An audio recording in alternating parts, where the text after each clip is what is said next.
open their books, with metrics related to cloud services examined by investors increasingly nervous about the vast amounts of money being spent by tech companies on AI. Andrew O'Day, Bloomberg Radio. Start the new year off on a healthier note by taking active liver supplements from New Nordic. Available online at Amazon, NewNordicUSA.com, or your local CVS, ShopRite, Meijer Grocery, or Wegmans. Edelman's Coins, Philadelphia's local bullion dealer. Edelman'sCoins.com. Don't miss the Education Show with Dom Giordano every Sunday morning at 5:30. Find out how you can help your child or grandchild succeed. Sponsored by New Hope Academy. Not sure whether it's busted or salvageable? Call PJ Fitzpatrick to diagnose and fix your home repair problems. PJ will come to your home with a complete shop on their truck, and they can fix it all on the same day. Freezing, drafty windows, overflowing gutters, rotted trim, and leaking roofs. This is the time to call the home repair experts at PJ Fitzpatrick. No job too big or too small. Visit them at trustpj.com. With over 45 years of experience, they'll fix it right the first time. Visit trustpj.com and stay off the ladders.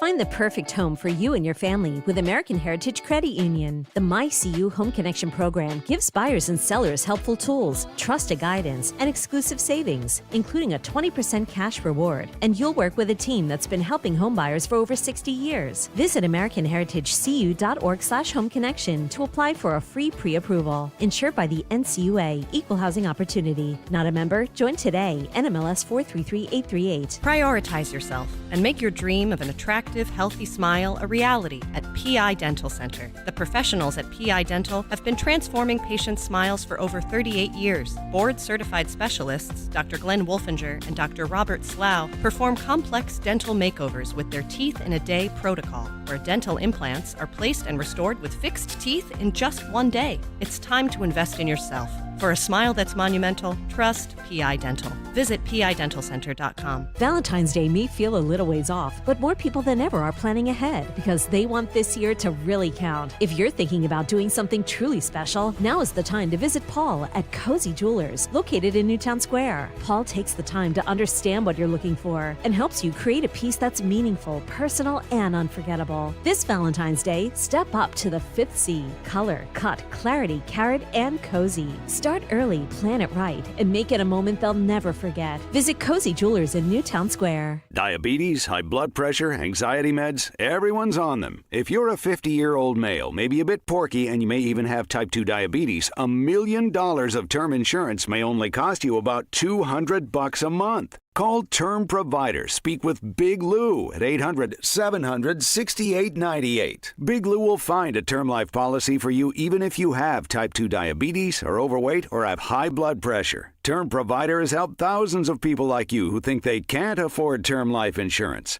To buy $1 million of affordable term life for you, all you need to do is call Big Lou at 800-700-6898. Lou will make sure the scales are tipped in your favor. Call 800-700-6898. Big Lou will answer your call and work to fit you into a term life policy that you can afford. Remember, Big Lou's like you. He's on meds too. Call 800-700-6898 or biglou.com. This is Len Lundy of Lundy Law. Every year, millions are hurt in car accidents. The numbers are overwhelming. But if you're injured in an accident, don't feel overwhelmed. Call Lundy Law. We remove the stress and get you the maximum compensation you deserve. We hope we never meet because of an accident. But if we do, we're here for you.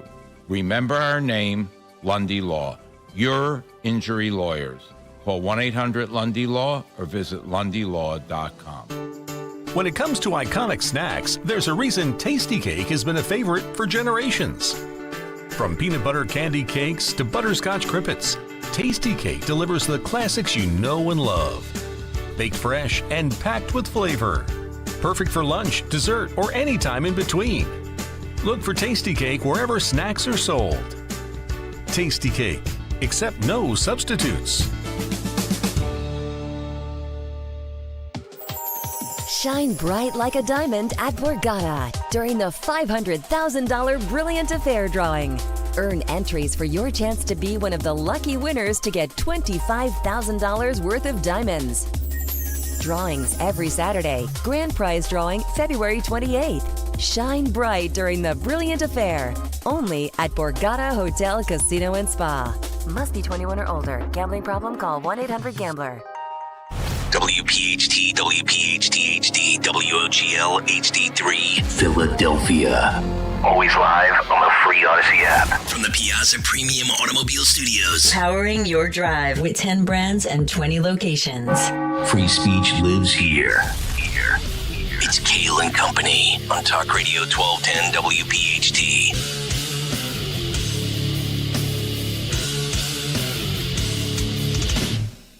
And away we go. Live on this Tuesday, February 3rd. It is indeed Kayal and Company right here on Talk Radio 1210 WPHT. We are always live on the free Odyssey and iHeartRadio apps, and of course, streaming live for your video viewing pleasure on YouTube. 855-839-1210. That is the phone number. On social media at 1210 WPHT. I am at Nick Kayal, Kayal. Dawn Stensland with the news. Greg Stocker, the chairman of the board. Phil Almquist, Jimmy Kelly, the associate producers.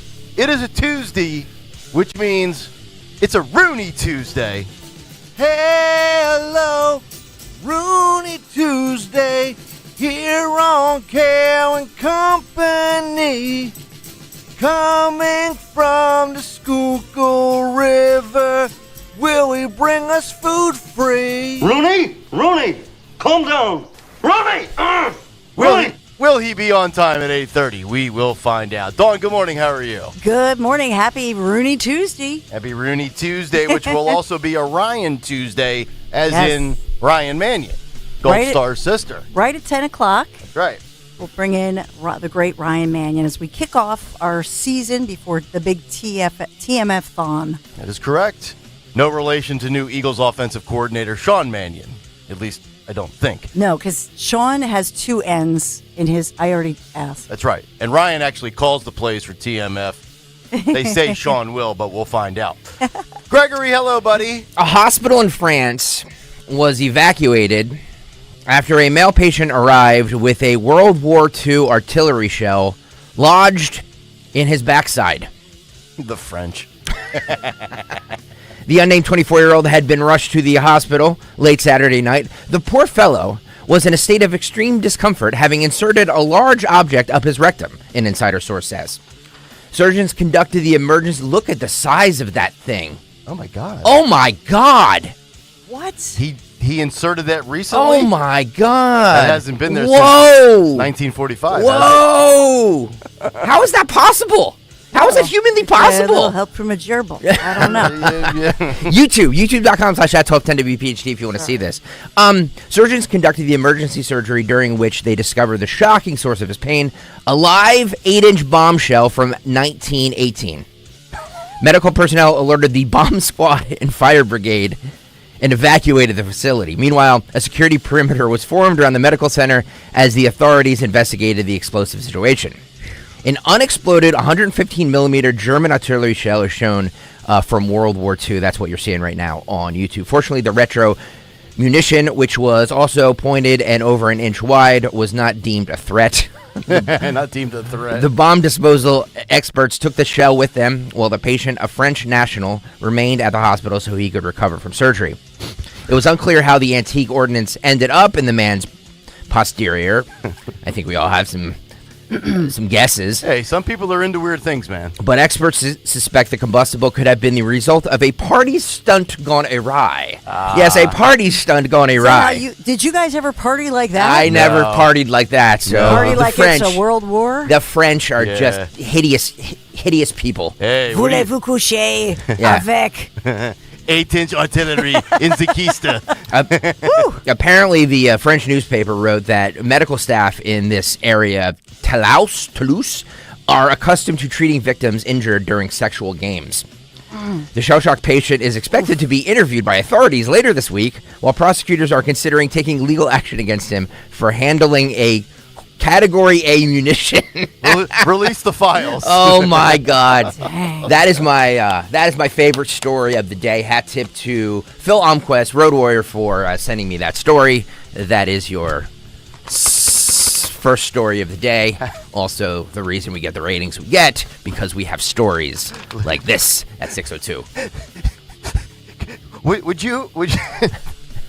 Yeah, it had to be the French, right?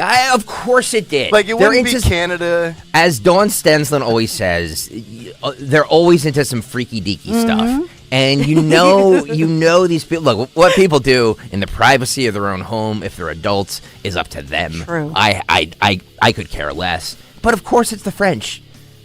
Of course it's the French, because they're used to being bending over and having things stuck in them. The nation led by the Macrons. Exactly. Well, is there evidence that this guy had an assistant? Was there assistance? I'm or was assuming he by himself. Maybe he did it by himself. Maybe he didn't. I don't know. But Well. woo, painful. Yep. Good Yes, morning, indeed. guys. How are you? Well, Good morning. Well, that'll get you going and keep Yes, you it regular. will. yeah, that'll Yeah. clear things out. We have a lot to get to this morning. A lot of variety in the news. We're going to get to what I consider 2.5 American myths when it comes to elections, candidates, and news media coverage, with a big focus on the news media. I now have people that are offering up, not only do we have Fight Club submissions, we have cut sheet submissions, we have Stalker Crazy Story of the Day at 602 submissions. I now receive texts on what the big take should be on. I like it. Which is fine. It's a community. It's a show for the community. Because I was looking for something fresh to talk about, because we've done enough on ICE, enough on Don Lemon, enough on the Epstein files. By the way, Don Lemon was on Jimmy Kimmel last night. Well, why wouldn't he be? So Of course not. I told you guys, this is the best thing that's happened to him. Yeah. Don Lemon was not going to be interviewed by Jimmy Kimmel unless something like this happened. And now he's a martyr. He's going to get more subscribers. And we're all being played. Okay. Well, there you go. We'll talk about that. That'll be in the cut sheet as well. Josh Shapiro looking to ban cell phones in Pennsylvania schools. We'll touch on that. Turning Point USA has officially rolled out their alternative halftime show. Oh, yes. Some are saying it's a bad alternative to Bad Bunny. But I predicted it. I don't want to spoil it. No. But the headliner, I did say on this show, take it to the bank. He will be performing at the Super Bowl. In fact, they would get Hulk Hogan if Hulk Hogan was alive. I guarantee it. They might dig up Hulk Hogan. They might dig up Hulk Hogan and have him rip off a Turning Point USA shirt from a casket. We'll talk about it. And Roger Goodell says the halftime show won't get political. I'll believe it when I see it. Okay. Okay. All right. You think Bad Bunny gives a damn about Roger Goodell? No. All right. We'll get to that. We have family culture up against big tech as two establishments raising your children. Which one is the correct one? I think we know, but the details are quite interesting. Cut sheet, Fight Club, and a whole lot more. But let's get to the news. Round number one here at 6:07. The great Dawn Stenslin. And good Tuesday morning, February 3rd. Oh, we're going to be up to 37 degrees, but a chilly, breezy 19 degrees right now for you on this Tuesday morning, February 3rd. We are sponsored this morning by Delaware County Office of Services for the Aging. So we have, we're going up to 37 degrees and a Sixers victory in La La Land. Phil Almquist coming up with your sports. So in Philadelphia, we have a lot going on. A driver killed last night after being shot in the head. This happened in the Frankfurt section of Philadelphia. Happened late last night around 10 o'clock along the 1700 block of Brill Street. So chief inspector out on the scene there saying two guys approaching that vehicle. One of them fires two shots through the passenger side door window.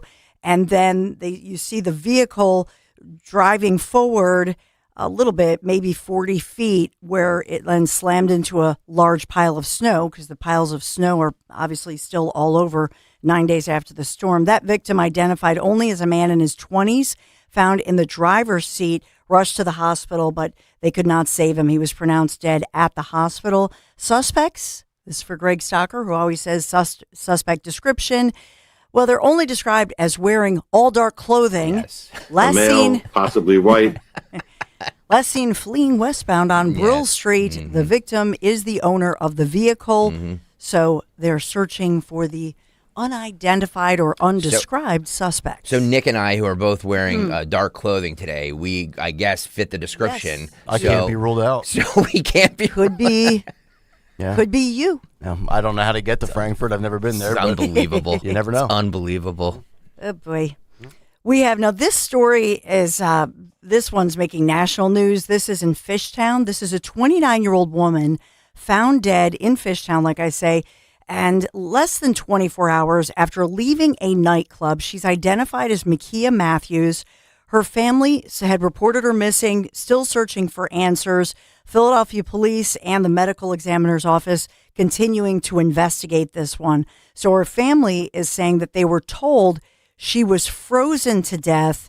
They still have questions about how she got from Delaware Avenue to beneath the I-95 overpass, more than a mile away from where she was at a nightclub. So this all happened on January 23rd. That's when it began. That's when Makia Matthews' family says she went to this nightclub on Delaware Ave with 2 female friends, but never came home. So security at the club, they say to the family that they had to escort her out of the club because she was very intoxicated. So they said she was too intoxicated and kind of stumbling a little bit. So they said, ma'am, you have to leave the club. So she's escorted out and apparently left on foot. Police later discovered her frozen body underneath the underpass that I described, the I-95 underpass. That night, if you remember, that was January. That was the big snow weekend when we had all the code blue alerts and all of that, below freezing temperatures. And so the police apparently have labeled this a case of hypothermia, and her death, though they say, does remain under investigation. Wow. The family just says, how could she have walked a mile on those sub-zero temperatures? And she got there, they say, she was frozen to death. And if she was walking and stumbling as bad as she was, how does she actually, to your point, get a full, obviously, when you're inebriated a little bit, you might have an adrenaline boost or an energy kick, or you're fired up and, you're, very aggressive. I could see that. But if you're at the point where you're stumbling around on top of these weather conditions, that doesn't add up to me. But are they ruling out foul play? They have said that it appears that this was a situation of hypothermia. She was frozen to death. Yeah. So that was the cause of death. But what else led up to that? Right. They're still investigating that situation. Yep. So we'll continue to follow that local story on a national level, and this is even making international news. A crazy situation with Today Show host Savannah Guthrie. So weird. Oh, releasing a statement now amid her 84-year-old mom, Nancy's sudden disappearance. Investigators having that news conference yesterday, mid-morning, saying that they believe, and this is in Tucson, Arizona, this 84-year-old lady was, they believe, abducted in the middle of the night from her Arizona home while she was sleeping. And they don't know where Mrs. Nancy Guthrie, where she is. She was last seen in the Catalina foothills area Saturday night late. Family member was there with her, and then she was supposed to, I believe, go to church the next morning, Sunday morning. That's when she was reported missing Sunday morning. So they said that there were concerning signs when they went into her home, and so they believe that there's evidence that tells them, as far as the Pima County Sheriff's Department, they held that news conference saying they believe she was abducted. Oh, wow. And there's no sign or anything. I believe Savannah Guthrie said this, that there's no sign that she had any mental issues, meaning dementia. No, sharp as a tack, they said. Dementia. So they're saying she didn't just wander off. Right. Well, as well, to your point, so she has medication that she takes, life-saving medication. That's why this is critical, because without her medication, it could be life-threatening. Oh, God. So I don't know if it's a heart condition or what that is, but they also said that she wasn't somebody who could walk that far. Right. So even if she wasn't somebody who could wander off because of her health condition, maybe she could walk 50 feet. That's about it. Do you think I mean, I'm just speculating here. Do you think it's like some kook who knows who her daughter is? You know what I mean? I don't know. You know what I mean? Like, I God only knows, but this is, by the way, they're saying that Savannah Guthrie is pulled out of the Italy, the Olympics. Yeah, she was supposed to head to Italy as obviously the main morning anchor. Yeah. And so she's obviously not traveling to Italy for the Olympics. Anything with security footage or doorbell cameras? They do have video. They had a security system, all of that. Thank God. Yeah. So I suspect that's how they know, that there were people there, but they continue to investigate, and they're pretty tight-lipped about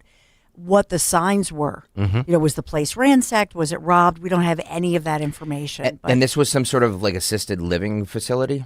No, it doesn't look like it. House. Wow. They showed the home. It's this is a very well-to-do area. I looked it up last night just because it's in the foothills there, beautiful multi-million-dollar homes. Yep. It's. I also looked up because it's Tucson, Arizona, but I looked up how far is this from the border, because a lot of border state.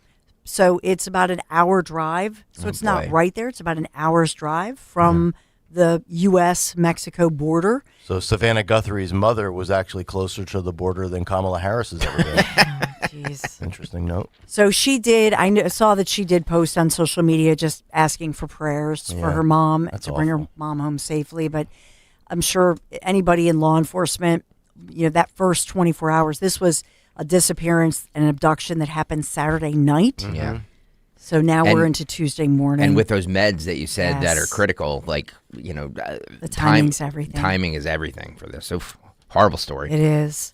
So we have locally here, the school district of Philadelphia talking about this and releasing statements that they had to, they say, dismiss multiple schools early yesterday because of a lack of heat. Oh, boy. So the district's saying that they're working on the issues case by case. Yes. So in the summertime, we've talked about the majority of our Philadelphia public schools do not have working HVAC. And oftentimes, because of that, they don't have air conditioning and have to let the schools out because it's too hot. Well, now we have the opposite because they don't have proper heating in these schools. So the union now calling out the school district for allowing students and staff to go to school yesterday despite having the buildings without adequate heat. They said the teachers and the kids were in classrooms. They had to wear their jackets and coats. Geez. So the teachers union now says that they should just go, viral and zoom it in type thing. Oh, yeah. The district did dismiss it yesterday with the heat-related issues. And it's Farrell, Greenberg, grade schools, U School, Parkway Center, middle. It's mostly grade school and middle schools. The teachers union. It really pisses me off. So they want the virtual learning. The schools are saying the kids could wear their coats and they should be, today's thankfully 37, 38. So they could, it's. Why don't they have heat in there? Exactly. Where are your tax dollars going, Stenslin? Exactly. What is happening? You pay Philadelphia city taxes. They don't have AC in the summer, and they don't have enough heat to go around to keep the classroom 60 degrees. Exactly. How many hundreds of billions of dollars just went to the schools with all that special COVID money? Yeah. And we still don't have this. It's just not acceptable. The Philadelphia school district's like a third world country. It is. And that's the parents are so upset about this. No buses, no heat, no air conditioning. Do they have running water? Well, who knows? Maybe the pipes were freezing. Do the watch out for toilets that. flush? My God. These kids. South Philadelphia residents, heads up. This is a warning from the city of Philadelphia. Do not park on Broad Street overnight. Uh-oh. Last night they put this out into this morning if you sleep in because Philadelphia, obviously 9 days ago, got, about 10 inches of snow. So the city this morning, starting 7 a.m., these crews are going to be out. They are removing all of the snow, and there are these huge, they look like icebergs lining South Broad Street between Washington and Oregon Aves. Blowtorches? So I'm telling you guys. It's crazy. I'm saying my blowtorch, $5,000 an hour. That's what I'm charging right now for my blowtorch use. I'll go down to South Philly and I'll just start blowtorching alleyways and parking lots, and I'm good. Yeah, I'm good. There you go. Well, I think Mayor Sherelle Parker needs you, Craig Stocker, because they hired about 300 people in addition to all the plows, because it's basically a job, to your point, that you've got to basically hack away at the ice pile. You don't need to. Just melt it. Yeah. So they have like 300, an army of some 300 people they've hired. Hey, Sherelle Parker, I know you listen to this radio station. 855-839-1210. Give me a call. Give me a call. We can work out a deal. It doesn't have to be 5,000. 4,999 will be fine. Don, when you say hack away, I envision people with big ice picks. Yes. Yeah. You know? So snow removal will involve, the problem is you have some people encased in those ice piles. Yeah. Now, remember, Greg Stocker in his cut sheet, you did show the lady whose car, unfortunately, was encased in that. But that was from a water main break. That was a water main break. By the way, they towed away her vehicle. They finally got at it, and maybe with a blowtorch. Torch, not sure. I could have helped her too. Yeah, I could have helped her too. They poured hot coffee on it and they towed that sucker. I am announcing today that I'm leaving this radio station, this radio program, and I'm just going to become a full-time blowtorch operator. He's your guy. Flamethrower. Yeah. Flamethrower. Well, you've thrown enough flames on this show for 4 years. I see what you did. Blowtorch something else. I see what you did there. So the city is warning you, you got to move your vehicle 7 a.m. starting in less than an hour, obviously 41 minutes from now, until 6 p.m. tonight. That's when they'll be out there. But if your car is there, they've got to tow you. Why would anybody want to live in the city? I mean, like, thank God for our garages and driveways and stuff. We don't have to worry about any of this stuff living in the city. Yep.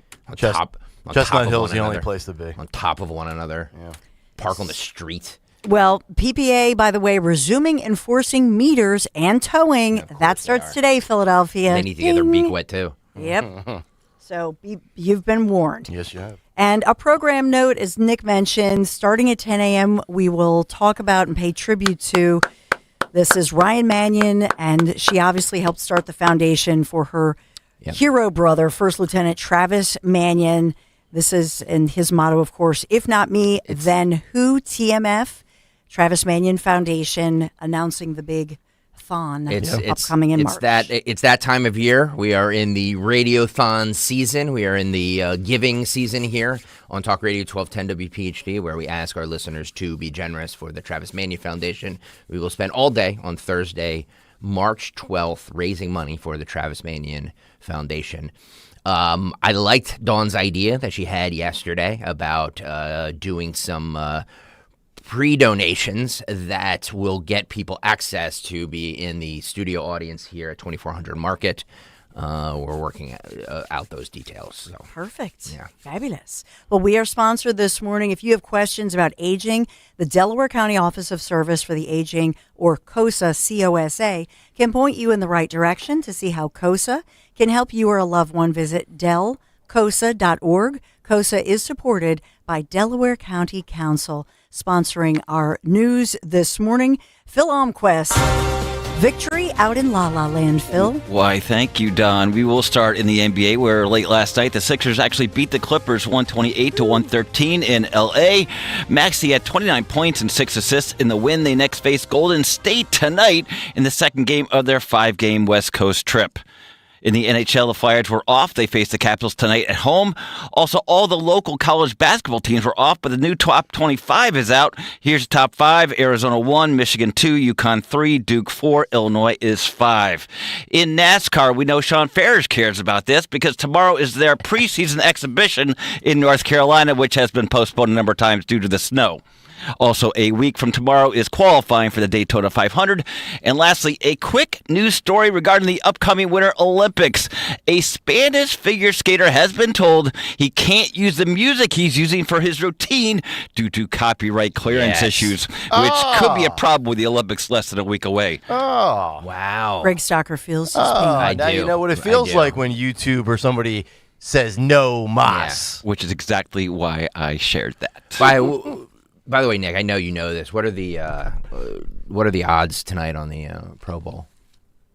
I don't. Oh, you don't know? Well, I don't even. What's the format? It's like a flag football game, right? It is a flag football game. Yep. Yeah, I will spend zero time watching that. Yeah. By the way, Amy, our buddy Amy, Princess of Profanity, sent you and I, Nick, a text, and she says, Nick and Greg, you better acknowledge the best Raw from Philly ever. That's right, Monday Night Raw WWE was in Philadelphia last night. It was. We had Paul Heyman and the crowd shouting ECW and Eagles chants and the best promo with Roman Reigns and CM Punk. Yeah. And the women's matches were great. So Yeah. shout out to, I didn't watch a second of it. I did. But shout out to Monday Night Raw that was in Philadelphia last night. So they went from Saudi Arabia to Philly? Yeah, they basically went from one third world country to another. It's just we a don't long even have flight. heat in our schools, Right. guys. Yeah. The Saudis Yeah. have heat in their schools. Yeah. They don't need it because it's hot over there and it's the desert, but they have it if, it goes to like 42 degrees one night. By the way, Philly the best wrestling WWE town? Chicago. No. Really? No, it's definitely Philly. I think it is Philly. It's definitely Philly. Meaning like Toronto's a good city for wrestling too. The Canadians love their wrestling. Yeah, no, I think it's Philadelphia. Well, Nikki Bella came back last night and they were chanting Cooper DeJean. Oh, that's amazing. Because she's apparently having a fling or whatever with the Eagles safety. She used to be Mrs. John Cena, right? That's right. Okay. And now John can't see her. How old is she? My age, your age, early 40s, I think. Isn't Cooper like 22? Is Nikki Bella in the Epstein files? So she's cougar. Good for him and good for her. Big Dom was there last night. Yeah, I know. Yeah. Yeah. Big Dom had ringside tickets. It's amazing. Amazing. They ought to hire Big Dom. Be a good fit. Philly weather, it is currently 24 degrees with a high of 37 today. We will have clear skies and maybe, just maybe, enough sun where some of that ice and snow starts to melt as you move your car in about 35 minutes. All right, we will come back, get to a Tuesday morning big take on American media myths. It's Kayal and Company on Talk Radio 1210 WPHT. Time now for today's Spotlight on Health Trends, sponsored by LensSeek. Mix up your exercise routine to live longer. More than 100,000 people's exercise habits were examined over 30 years, and not surprisingly, people who exercised more had a lower risk of death than those who exercised less. But among people with similar amounts of movement, those who did a combination of exercise types had an additional 19% lower risk of death compared to those who stuck to the same regimen. The study is published in BMJ Medicine. I'm Margie Schaefer.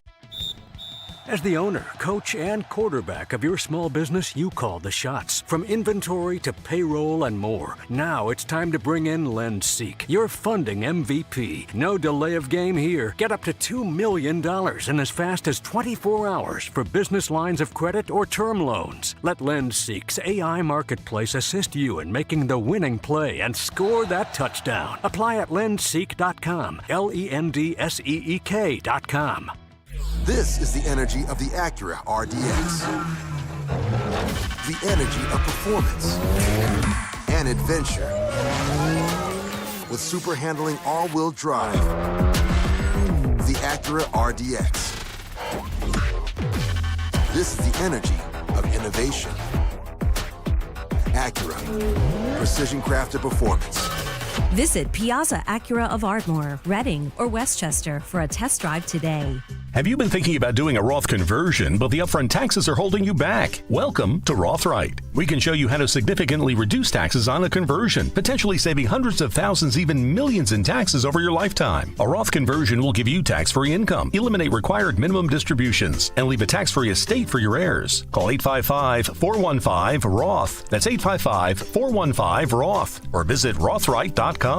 Accredited investors only. Rothright is not a financial advisory firm. Consult with a tax professional before making any financial decision. Philadelphia homeowners, your home is one of your biggest investments. Closet Factory helps you protect it by adding custom storage solutions designed to last. From closets and home offices to garages and pantries, Closet Factory creates American-made, custom-built organization that increases function, beauty, and long-term value. Call 215-461-4013 today or visit closetfactory.com.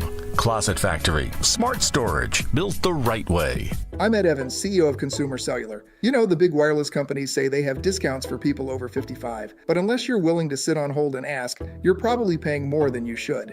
At Consumer Cellular, there's nothing to hunt down. We're built for people 50 plus with plans starting at just $20. And our 100% US-based customer service actually answers the phone. Call 1-888-FREEDOM or visit consumercellular.com today and get your second month free for a limited time. Tax Taxes, fees, and other third-party charges will apply. See website for additional details. Real sports talk for real sports fans. What's up, everybody? I'm Nick Costos, and you can catch You Better You Bet with me weekday mornings 9 to noon Eastern on the new Westwood One Sports. From being live from Radio Row for the big game to being joined by the biggest names in sports and entertainment, it's sports talk for people that love sports. Download the Odyssey app and listen from anywhere. It's You Better You Bet with me, Nick Costos, live and interactive Monday through Friday, 9 to noon Eastern, presented by BetMGM on Westwood One Sports. My brother-in-law died suddenly, and now my sister and her kids have to sell their home. That's why I told my husband we could not put off getting life insurance any longer. An agent offered us a 10-year, $500,000 policy for nearly $40 a month. Then we called SelectQuote. SelectQuote found us identical coverage for only $18 a month, a savings of nearly $300 a year. Whether you need a $100,000 policy or a $10 million policy, SelectQuote could save you more than 50% on term life insurance. In a hurry? Don't worry. With SelectQuote, you can get up to $2 million in instant, affordable same-day coverage with no medical exam. Call SelectQuote at 1-800-637-9116. That's 1-800-637-9116. Or go to SelectQuote.com. That's 1-800-637-9116. Full details on example policies at SelectQuote.com/commercials. Now you can listen to Talk Radio 1210 WPHT on the iHeartRadio app.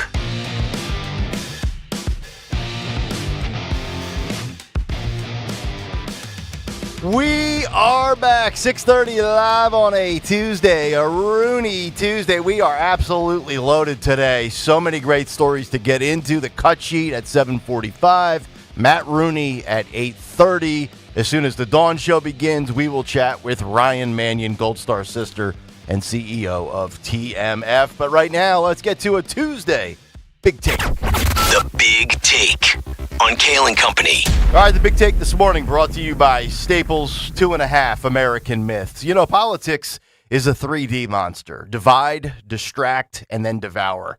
Divide a country on political lines, distract its citizens with things that don't matter much in the grand scheme of things, and devour all of the resources so that the 1% can live with so much, leaving the 99% of us with so little. In America, we are suckers for myths. These, different than conspiracy theories, but ultimately falsehoods that we the people have proven we don't really covet. And there's a claim that we want fair and balanced, fact-based media. That's a lie. We want affirmation from our respective corners that is now dubbed tribalism. America says we will have a female president one day, perhaps as soon as 2028. I think that is also largely a lie. Trump defeated Hillary Clinton in 2016. He widened that victory over Kamala Harris in 2024, winning the popular vote as a Republican, which is, in today's world of hyperpartisan politics, unprecedented. If America ran away from Kamala Harris by a wider margin than they did Hillary, what makes you think they're going to run towards Crazy Town in AOC? Those are two myths. Now for the half myth. America wants a third party. News coming down yesterday from the latest Gallup poll with a headline that says a new high of 45% of Americans now identify as independents, with more leaning Democrat than Republican, giving Democrats the advantage and the edge in party affiliation for the first time since 2021. But the reality is this: until the money comes along, until the face and the voice of a party comes along, a third party is, I believe, a pipe dream. You would need Elon Musk type money and then some. You would need a candidate that cuts through, not since the likes of Donald Trump, for this to become a reality. But let's center in on the current state of media and how Americans have largely rejected the status quo, even though there's allegedly a demand for fair and balanced media. The industry did it to themselves, from lighting their brands on fire to tarnish Donald Trump with the most negative coverage rates in the history of the presidency, in the history of the news media format, to stale visions and dated business models. It's not that new media evolved at a rate that was unprecedented. It's that old media didn't get the memo that they needed to evolve. From Don Lemon to Jake Tapper to CNN, Jimmy Kimmel, reporting comedians, the MAGA media wars, the liberal media splintering, and even CBS News, it's all right in front of you right now. If the feds arresting you is the best thing that can ever happen to you for your media career, you probably weren't thriving at the time they arrested you. Don Lemon. Donald Trump said all of this about Don Lemon. And while he's not wrong, this is the best thing that could happen to Don Lemon. Think about what happened to Don Lemon and what he was relegated to. Let go by CNN, low ratings, and he goes independent. He creates a YouTube channel. Chuck Schumer, though, he claims journalism after the Don Lemon arrest is under attack.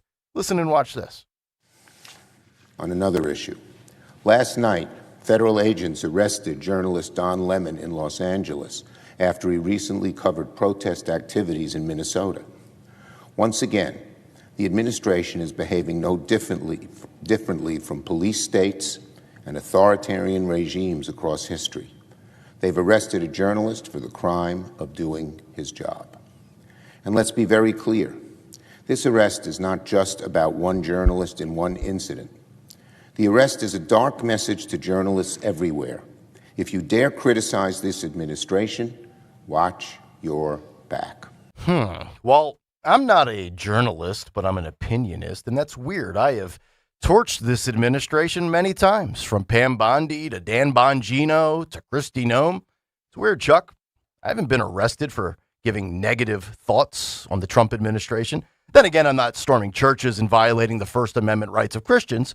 But is this journalism? Here was Don Lemon in 2018 with the Fine People hoax. Listen and watch. You also had people that were very fine people on both sides. You had people in that group, excuse me, I saw the same pictures as you did. Those are the receipts. Why doesn't President Trump condemn racism? His own words and actions tell you why. He's a racist.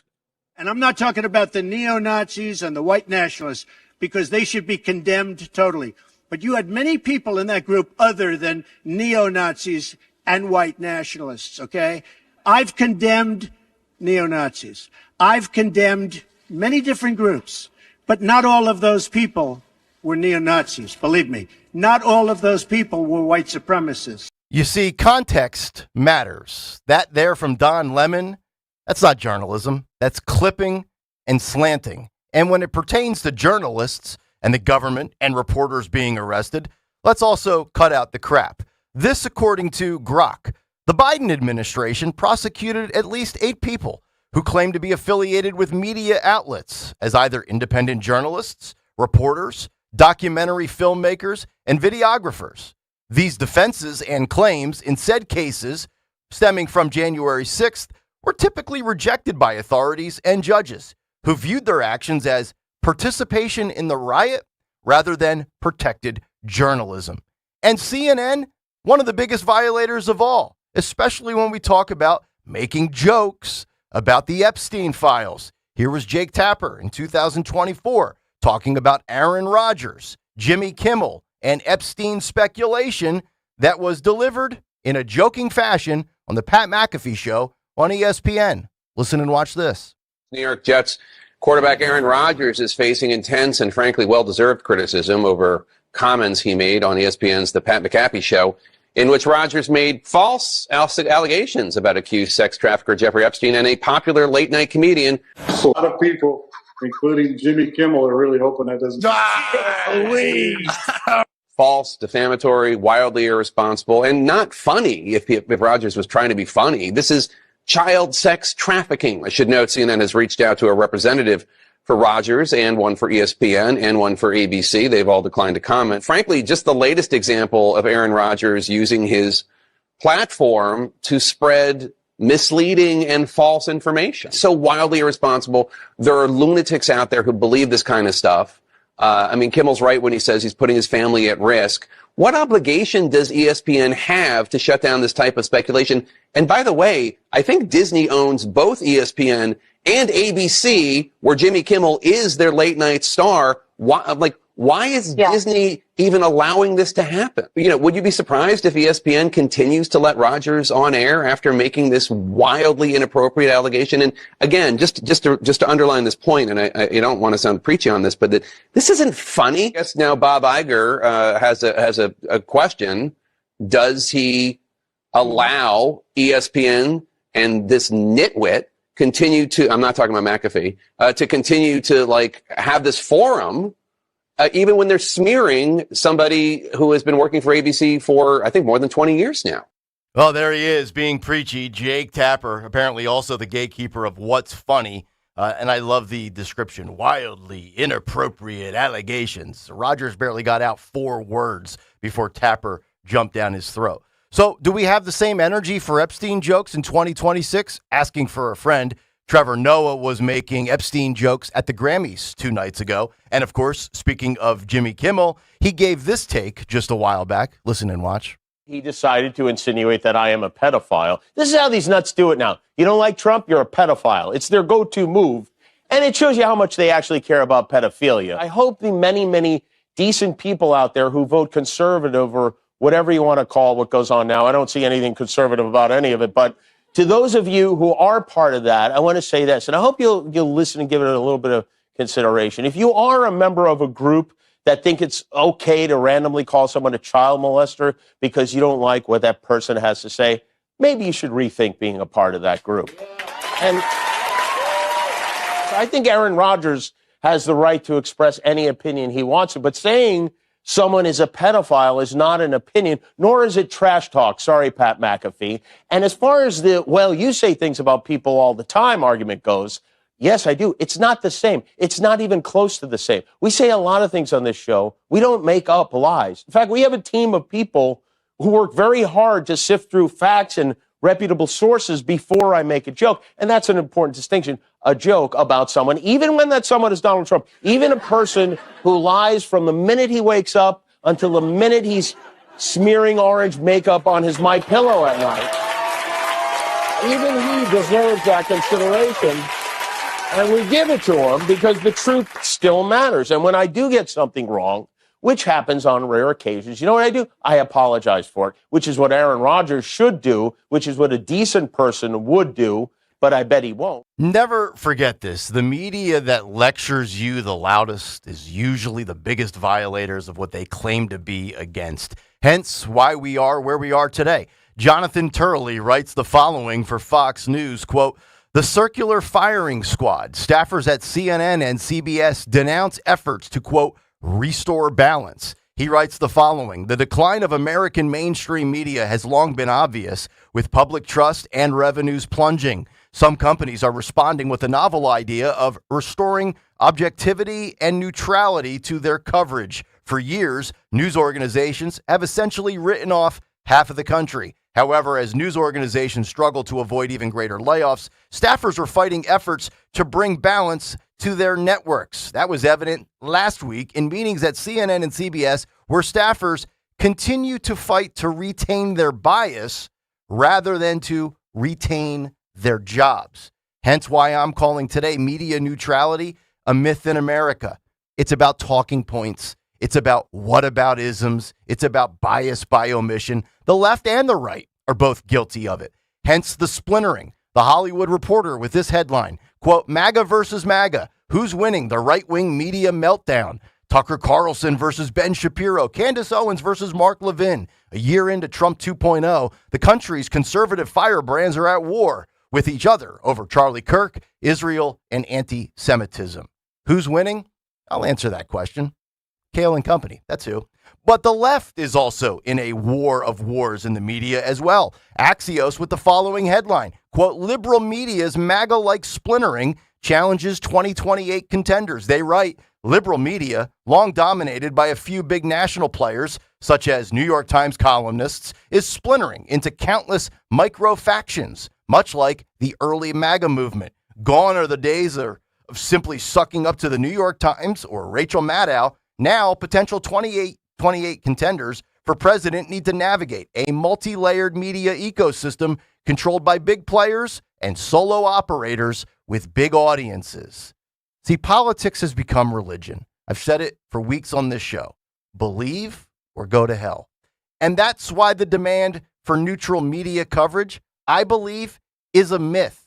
People don't want to be told what we believe is truth and that we need affirmation. People need confirmation on their bias when the reality is most can't handle the truth. That's why you come to Kayal and Company. And that is The Big Take. The Big Take on Kayal and Company.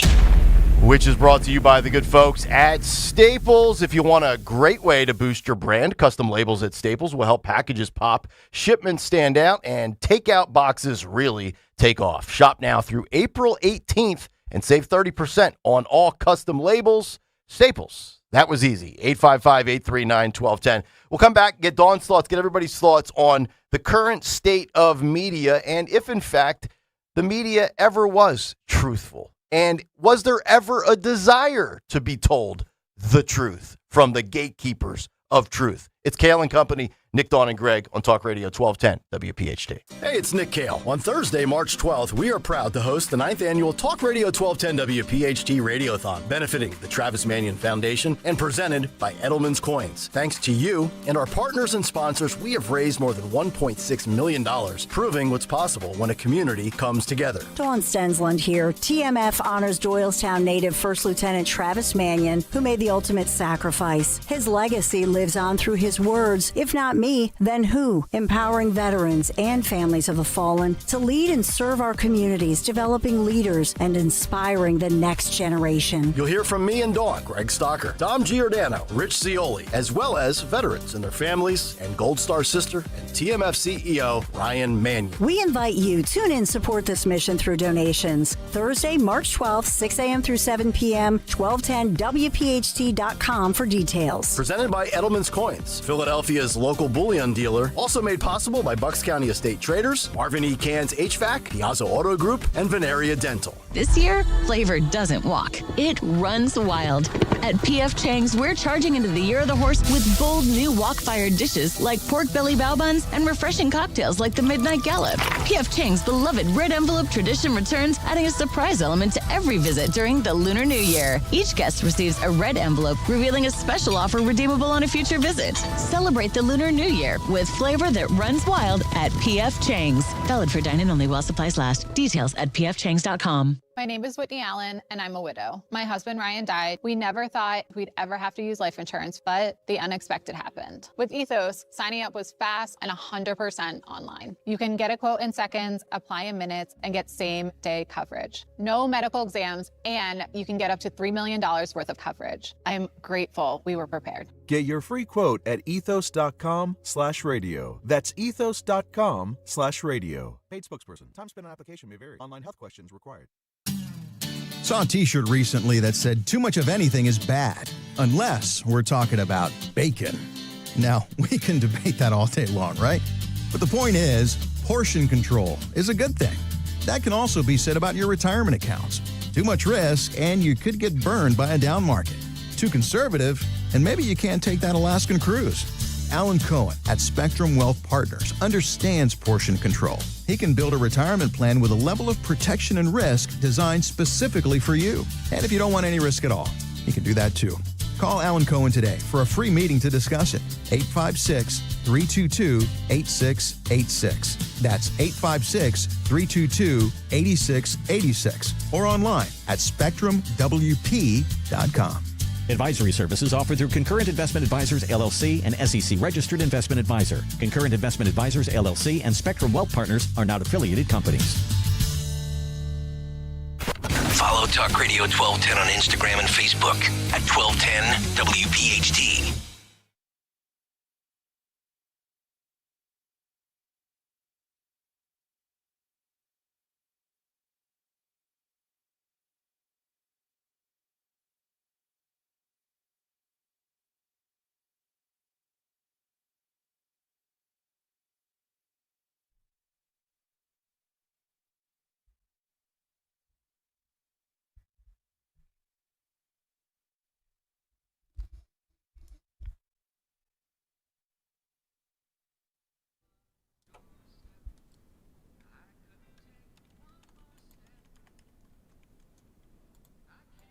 Kayal and Company, 647. As we welcome everybody back in, thank you for listening and watching, wherever you may be, however you may be consuming us. Nick Kayal, Dawn Stensland, Greg Stocker. By the way, today was the day the music died, 1959. 1959? Yep. A little precursor to Maybe what Phil will be dropping 3 hours from now? Miss American Pie, my Chevy to the levee, but the levee was dry. On this date, February 3rd, 1959, rock and roll stars Buddy Holly, Richie Valens, and the Big Bopper died in a small plane crash near Clear Lake, Iowa. Wow. And this is obviously Don McLean tribute to that day.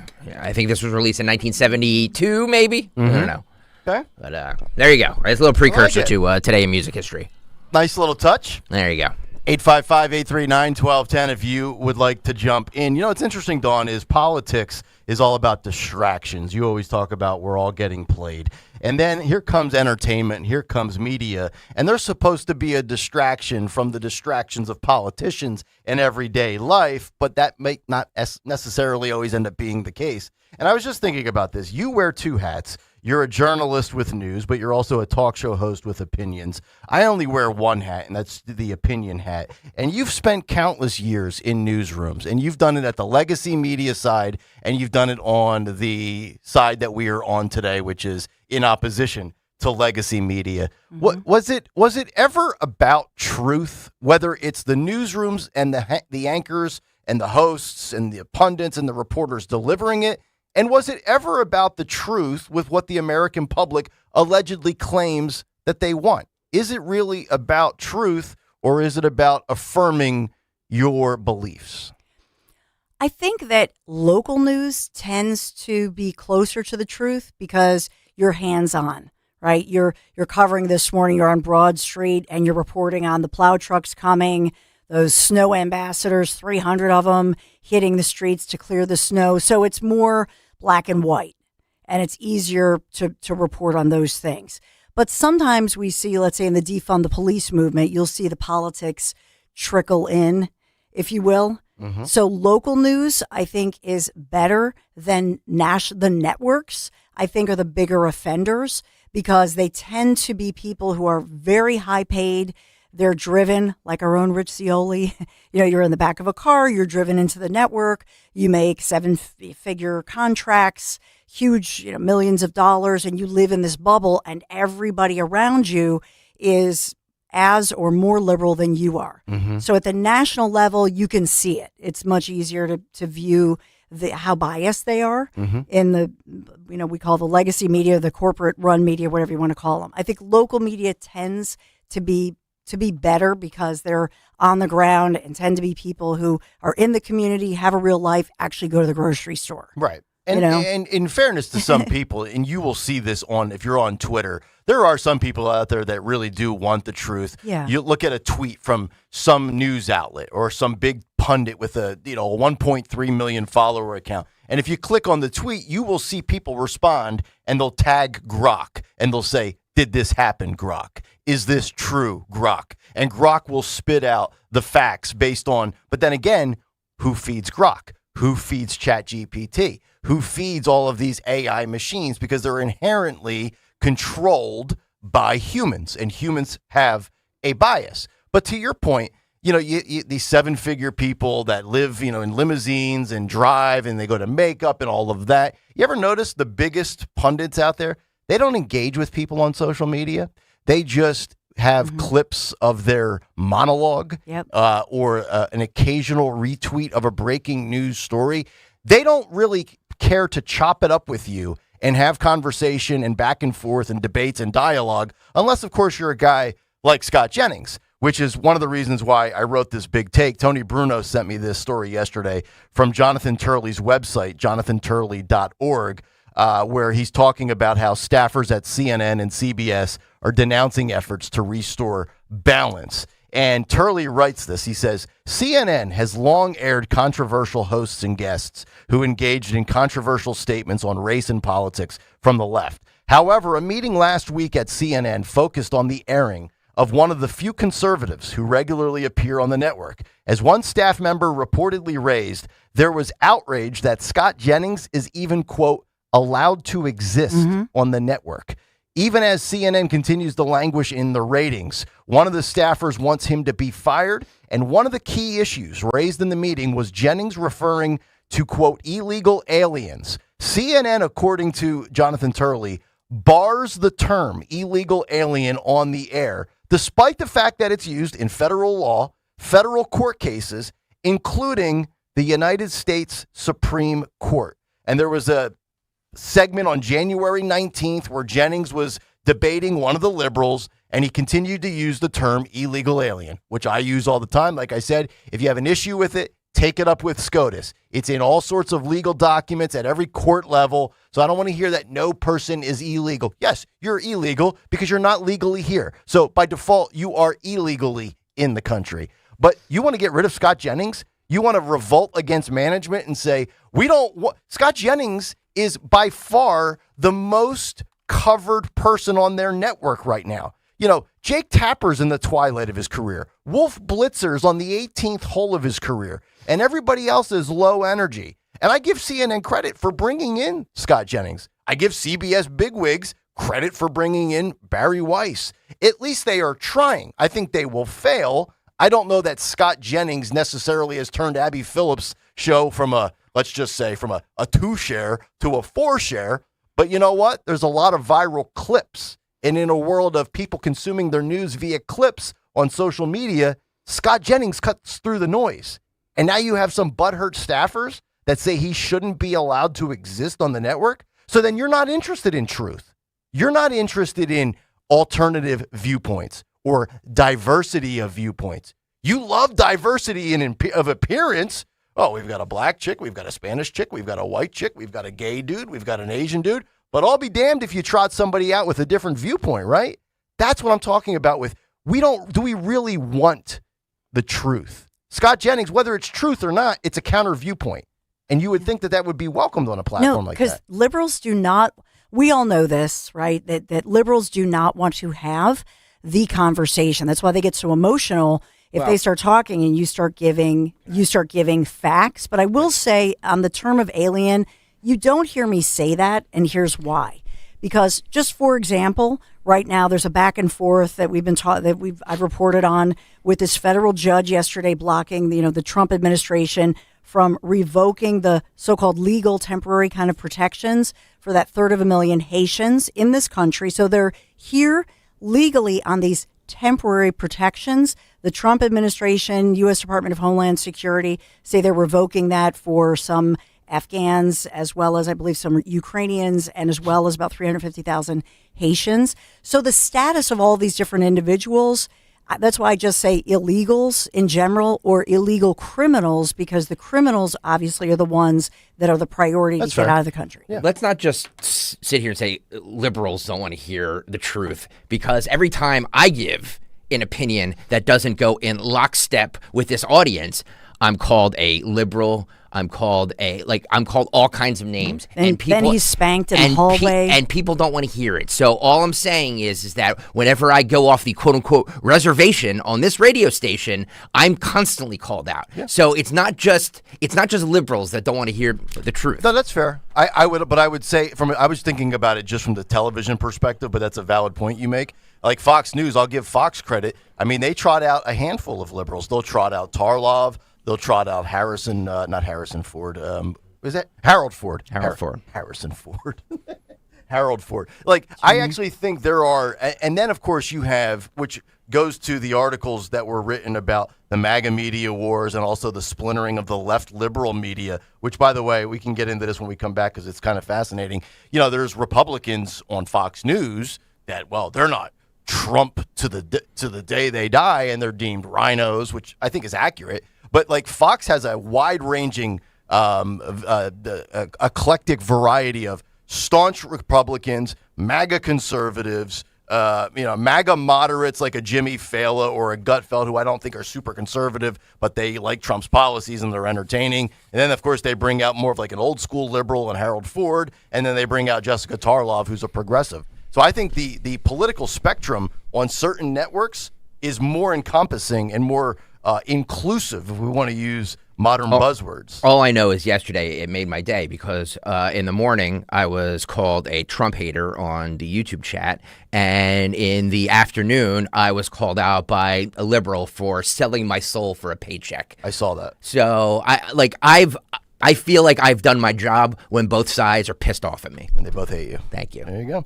855-839-1210. We'll come back. Let's get to some education.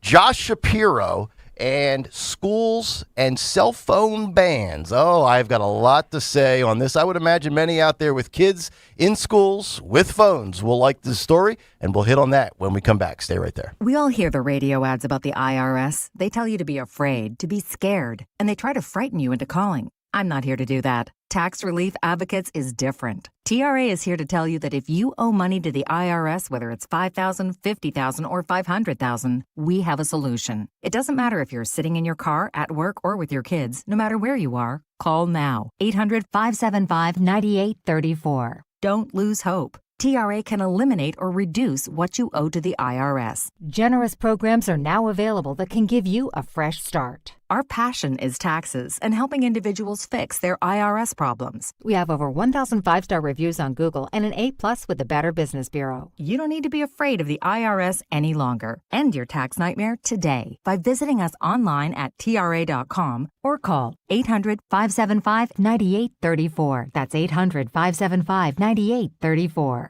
Tax Relief Advocates. Real solutions for real people. I'm Mark Solinger, producer and one of the hosts of the Moth podcast. For nearly 2 decades, The Moth has brought live storytelling to stages around the world and to millions of listeners. These are real people telling true stories from their lives. Stories about a lost family recipe, about working to free a wrongfully convicted man, about realizing you need to leave your May-December romance. Stories that will move you, surprise you, make you laugh. Stories you can't forget. Join us. Follow and listen to The Moth wherever you get your podcasts. Hey, this is Larry Steinitz with Investor Schooling. I've been talking about myself for all these years. Now it's time for you to hear from one of our great clients.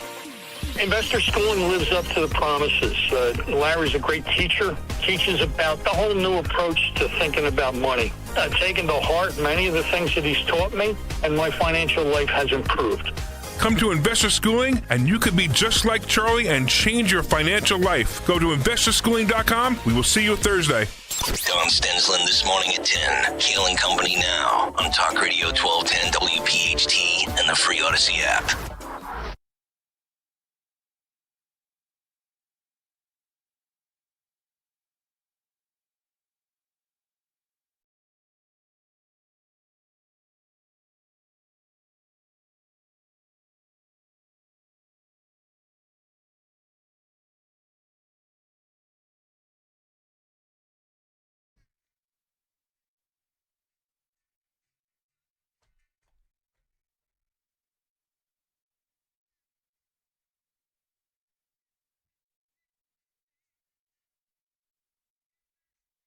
Kayal and Company, Hour 2, 7:01 here on February 3. Chuck Negron, the lead singer of Three Dog Night, was died yesterday, at the age of 80. Phil, how old was he? Was he 82? 83, I believe. 83, right? Yeah. Heart failure, but at 83, it's like, right. Well, 83, 61. That's a difference. Heart failure is heart failure, right? Great song, by the way. Do any radio stations play this anymore, or is this so ancient? You know what I mean? This came out in the 70s, so it wasn't that long ago. I will go down a rabbit hole of songs that my old man used to like in the 60s when he was a kid, or 70s, and I'll put them on in the car on my playlist, and my daughter's sweet. heads explode. See, Don, he has a heart after all. I do. It's a faulty heart. It was not meant to go 8 decades, but, it's in there somewhere. Aw. Three Dog Night. Phil, is there another song? Is there another big song by them? One is the loneliest Oh, that's number. right. Yeah, that's a great one. Yeah, that's a is great one. the lonely old-fashioned love song. Oh, yeah. Old-fashioned love song. Yeah. Thank you. It's lonely at the top. Founder of Three Dog Night, Chuck Negron, 83. There you go. One is the loneliest number that you ever do.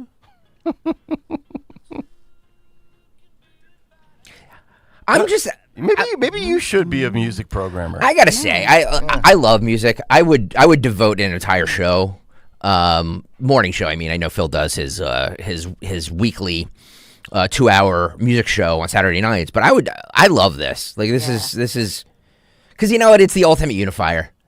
I don't care. I don't know, but even music has become divisive. Bruce, Bad Bunny. Yeah, by people like Kid Rock. Is anybody who was into Bad Bunny, do they care what he said? And most people who are not into him are going to continue to not be into him. Well, I was just what I mean? I was just going to ask you, do you think music is at the point, or anything, music, sports, entertainment, anything outside of the realm of politics, have we gotten so polarized and into a tribal corner that the first thought we have about insert entertainer X is, oh, he's a conservative or he's a liberal? Do you think it's reached that point? By dum-dums. You know what I mean? Like this only exists, we're you in think, a place, within our little world? Yes. We're in a place where most people don't care about people's political views, whether they're liberal or conservative. They don't care. But more people than ever are expressing their political views. Good music? No, that's not true. You don't think so? Go back to the protest music from the 60s. You know what I mean? Like that's all they did. That's all bands did back in the day was... Yeah. What's amazing about Negron is that he said at one point, I'm looking at Variety, cover on him, $2,000 to $3,000 drug habit. Oh my God, yeah. A day, $2,000 to $3,000 a heroin. day. He spent millions of dollars on his heroin habit. Now factor in inflation in today's cost. What do you think that is? Yeah. But he went through rehab. He did in the 90s. Yep. So it shows you it's never too late. He had COPD and whatnot, but still lived despite all that drug use to 83. It's crazy. That's amazing. Yeah. I mean, there are some people who defy odds like that, but right. But yeah, no. Like looking back, it's funny. Roger Goodell said, and I'm not trying to throw you off here, Nick, but no, that's fine. Roger Goodell said that this the halftime show will not get political. Okay. Here, Let's roll Goodell. Bad Bunny made a pretty clear anti-ICE statement at the Grammys last night. Good question. What are you expecting in terms of political statement, whether that's from Bad Bunny or Green Day or any of the other performers? On your first question, security is obviously one of the things we focus on the most. It's a Tier 1 level event that involves unique assets at the federal level, state level, and the local level, all working together. I see no change in that in the preparations for the Super Bowl. We've not seen that. We're working with all three of those levels and doing everything we can to make sure it's a safe environment. And the federal government is a big part of that, including this administration and every other administration before that. I think Tier 1 is probably been the category we've had since at least the turn of the century, if not before that. So I just anticipate we'll continue to do the work to make it the safest event. On your second question, I think everybody Bad Bunny I think that was demonstrated last night. Bad Benny Johnson. One of the great artists in the world. And that's one of the reasons we chose him. But the other reason is he understood the platform he was on, and that this platform is used to unite people and to be able to bring people together with their creativity, with their talents, and to be able to use this moment to do that. And I think artists in the past have done that. I think Bad Bunny understands that, and I think he'll have a great performance. Yeah, I don't believe Roger Goodell as far as I could throw him. I think Bad Bunny or Green Day, whether Bad Bunny drops a ice out with his voice or whether there's something that he's wearing or Green Day, something they're wearing or something they say. So I think it was Greg yesterday made a good point and brought up a question. Do you think there's a prop bet out there as to whether or not any halftime performer makes a political statement one way or the other? I'm going to have to look at all the sportsbook apps that I have on my phone, and there's too many of them. There's no question in my mind whether it's going to be something. Whether it's him saying something or him wearing something. Yep. You're right. You know what I mean? Like, I don't know, because it's such a finite time. I think they have 15 minutes. Oh, it's micromanaged. Every second is scripted down to the second. Yep. So I do believe that if it's going to be something, it'll probably be him wearing something, not him saying something, or some sort of I don't want to say like dance, but like there's going to be some sort of like sign or symbol or something like that that's going to show this. Yep. Green Day is doing what? They're doing the national anthem? Are they? So Bad Bunny is a solo exclusive halftime act, and Green Day's in a different part of the broadcast? I believe so. Phil, do you know that? Is Green Day just doing the national anthem? I am not exactly sure what Green Day is doing, but it definitely has nothing to do with the halftime show. Yeah, it's not part of the halftime show. I think they're just doing the national anthem, and I would actually make the argument that they'll probably get more political than Bad Bunny will. I could see, yeah. That's their shtick. I could see that. They've been doing that sure. since 1993. Right. You know? And you're going to have probably 100, the rough number is usually in the low 100s of millions of, quote, viewers. Mm-hmm. Now, that doesn't factor in 9 people at your house, 16 people at the local hole-in-the-wall bar. But typically, I think the Super Bowl, 110, 120, 125 million viewers, which is really wild. I've always wondered, what is the other 200-plus million Americans doing on Super Bowl Sunday night? Like, how does there's actually people that don't watch the Super Bowl, which is I've always felt like the Super Bowl is there's something for everybody. You have the football fan, there's the gambling aspect, there's the singing, there's the commercials. While we're at it, get some laundry done. You get some laundry done while Sam Darnold goes 3 and out. I mean, there's a lot going on there. Charlie Puth will perform the Star Spangled Banner. Yep. Brandy Carlisle, America the Beautiful. I love her. Coco Jones will sing Lift Every Voice and Sing, which is sometimes referred to as the Black National Anthem. Which automatically... So they'll have 3 beautiful singers. So what is Green Day doing?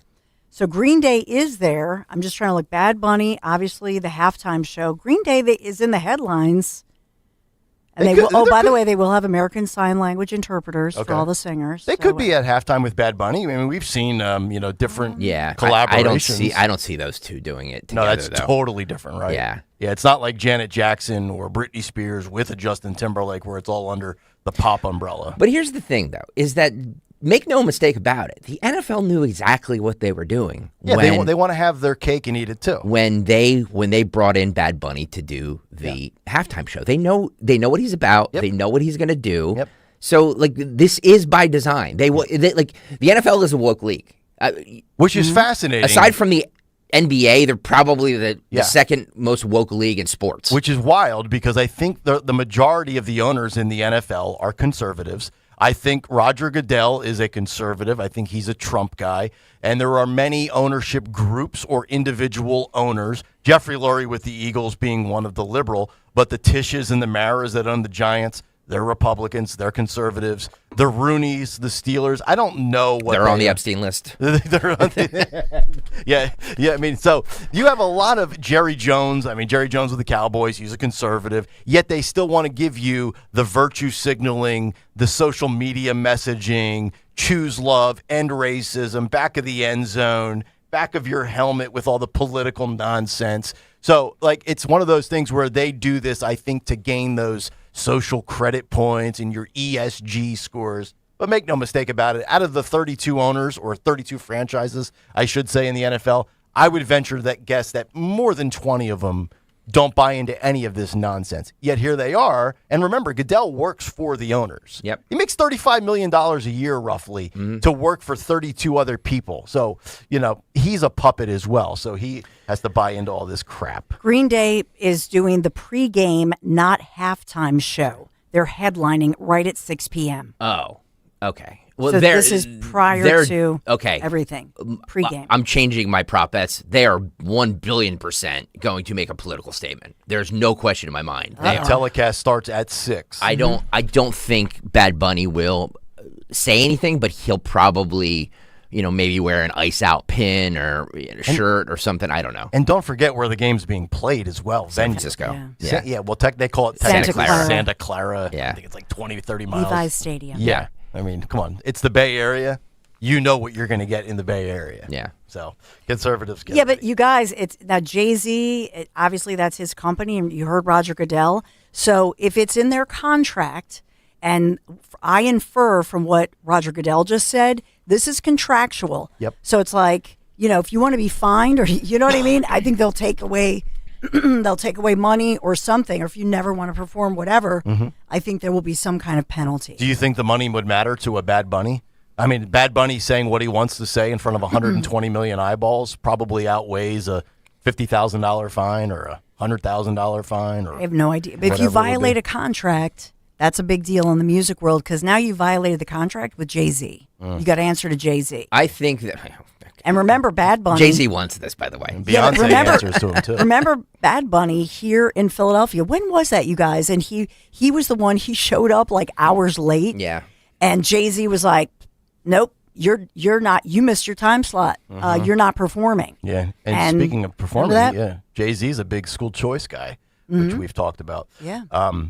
We'll get to schools. We'll get to Shapiro and the cell phone stuff coming up, I promise. But let's just continue this as we wrap up on the Super Bowl.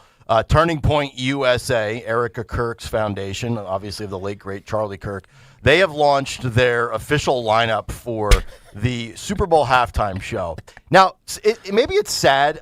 It's sad. I know these names. Now, obviously, the big headliner, the biggest name appeal is Kid Rock. Shocking. And I predicted that. I told you guys months ago when they were like, yeah, we're going to do an alternative to Bad Bunny. I'm like, take it to the bank. Kid Rock will be involved. I like Kid Rock. I know it's not a popular thing, but like I like Kid Rock. You know, First Kiss and those songs are fabulous rock songs.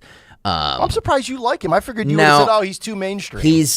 I like his rock stuff. You know what I mean? Like he has some bangers. He has some rock bangers. As far as you're talking about going back in the beginning when he became a thing, like Cowboy and like that stuff in the late 90s. That stuff's garbage. But that time frame, Ball with a Ball. No. Like his newer stuff, like First Kiss, I think came out in like 2015 or something like that. That's a great. That's a great tune. Okay. You've ever heard that one? No. Hang on a second.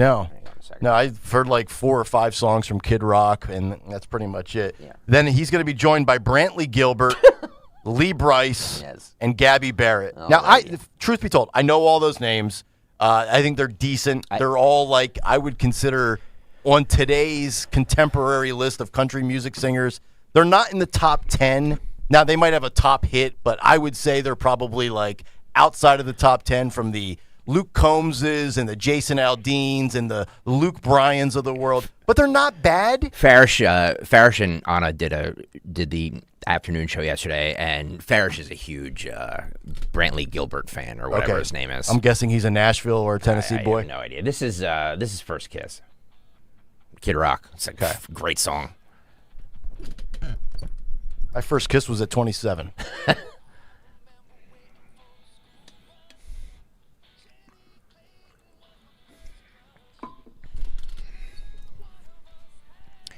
If you're a rock fan and you don't like this song, then you're a fraud. Not a rock fan? Yeah.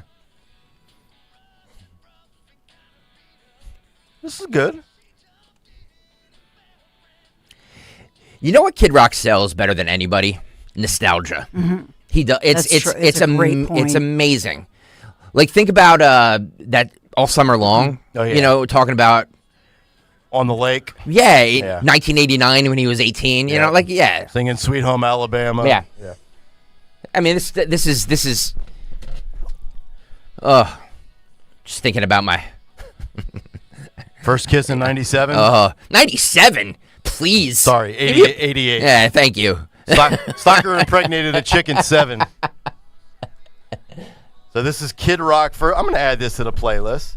I love the rasp in his voice. Yeah, well, that's the whiskey. Yeah, so I'm not like I'm down with that. I'm not down like I'm not poo-pooing Kid Rock. I'm not. I'm just it's kind of cliche to me to like, you know, for him to headline. Well, he's everywhere with you know, the MAGA movement. You know, he was at the RNC. He's always around. Like, so to me it was like the lock of the century that he would be involved for this. And it's also a huge. Now, here's the question, and I don't have this in the article that I printed from Fox News. Are they actually going to be somewhere in the Bay Area, or are they performing somewhere completely else? And then also, how the hell do you consume it? Because it's not like you're going to be watching it on CBS. Phil, put the or whoever has it from a network standpoint. Put the promotional poster that's up there. I think all the information is there, Nick. You see it? Okay. It's going to be on X, YouTube, and Rumble, Real America's Voice. and a bunch of other networks I've never heard of. So, like, do you honestly think anybody is small audience? It's going to be a small audience. Small audience. It's everybody. I know they say that, like, oh, I'm gonna, but for most people, the halftime show is background noise anyway. You know what I mean? For me, that's when I go and refuel on food and drinks. How's that diet coming, buddy? It's awful. I think I've gained. I'm sorry. I keep pushing. I might need the fat shot. I really might. No, I don't know. stop. At 42, I don't know what else I can do. Just have some discipline, brother. I do. Brother, come on. I didn't drink for a month. Oh, wow. So if I was testy in January, you know why? Yeah. Did you have a cocktail last night? No, I still haven't. Okay, I've got good. nothing in the house. I don't want to leave the house. It's too cold. I don't even want to run to the liquor store. I hate this weather. So you didn't have liquor. I am. I hate the cold, man. I swear to God, I hate it. Man. I don't even want to take the dog out for a leak. Gross sack, dude. Come on. It's happening. I would, but it's frozen. And my wife took it 22 years ago. Oh, that's not fair. Poor Kristen. Well, she did. She runs this shit. Picking on St. Kristen. There you go. It's a sin. Super Bowl 2026, by the way, just real quick, some commercials. I have this as well for you with celebrities. This is courtesy of Deadline. Again, I don't really know if this resonates with people. Emma Stone will star in a Squarespace spot. No. I don't know what Squarespace is, but this is their 12th Super Bowl of advertising. Kurt Russell and Louis Pullman will lead a Michelob Ultra commercial. Benson Boone and Ben Stiller will do an Instacart commercial. Bowen Yang from Saturday Night Live will bring humor to a Ritz Crackers commercial. Rob Riggle, who if I never see again would be a good thing, he will be back as the guac guru from Avocados from Mexico. Kylie Kelsey teams up with Dove. So we got to get our Kelsey fix, whether it's Jason, Travis, or Kylie. Ugh. Sabrina Carpenter will be in a Pringles ad. Oh, boy. Will she be naked? Once you pop, you can't stop. Victoria Justice will star in a Zvedka vodka commercial, which my sobriety might come to an end on that night. And there you go. So, I don't know. A lot of people down on the Super Bowl, not really interested in the teams.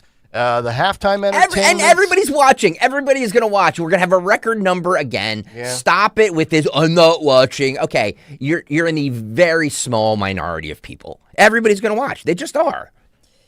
It's on YouTube. This will be an incredible test for YouTube with all the different people subscribed to all of those different, that's a good point. Turning Point USA, One America's Voice, X. So all these different apps, all these different streaming services, I'll be curious because let's say they get, 10 million or 20 million. I mean, if they get a block of people that just want to be supportive and turn to watch that, it will make a significant statement because what does that mean to advertisers? Yeah. That you have a niche market of individuals, working people, who are consumers, family people. And think about this, too. You're making a great point. What if there's liberals out there that are not fans of Bad Bunny's music, but look, I know this might sound crazy, but there are liberals that love country music as well. What if the liberal out there is saying, oh, I like Gabby Barrett, I like Lee Brice, I like Kid Rock or whatever, and I'm going to go to get it, and maybe they don't know that it's on YouTube, but they see it's on Rumble. This is a chance for Rumble and other conservative platforms to bring in a new audience. It's a genius move by them. It really is. I'm not poo-pooing what they're doing. Don't get me wrong. I'm not poo-pooing what they're doing. But it's not going to make any sort of significant dent in the Super Bowl halftime show. What would you guess? 10-1 the Super Bowl halftime will be No, there's still going to be I'm guessing probably 92, 93 million people will watch the Super Bowl as far as Nielsen ratings go. I know those numbers are always off anyway. But yeah, I think the halftime show is going to be one of the most viewed halftime shows that's ever happened. Mm-hmm. It's not going to be a good one. I don't want to see it. Yeah, you called Bad Bunny yesterday soulless music. Soulless crap. Bad Bunny is soulless crap. No soul, no heart. That's why this generation is in the situation that they're in, because they have music like that to look up to. There you go. And they stare at their phone for too long. Well, that too. But that could be coming to an end with Josh Shapiro, and also why this is occurring nationwide where the bans are in place, but the students in the schools are still scrolling and swiping. We'll talk about that as we continue. But first, let's talk about our friends at Piazza Auto Group. And we're talking about their great Hyundai locations, as well as Honda, Acura, Nissan, and all of their certified pre-owned luxury vehicles. And our friends from Piazza Premium are available to assist you in that unique vehicle search throughout the tri-state area. That's right. The Piazza Premium family has dealerships in Pennsylvania, Delaware, and New Jersey. So whether you're looking for the Alfa Romeo, the Maserati, the Porsche, it's a charcoal gray Porsche on the third floor of our parking deck I noticed this morning. The thing is absolutely gorgeous. Wasn't even covered in rock salt. Must be brand new or premium certified pre-owned. Mercedes-Benz, Jaguar, Land Rover, all of those luxury vehicles at PiazzaPremiumAutos.com. And that's the thing about certified pre-owned with Piazza. The inspection these vehicles go through, all of the upkeep, they come back out on the floor, out in the lot, and they're just as good as new. And you're going to get one that's a year or two old, 8, 10, 12,000 miles on it. You're going to save thousands of dollars. Check it out today. PIAZZA. That's PiazzaPremiumAutos.com. And tell them Nick Kale sent you. When you've been injured in an accident, hurt on the job, or in a medical mishap, there are many reasons to call Morgan & Morgan. But here's reason number 5. We try more cases than anyone in America by a wide margin. We are on approximately 150 dockets a week and win a lot. Go to forthepeople.com to see our verdicts and results. I believe our results give you the best chance of a fair, fast, and just settlement. Insurance companies know who we are by reputation. Imagine me doing this ad if it wasn't true. They would be laughing. Trust me, nobody is laughing. Their employees and adjusters often hire us when they're hurt. They know, and now you know. All law firms are not alike, not even close. With over $30 billion collected for our clients, we became America's largest injury firm for a reason. Morgan & Morgan, forthepeople.com.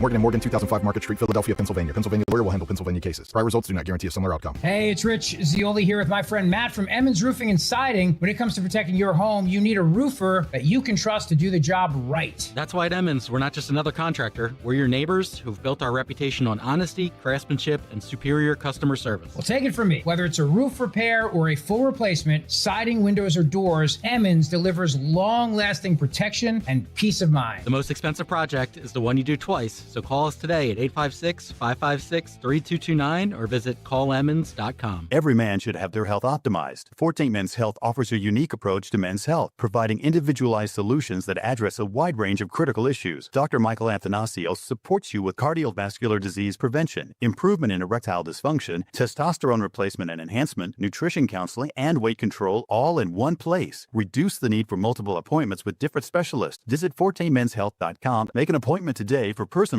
health care. 14 Men's Health, with one doctor, one location for life. 14menshealth.com. At Citizens, we help make sense of your money and all your money questions. Should I pay down my debt or start an emergency fund? Is now the right time to start saving? How can I move my financial goalposts even an inch? Can money actually buy happiness? What's it take to live like a royal in Queen Village? Whatever money questions you have, Citizens has the answers. Make sense of your money at citizensbank.com/made-ready. Member FDIC.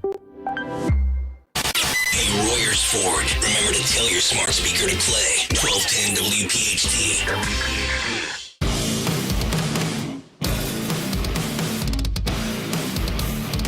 Inside of 20 minutes until we kick off a Tuesday edition of What's on the Cut Sheet. Just about an hour from now, Matt Rooney will join us for a Rooney Tuesday, as he will stop by at 8:30, as he does each and every week, or 8:37, 8:38, somewhere in that vicinity. We're kind of an ish type show. We have things scheduled at 7:45-ish, 8:30-ish. By the way, programming note, today from 3 to 6, Matt Rooney and Ed the Trucker Durr. I saw that last night. Yeah. How about that? Yeah. So, Trucker Ed. Interested to hear Trucker Ed. He upset the country when he beat who did he beat? Sweeney? Yep, Steve Sweeney. To become to become a senator in New Jersey. Could he upset the apple cart on 1210 and become the next great talk show host. How about that? We will find out coming up 3 to 6 today. Uh-oh. Do you like what I did there? We've got competition. Yeah. I like it. I know. Everybody's like, fierce. yeah. It's fierce competition.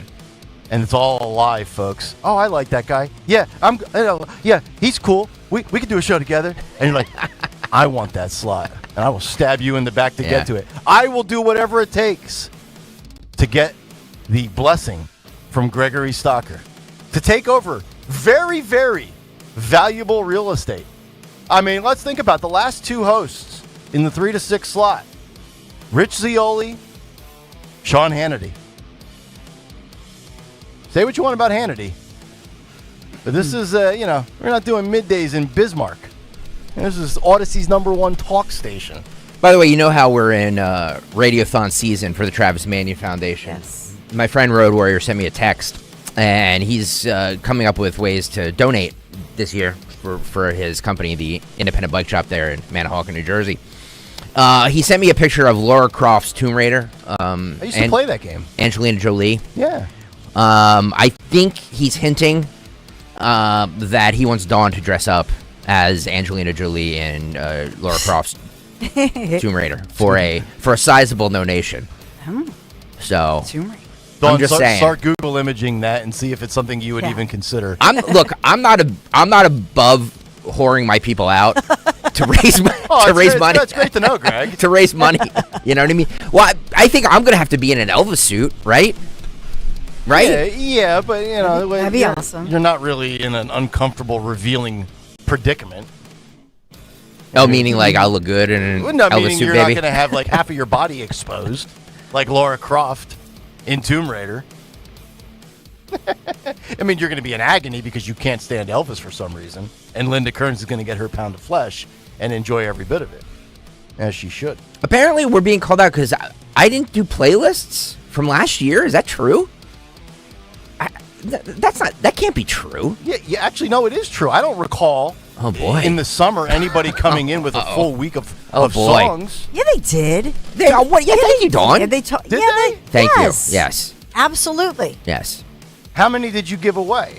I don't remember. I think 2, and I think we did them because Linda it's always. Kearns, you had to listen to Elvis, then you were off for part of the Elvis. I think that was. Okay. I think that was last year, though, Dawn. I don't think that was this year. Yeah, but that would have Thank been. you for helping me, but I think. No, you would have auctioned them off in March of 25, and in the summer of 25. Yeah, no, it didn't happen in the summer of 25. It had happened in the summer of 24 when I was off. Linda Kearns and Elvis wasn't the summer of 25. It wasn't. No. It all blends, Okay, it all if that blends. happened, then the people who bought the music, they get a pass to come in whenever they want that day. No, yeah, wait, hang on. Let's not give things away here, Stenslet. Okay. Well, not for nothing.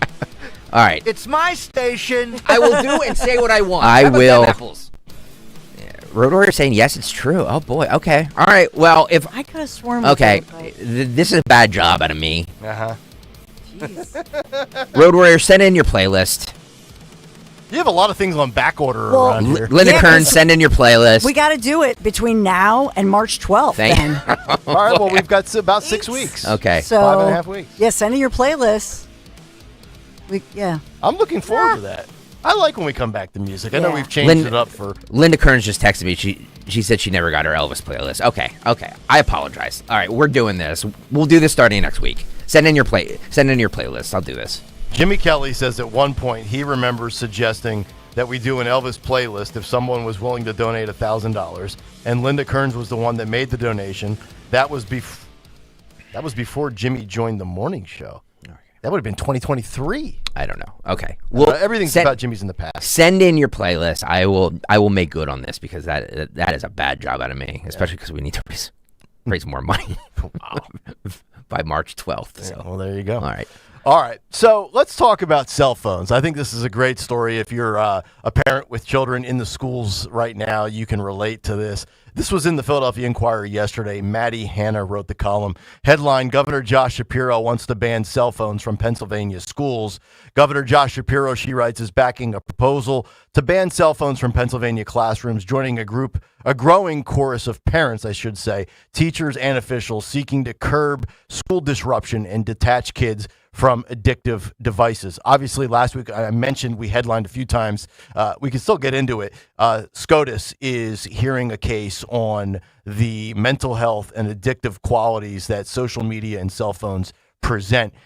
Shapiro said in a post on social media, quote, "It's time for us to get distractions out of the classroom and create a healthier environment in our schools." He called on Pennsylvania lawmakers to pass a bill that would require schools to ban the use of cell phones during the day, quote, "from the time they start class until the time they leave from home." The endorsement from the Democrat governor would continue to promote the issue during his budget address Tuesday, which comes as school cell phone bans have increasingly become the norm. 31 states have restrictions of some kind on phones, including 23 states with bell-to-bell bans barring the use of phones the entire day, according to Education Weekly.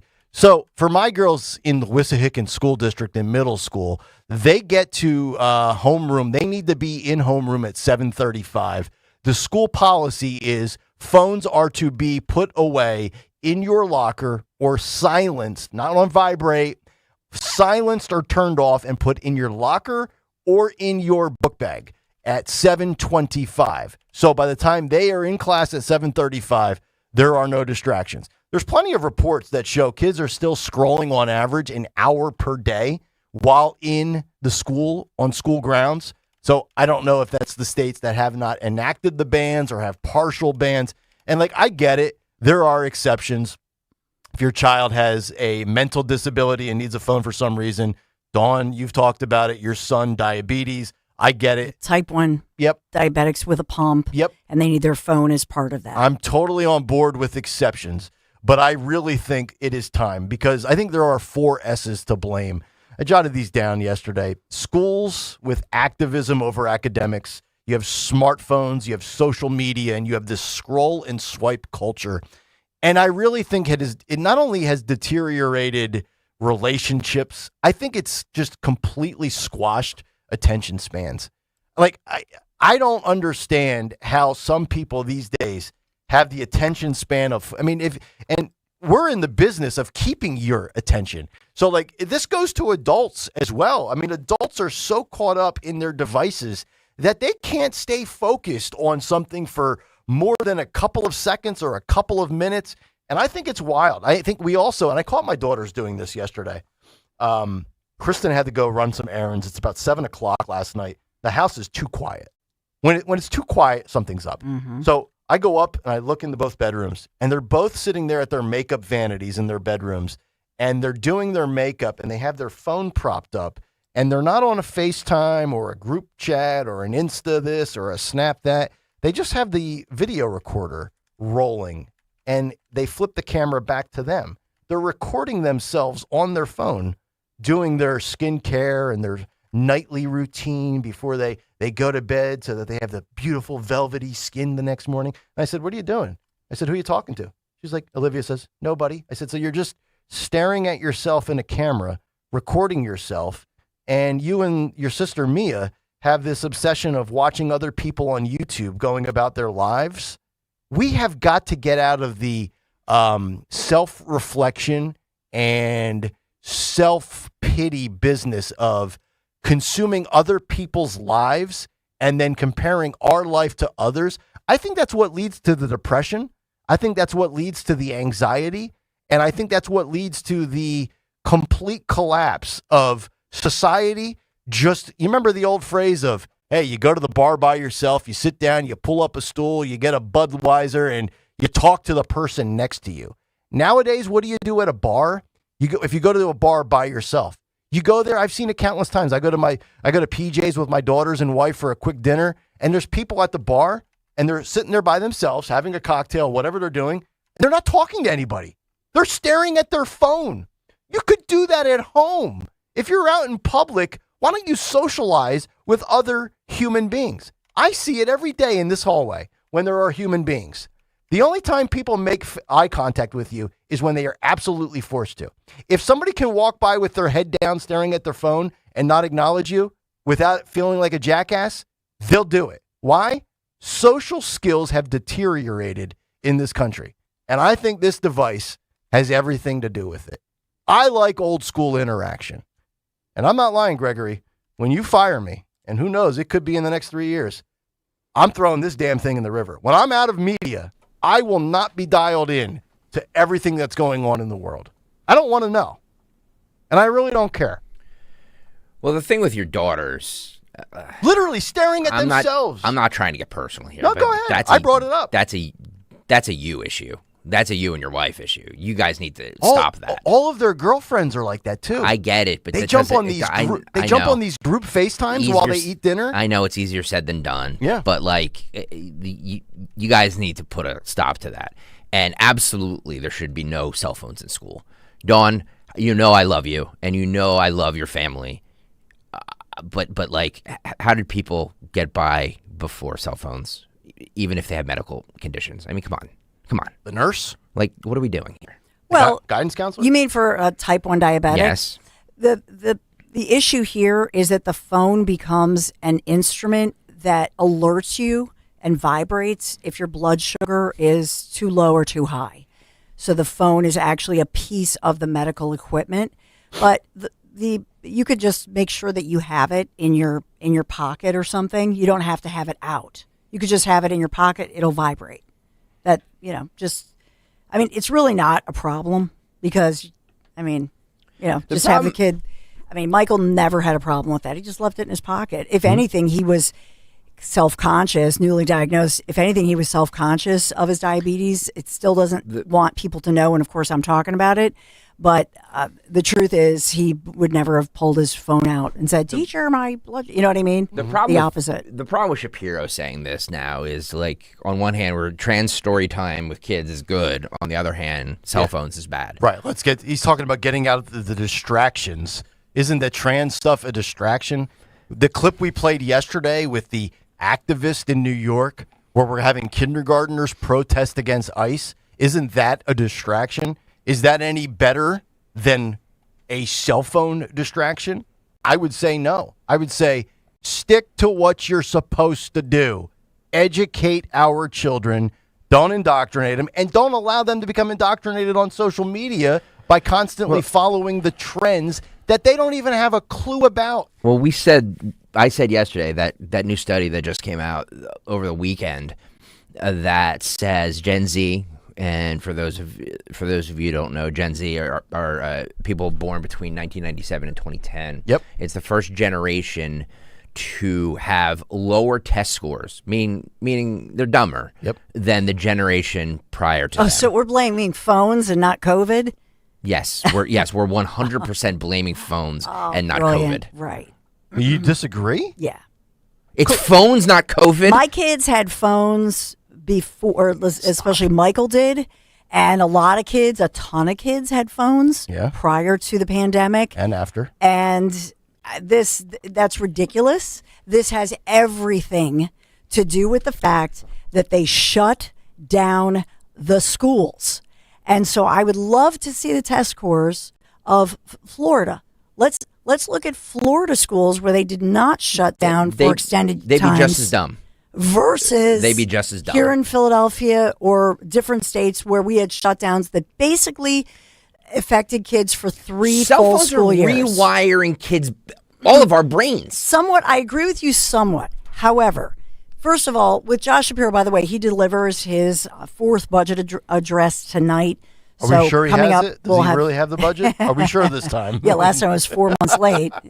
But he is delivering his budget address tonight. The Commonwealth Foundation Vice President is going to be on with me to 11:15 to talk about what we can expect with Shapiro. Shapiro should be talking about supporting the Saving Girls and Women's Sports Act. He should be talking about not supporting invasive medicines for kids when they're underage, before transitioning. To talk about this as low-hanging fruit, in my humble opinion, it should be up to the school. It's not low hanging. It should be up to It should be up to the school district and not the governor mandating something. What we've learned about COVID is that we don't like mandates. No. Let the local school board, let the local school district, let the parents who should have parental rights come together and figure this out together, not the governor or anybody at the state level or the federal level mandating stuff to us. I understand and I don't disagree with what you're saying. And I mentioned, I have it again here in front of me, that Beth Ann Rossica column. Will Josh Shapiro lead or keep hiding on school choice and girls' sports? But I would argue this, and I think the math will prove me right on this. More people have a cell phone and have thoughts on how bad the cell phone is. And you know my position on school choice and trans sports. I mean, it's been pretty clear. From a sheer number standpoint, it affects nobody. More people are affected by the phone 1 billion versus %. transports or you have school voucher. And just because the school voucher thing, you have a better shot. Not everybody has the financial ability to take advantage of it, even if it was a thing. Here's a factoid for all the backbenchers out there: you have a better shot, or you have a better chance of getting shot by ICE than you do of encountering a trans athlete. How about them apples? Say that again, I'm sorry. You have a better chance of getting shot by ICE than you do encountering a trans athlete. So for all the time we spend on all of this, and where 99.9% of people agree that it shouldn't be a thing, for all the time and energy and money, and why don't you address this? You have a better chance of being shot by ICE. So, let's look at priorities here where every single human being has a phone in school. And this is... But I'm looking this up. Most Pennsylvania schools most of them already have cell phone usage policies. This is Governor Josh Shapiro pushing for something where they have a state mandate. I don't like the state mandates. I just don't. So leave it in the hands of each school or the parent? Because once the parent lets the kid go to school, the parent can't really do anything. Once it's at the school, once it's at the local level, let the school board and the parents come up with solutions together. And generally speaking, most of the schools, and a teacher is allowed to say, put away your phone, or the principal is it's going to be in the principal's office till the end of the school day. You don't think this is like a bipartisan win? I think Shapiro's had the chance to do this at a statewide mandate level back in 2024, and again, much like other things, it never happens. But I would think probably 80% of parents, Republican or Democrat, would be on board with a ban from the governor statewide at the school level for their kids. I don't know that there are many parents that would be like, no, my kid needs to be on Snapchat during fifth period. I think this is one of those times where there's a lot of bipartisan agreement on this. I don't know, can anybody look it up? Is there bipartisan? I mean, Google AI, we type that in real quick. I'd be willing to bet that this is like an 80-20 issue. A lot like the trans stuff with men and women's sports. I hope Shapiro passes this. I would love this. Put your device, you don't need it. Unless, again, you have an exception like Dawn's son or... I'm going to say this. Last fall, just to answer you, because I've done interviews with all the different people in the legislature here in Pennsylvania. Mm-hmm. So there is they introduced it last fall. So there already is a bipartisan bill to just control the cell phone use in Pennsylvania schools to make it uniform. I will say this: I agree with Dawn that I don't like giving the state any more power than they already have. So I do think that it is up to the parents. I actually think not even the school. I actually think it should be the parents and just say, "Well, don't let them take it. Keep your cell phone at home." Yes. Yeah, it should really be up to the parents. But then you bring the slippery slope in with all these other specific school circumstances. Well, there's no busing. My child has to walk 8 blocks. My child lives in a rough area. What if he doesn't have the phone? If he gets mugged 4 blocks in? Too bad. I'm sorry. We all got along without it. Yeah. We all somehow made it through school without phones. Mm-hmm. I don't know how we did it. So yeah, I amend what I'm saying. I do think that this social media and cell phones are the great scourge of our society.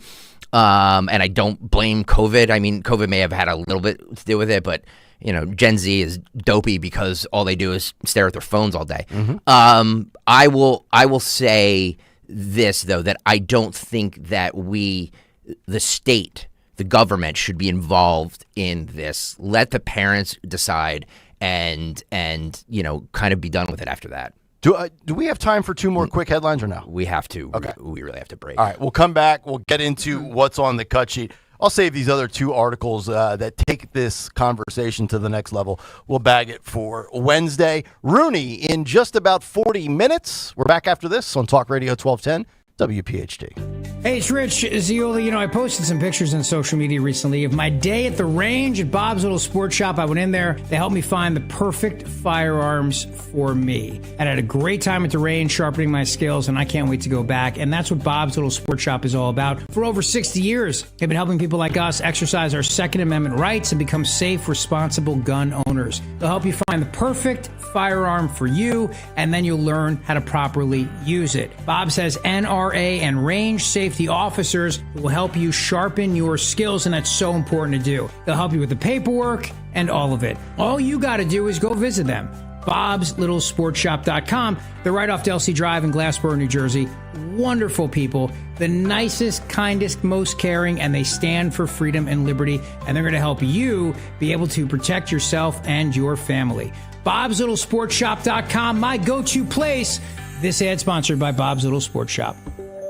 If you're suffering from burning, tingling, or numb feet, you need to pay special attention as we discuss neuropathy with Dr. Thomas Oliver of Oliver Wellness Center. Doctor, what is neuropathy? Peripheral neuropathy is actually nerve damage to the feet and legs. And what are the symptoms? The major symptoms are pain, numbness, tingling, burning, muscle cramps, coldness in the hands and feet, and problems with balance. Is neuropathy treatable? It is absolutely treatable, and we can get great results. Call 856-347-0032 today to schedule a nerve damage screening. Your nerve damage screening will tell you if you're at risk for serious complications and if you're a candidate for our innovative treatment program. Don't wait until your symptoms are so severe there's nothing that can be done. End-stage neuropathy leaves people confined to walkers, wheelchairs, and even with amputations. Call 856-347-0032. The first 25 callers will receive a free nerve damage screening. Call 856-347-0032.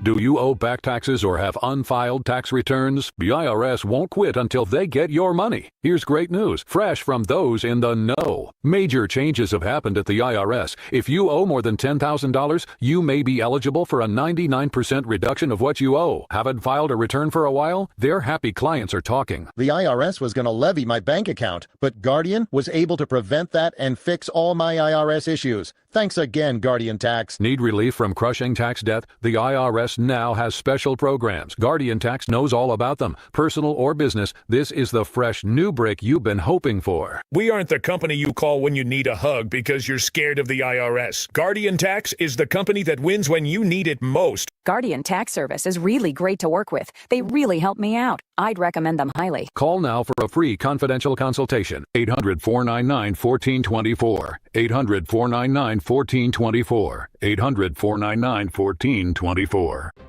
Here's retirement phase expert Joanne Small-Canella with today's report. For decades, baby boomers have been the engine of the American economy. As the largest generation in U.S. history, their hard work didn't just fill jobs, it fueled decades of consumer spending that built the economy and lifestyle that we all enjoy today. But now, as baby boomers retire in large numbers, they're leaving behind a labor and spending gap that younger generations are struggling to fill. This week's expert report warns Americans in or near retirement about what economists call the silver tsunami. It's a massive wave of older workers retiring all at once, creating a spending void that could pressure retirement portfolios based on Wall Street. Currently, nearly 1 in 5 Americans is 65 or older, and at the same time, the generations following the boomers, Generation X, Millennials, and Gen Z, are about 10% smaller at their respective peaks. Even with many older Americans working longer into their golden years, our economy still has more job openings than available workers. Simply put, there are fewer workers to replace those retiring and fewer consumers to sustain the same level of spending. When fewer people are working and spending, economic growth can slow down and markets may struggle.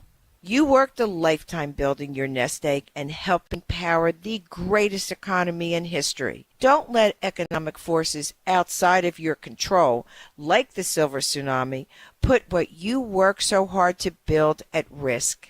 The exclusive crash-proof retirement system is designed to be a safe haven from market storms, protecting your nest egg from losses while allowing for growth with the potential for double-digit interest returns. To learn more, schedule a no-cost appointment with a retirement phase expert by calling 800-722-9728 or by visiting crashproofretirement.com. Free speech lives here with Don Stensland, 10 till noon on Odyssey's #1 talk station, 1210 WPHT. We are back, 7:52. It is a Tuesday morning. Kayal and Company, Nick, Dawn, and Greg. It's Talk Radio 1210 WPHT. Matt Rooney coming up at 8:30 for a Rooney Tuesday. Right now, time for a Tuesday edition of What's on the Cut Sheet. What's on the cut sheet? What's on the cut sheet on this Rooney Tuesday? Sponsored by Tri-County Auto. Great deals on Toyotas and Chrysler Dodge Jeep Ram. Stop by both dealerships. Look for the big American flag. Thank you, Tri-County Auto, for sponsoring the ever-important Tuesday edition of What's on the Cut Sheet. Jimmy Kelly, if you can grab the sheet I just printed off of the printer, I'd appreciate it. Bring that into me whenever you are able to.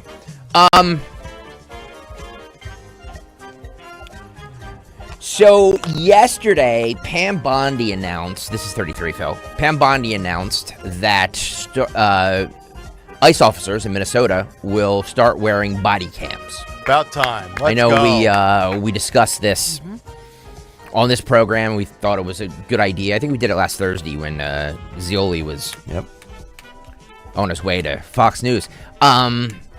Yeah, I think all three of us are in rare unification over this, that we think that this is a good thing. A reporter asked Trump about this yesterday. Roll this. Kristi Noem just announced that you're deploying body cameras to Minneapolis. What's your thinking behind this decision, and do you want to see this? Well, it wasn't my decision. I would, I leave it to her. They generally tend to be good for law enforcement because people can't lie about what's happening. So it's generally speaking, I think 80% good for law enforcement.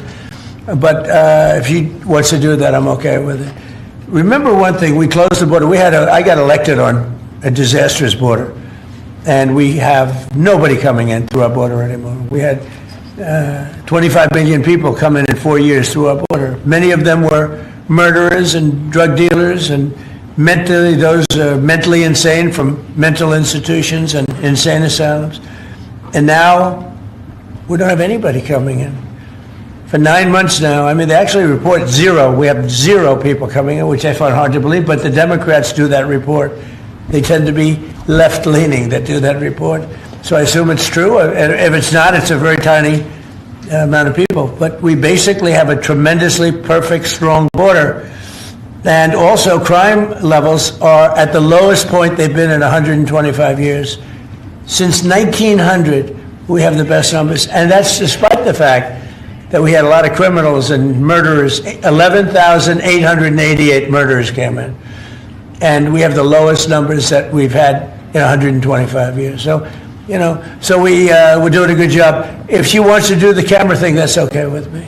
You know, I really do believe this. After George Floyd, America became this country of, hey, let's record our interactions with law enforcement, whether it was over the routine traffic stop or a de-escalation situation, and all of society gathers around as they see a citizen and a cop, and they start to film. And we are relegated to their cell phone footage or security cameras on every corner or stoplight cameras. And obviously police, we've seen it work and exonerate a lot of officers in this victimhood culture. Everybody wants to film and then say they're violated, their rights are being stripped away. I'm actually surprised it took this long for ICE. And I know it's not going to happen overnight is what they say. I actually argue it should happen. It's a funding issue. It's the freaking United States federal government. We have, 3,000 officers in ICE deployed? We can't have 3,000 cameras in the snap of a finger? I find it hard to believe, but I'm glad that we're actually getting there. Yeah, I mean, I agree. I just think this is a no-brainer. Yeah. And we know that it's popular for law enforcement. So we know that here in Pennsylvania, for example, even the state police, which are under the direction of Governor Shapiro, were among the last to get those body cameras. They wanted them. Everybody in law enforcement that we talk to, who even will call in, says, yes, we want these because 9 times out of 10, it immediately exonerates the officer. Plus, it's awesome to play on the cut sheet when we have that. And for Fight Club. I love playing body camera footage. It's the best thing that's happened to this radio show. It was announced late Sunday night, that since Trump and his people took over the Kennedy Center, it'll be closing for 2 years. Now they say renovations, but we all know really why it's closing. It's because the ticket sales are null, and we all know it ain't going to open again. However, he says that it's because of renovations. This is cut 36, Phil. Mr. President, thank you. Speaking of renovations, you announced you wanted to build a new and spectacular entertainment complex at the Kennedy Center. Right. Do you plan on tearing it down, and how much will all of the renovations cost? Probably around $200 million. And, it's funny, in real estate and building, I've done so much of it. I've done so well with it. You want to sit with something for a little while before you decide on what you want to do. And, we sat with it. We ran it. It's in very bad shape. It's run down. It's dilapidated. It's sort of dangerous. Things fall out of ceilings. You've seen it. And we had some big events there. We had a lot of great events there over the last year, but you can't do any work because people are coming in and out, and you have the workmen. We have a marble man over there the other day. He said, every time I put down a piece of marble, people are stepping on the marble. They don't even have time to dry. And you can't do the same quality job if you close it, and, we're fully financed. And so we're going to close it, and we're going to make it unbelievable, far better than it ever was, and we'll be able to do it properly. I was thinking maybe there's a way of doing it simultaneously, but there really isn't. And we're going to have something that when it opens, it's going to be brand new, beautiful. I'm not ripping it down. I'll be using the steel. So we're using the structure. We're using some of the marble, and some of the marble comes down. But when it's open, it'll be brand new and really beautiful. It'll be at the highest level. We can do a much better job, probably in a way a faster job in terms, because when you do it piecemeal, for instance, they have a play tonight, and you can't do anything. You have to pull out everything, and you can't have stanchions all over the place, and people are walking in to see a play. So we'll be closing it sometime around July 4th. It's like we'll close it on July 4th in order to do something great for America, and then we're going to build it. We have great contractors. We're going to build it, and we'll do it right. We're using the highest grade marbles, the highest grade everything. It'll be brand new. Tremendous carriers putting in the air conditioning, or I guess they're a bidder, but they're probably going to get it. Carrier. We're going to have all brand new air conditioning, heating. The steel will all be checked out because it'll be fully exposed. It's been up for a long time. But as anybody knows, it was in very bad shape. It wasn't kept well before I got there. So we're going to make it, I think there won't be anything like it in the country. All right, so unlike Philadelphia schools, they'll have heating and air conditioning. That's a start. Whether it's the ballroom, the Rose Garden, the Kennedy Center, I'm not a event type of guy. Of all the things that I'm not a get together and dress up and schmooze type guy. I don't care about this. Of all the things that are going on, the last thing I give a rip about is the Kennedy Center. Whether it's publicly financed, privately funded by donors and bankroll, I couldn't care less. Do you agree about it's not the going to pomp and circumstance of all these little bougie gatherings? Do you agree it's not going to reopen though? I have no idea. Oh, I think it will reopen. Sure. I think it absolutely will. Okay. If it closed, I wouldn't know. Just like his casinos did. Well, it's because I took him for all he had at the poker room and the blackjack tables. I bankrupted the Taj Mahal. Look, I think it will open, and I'm looking up for what happens with the workers and the musicians. So the Trump administration has said, for example, the orchestra, which is the National Symphony Orchestra, they've been told that they in fact will. The musicians have been assured, and I'm looking, this is the New York Times, that they'll find the they'll find other venues where they will be performing while the renovation takes place. So that's on record. The administration has been asked this, and they have committed to finding them other venues. We'll mark this tape. My question is, today. when he talked about the renovations, is this another one of those situations where this is private money, where he's getting private sponsor money? I'm sure he is. And I'm assuming it's not tax, right? Yeah, Okay. no, I'm sure it's not, because there would be much more of an uproar if it was Tax taxpayer dollars. money. I'm sure it's not. So the moment it's not our tax dollars, I mean, I think the default stance is, who cares? To be honest with you, they can knock it the F down. I don't care. I don't care about the Kennedy Center. I'm with you. All of these performing arts, I don't care about any of it. Yeah, I'm not. I just think I'm just not I'm not a big function gathering event type of guy. That's why the audience loves me, Gregory. I'm a hole in the wall, corner stool kind of guy. You know what I'm saying? Corner stool. With the working You're man. a stool, all right. Budweiser and some wings. Yeah, I don't need champagne and finger foods and everybody sitting there worrying about whether they got tartar sauce on their tie. Good God. Well, I'd never make He's a man's man. I'm a man's man, baby. See, I mean, I love this kind of thing. I never thought much. I mean, how many times in the past 3 years have we talked about what's now named as the Trump Kennedy Center? But how many times have we talked about this? Right. Or orchestras? We haven't talked about it in years. So he's putting this on the map. He's saying this is dilapidated. Ticket sales are plummeting. They admit that the building, they admit that they were planning, much like they had to redo Geffen Hall back in the day, and all of these buildings at huge taxpayer expense.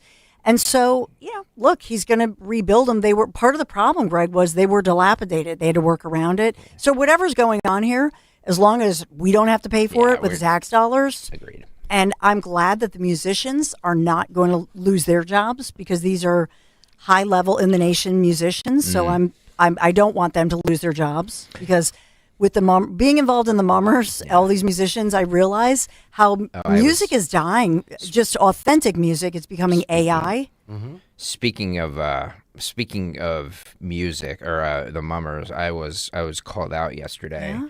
Steve Hoffman wrote that I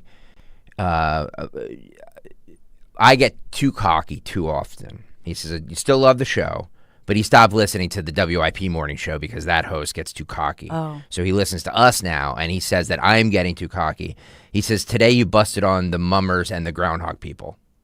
And yes, that is true. So if you're a Mummer or a Groundhog person, I just said I don't get it. It doesn't mean I like. Some of us are just not into the arts. I'm not disrespecting the people who are into it. I'm just saying, me personally, I don't get it. I don't get standing up on Gobbler's Knob with a top hat on and, holding a rat and saying this thing didn't see his shadow in 6 more weeks of winter. Or dressing up like you're on acid, like you're on a bad acid trip, and playing strings, playing the banjo. That does nothing for me either. So Steve's not a fan of people giving opinions. But Steve, I love Steve's a good guy. I was able to make my case. Thank you. For the String Band Association, for what a great job they did. And I think it was a debate, because Greg was saying, I don't get it. Mm-hmm. But I think we did talk about the magic of the Mummers, the music, how they are the original content creators. And so I'm trying to make, the argument here that even maybe you don't know much about the Mummers, check them out, join the, go to the Mummers Museum, learn about them, because here's the thing the hook with somebody like Greg and Nick, Greg loves music. If you love original music and want kids to learn music from musicians, the Mummers is such a pathway. And it's a live, original created, locally created music, dancing, costuming, the arts. I'm getting called out. It's great. I love it. No, the Mummers, I'm telling you, if you guys were here's the thing. If you were there with them, you would love them. Honest to God. And these people can party, by the way. Jimmy Kelly can tell you. He was I've with heard the after Woodland. parties are pretty good. Oh, my gosh. Yeah, I've heard. And it's like, you party with the mummers, because Greg likes to party. So maybe Greg should go to like the after parties. Maybe that's what we need to do. And then you can get your acid at the after party. Now, Dawn, because you've done television in Kennedy Center and a lot of news people show up, are you into the Kennedy Center and the mummers because of the broadcasting connection you have, or do you just in general like the arts across the board? I love the arts across the board, but my parents, we wouldn't even go out to eat. I grew up, we didn't have money for any of that growing up. Right. And so I just appreciate the arts. I wish there were a pathway by which, especially kids, could do more field trips to make it sort of affordable. Right now, it's just unaffordable. Yeah. And so that bothers me. And that's why thus the mummers. I mean, you think about it, it's free. And they make everything free and accessible. They do so much even throughout the year, but they provide that. And I think that's part of what Mayor Sherrell Parker loves about them. For Philadelphia kids, it's a pathway into the arts, and there's truly not a cost to it. And for you, Steve, I love you, my friend. And thank you for listening. But like, you have to understand, my reaction to things is all id. It's all the first thing that pops into my head. It's not always the right answer. It's not always the most eloquent thing to be said, but it's the first thing that pops in my head. And the first thing that pops in my head with the mummers is it's a bad acid trip. It looks like a bad acid trip. Now, do you like are you into, Stalker, any other arts that are, quote, higher budget? No. You're not interested in Broadway play? Oh, God. Or I'd rather blow my brains out than see a Broadway play. Are you serious? And I know your son's into it. I went to see Misery 10 years ago or so with a couple friends, and it was Bruce Willis and Laurie Metcalf. It was fabulous. But like, Kristen and I went. Do I go on it? No. No. Have you ever? We went and saw Especially if they're singing and Wicked dancing on Broadway. Oh, God, I'd rather. That was pretty good. We went in 2008 or 2009. We were just relatively newly married. It was a good time. I'd rather hang myself from a ceiling fan. Well, one of the Munchkins did in The Wizard of Oz. That's an urban legend, I think. Is I don't that think not that true? actually happened. Is that fake news? Speaking of urban legends, 25, Phil.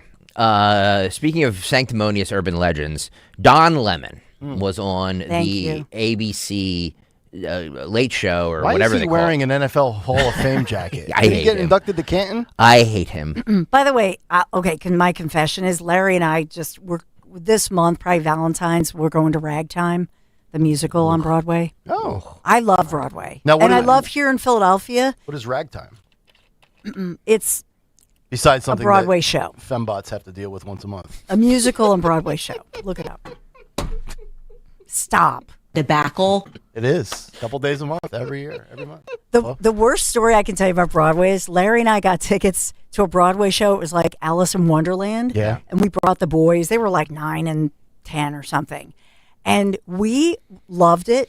We had no idea that it was actually an adult show and there were all of these references, which we didn't get. I didn't even get them. Larry started going, well, I think they're making like these adult references. It was like these adult sort of gay references or trans. Expect for the next went 11 right over my months head for me to ride you like you've never been ridden. See? And so we still laugh about it because all that, as you guys make fun of me all the time, it just goes whoosh over my head. We make fun of you because we love you. Yes, in a loving, endearing way. But yeah. And by the way, when Dawn and I go at it, well, yeah. I should not say we that. do go at it. Because, when Dawn and I argue. Yeah. But it would be boring if we agreed all the time. Oh, my. Do we have to still... Greg does this on purpose. It's a radio show. We're still explaining this to listeners 4 years in? Yes, we Yes. are. It's unless you ridiculous. just found us 3 days ago. So, that's Some just people are. it. Some people are. I have people all the time that they'll write or DM. They'll be like, I just discovered you guys because it's on YouTube. Yes.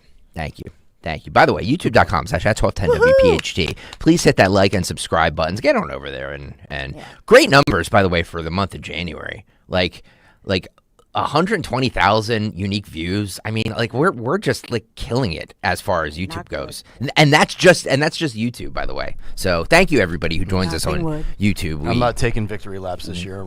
I've retired. No, I'm thanking the audience. I'm thanking everybody that checks us out, whether you watch us live or you watch us later, because I know a lot of people watch us later, which is cool. Whether you watch us now or watch us later, as long as you're consuming the program, that's all we care about. Okay, Don Lemon. Boy, I tell you. Has been dead to me. He says he's been more than a decade. He said he was willing to turn himself into the DOJ, but he never heard. Roll this. But I do think that there is a difference between a protester and a journalist. So the next day, Trump reposts something from someone saying that you should be arrested, you should be sentenced in prison for violating the FACE Act. And at this point, are you thinking, oh, I might get arrested? Well, not until they started, the drip of people starting to talk about it. I think Todd Blanche and Pam Bondi and all those folks talked about it. And here's the interesting thing, though, is that after that, I retained an attorney. And the attorney reached out to them and said, basically, I understand that you have an interest because your folks have been talking about it. And so if you are serious about this, then let's do it the right way. He's perfectly willing to self-report it, which means turn yourself in. And so we don't have to go through this whole rigmarole, and never heard back from them. That is customary in a situation like this, that someone would be allowed to turn themselves in. Yeah, people who are accused of much worse things than I am accused of doing they are allowed the courtesy. I mean, Donald Trump was allowed the courtesy to turn himself in when he was. That's right. He did. Yeah. And so then the DOJ goes. Just remember, Jimmy, Don Lemon hates white guys, except for the ones that he sleeps with. His husband is a white man. That's correct. It's always fascinating how everybody says the white men are the devil and then they marry him. It's hard to have less respect for Don Lemon after his CNN days where he labeled 70-some million Americans as racist, or he would take things out of context and clip them and label people things that are not appropriate or actually accurate is probably the better description. And then he goes independent, and you feel the need to, in my opinion, just my opinion, clear violation of the FACE Act, not only with him, but the protesters that stormed that church. And I think Bondi arrested a few more yesterday, so that list is starting to really fill up. And then you do this, if you feel the need to violate somebody's First Amendment rights for your bottom line profit, and Trump is correct when he says this is the best thing that ever happened to Don Lemon. He's going through the Hollywood mainstream media car wash right now. I'm sure he'll be on Morning Joe. He'll be on Fallon. He'll be on Colbert. He'll be on all of them. He's having his 15 minutes. This is going to accelerate his YouTube platform. I guarantee you, let's just say, I don't know, Don Lemon had 80,000 subscribers to YouTube. After this arrest, he probably has double that by now. Yeah. Just a guess. 26, Phil, more with Don Lemon. The DOJ goes around and tries to find, and correct me if I have it wrong, some judges to charge you, and the judges say, no, we're not going to do that. I think it was 2 different judges and an appeals court. I think so. It was 3 altogether. And then they find a grand jury. Right. And are you familiar with how that happens? Like, how do they find this group of people who are willing to bring charges against you? I don't know. I'm not that, astute with it, but at least I don't know the process that well because I'm not an attorney. But, I assume that they figure out who the folks are and they send it to them. And then they write up the indictment as to what they are, what they want charged. And then they give it to them. But you can write whatever you want to an indictment. As I've been doing some research, you can say whatever you want, and for even if you lie about it, prosecutors can pretty much say what they want with impunity. And they don't. Stop it right there. Now Rooney will back me up on this. I'm almost sure I'm right. There's a concept called venue shopping, where you try to find a group of people that are more favorable to what your desired outcome in a case is. That's why they have a thing called jury selection. Prosecutors are looking for ABC. Defense lawyers are looking for XYZ. But his words there, not my words, his words, that they go around looking for people that want something written up in an indictment to further... No, the lawyers write the indictment. And usually they have a template. Now, they fill in certain details, but there's a general template for indictments for insert whatever alleged crime occurred. Thankfully, he said, well, I'm not really a lawyer, but I've researched. He got about 98% of that wrong. By the way, Don Lemon has 1.2 million viewers subscribers on his YouTube page. He has a big following. He has a huge following. So he's able to, with just that alone, he's able to monetize the hell out of YouTube. And that's just YouTube. Right. So, and I'm guessing a lot more people subscribe to it. I would like to see what it was 2 weeks ago compared to now. Probably doubled. I'm sure it doubled, and everybody just played right into it. They just played right into it with his martyrdom and his victimhood, and now he gets a standing ovation at Clive Davis's pre-Grammys party, and Jimmy Kimmel's interviewing him. Like it's disgraceful. Well, sickening. I know that you're never content with success, and neither is Dawn, and neither am I. So if we want to grow, should I commit some violation? I'll go out and commit a crime right now if it'll boost our audience by double. That's why That's why I like you, because I know you would do that for this. I would. I really would. Here's the thing. I know I've told you guys this before, but he's just a nasty, apathetic human being. Yep. And it's all about him. He's so self-involved. Mm-hmm. And I worked with him here in competition with him, and he's just not a good. When do I say? I don't say this about many people. Yeah, you should say it more. But in my encounters with him, and in particular, the way that he treated people who were crime victims, and the relatives, neighbors, and friends of crime victims who were in their darkest moment and fearful, and he treated them like dirt and cursed at them, and it was really abhorrent. He is not a good person. Dawn, you better keep your mouth closed. The Krantz on YouTube says whether or not they played into it, it's irrelevant. He should still be arrested. Nothing is going to happen to him. This was all a show. I'm telling you guys, this was all a show. Of course it was. And he's benefiting from it. But the point is, it doesn't mean he didn't violate somebody's rights. You could sit here and tell me the motive. I get the motive. I know what Don Lemon is seeking here. And I don't disagree with what his goal is as far as what I think it's wrong, but I know what he's trying to achieve. The whole world does. It still doesn't mitigate the fact that you cannot storm into a church at a place of worship. Could you imagine? Just think about this. Flip the variables around. Who's the dummy that used to be at Veritas? Keefe. Or James O'Keefe. Yeah, James O'Keefe. If James O'Keefe or Benny Johnson or whatever stormed into a Southern Black Baptist church or anything LGBTQ plus, what do you think the outrage would be? White Republican racists storm black church. But Don Lemon does it, and it's, the government's rounding up journalists they disagree with. Nobody talks about the fact, and I don't know the specifics of the cases, so some of them might have been justified. Again, I'm not a January 6th person where I say, everybody should be exonerated and pardoned. If you committed a crime, you do the time. If you got your rights violated, well, then you should have those rights restored. But countless, quote, independent journalists and videographers, not right-wing talking point, Grok, Google, they were arrested by the Biden administration. Then guess what, guys? We all have to sit here and admit that Don Lemon is a genius, because he knew that doing this was going to get him attention, possibly arrested. So he choreographed this, and right or not, it's kind of ingenious of him, no? Well, Can we not sit here and say that it was genius what he did? No, I did. I said it's a calculated move to gain notoriety, and he achieved that. But I don't like the fact that you stooped to the level of violating somebody's rights in a place of worship. Yeah. And I say that as a guy who's only been to church this past Sunday for the first time in 8 years. It will strike you down. I haven't been going every Sunday for 8 years. On her desk, Pam Bondi was on with Hannity last night. Talking. You could just stop right there. On her desk with Pam Bondi. That's a skit. We should do a bit on that. Yeah.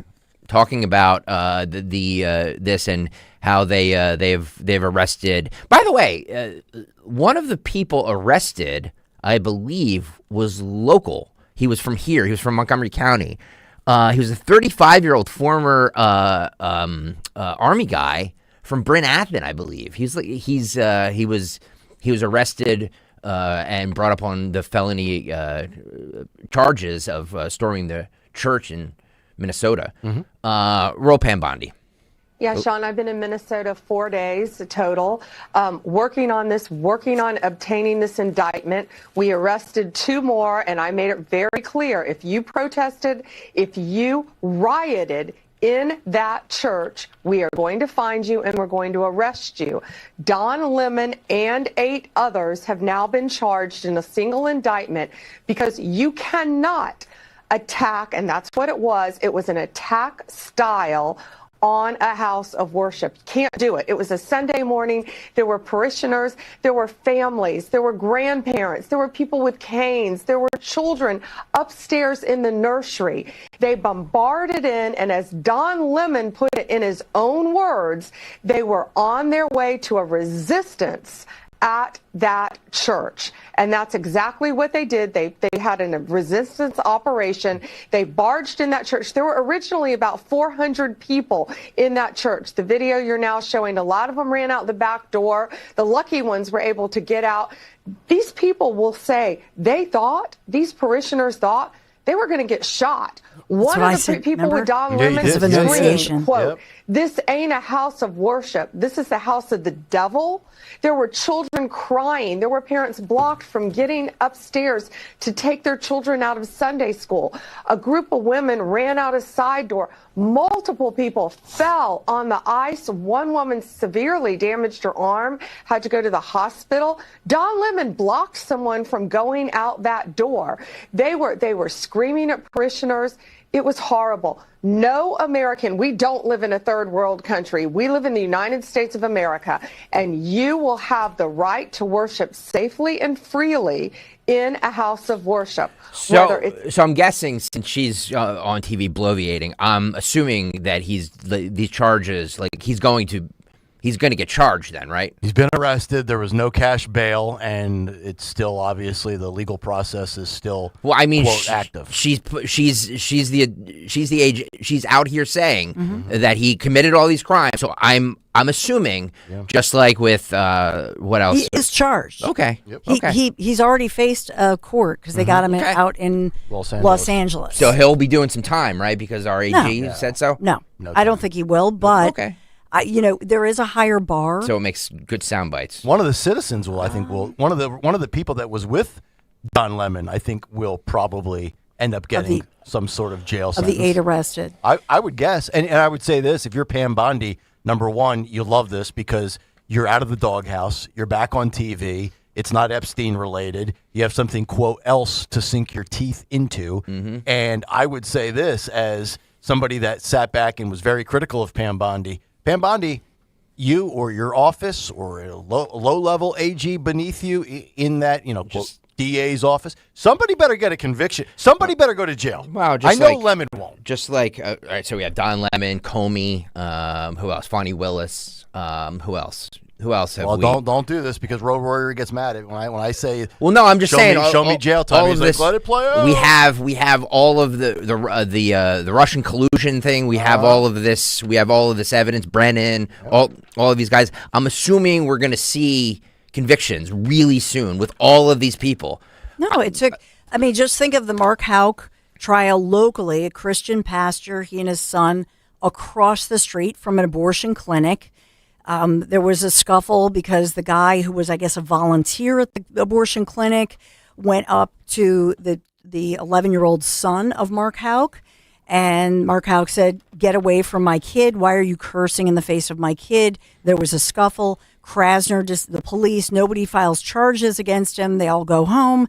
1 year later, Biden DOJ then arrests him at his home, charges him. Yes, we know the and story. And he goes on a federal trial. But that took years. My point is, the process, even though this was immediate, the process, you have due process.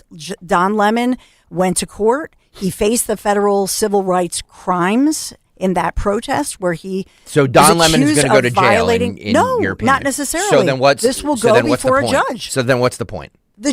Well, the point is that in America, we have something called religious freedom.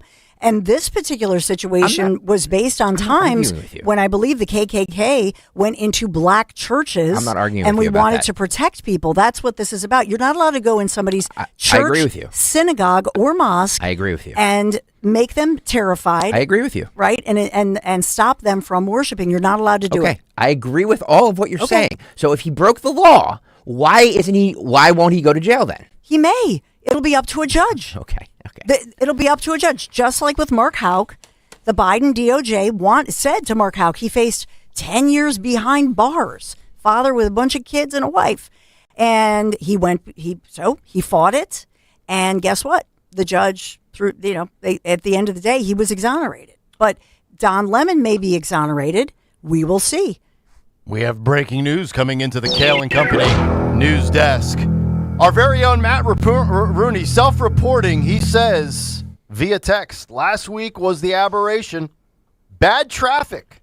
Will text you when I get back to my computer. No, that is just disgraceful. Pray for me. That is just Pray for me. That is just disgraceful. Well, give us he should call in. What's the traffic report? You know what? Don't bother. No, Rooney doesn't have a limo driver. Don't bother.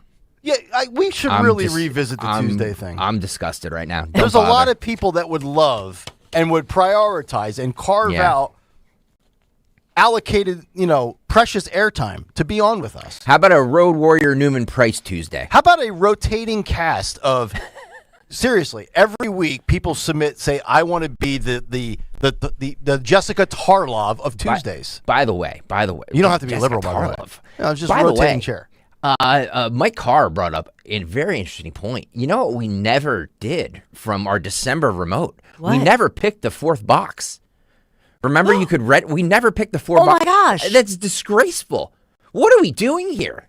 How did we determine how it was going to be selected? Was it donation wise? No. If you went down there and you donated, you put your name in a box. We never did that. Do we have the box? I think Walter has it. Walter, where's the box? All right, we need to have a meeting with ourselves and maybe why don't we just take every single person that submitted to the box and we'll give them each a Tuesday for the next that's a good idea. 27 weeks or whatever it takes, and we'll just tell Rooney we'll talk to you again in September.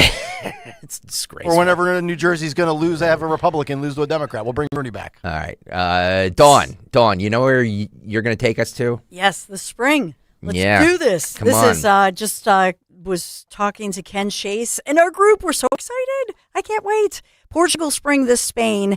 This is almost, I think there might be maybe a few spots left for this trip, but the flight is almost full.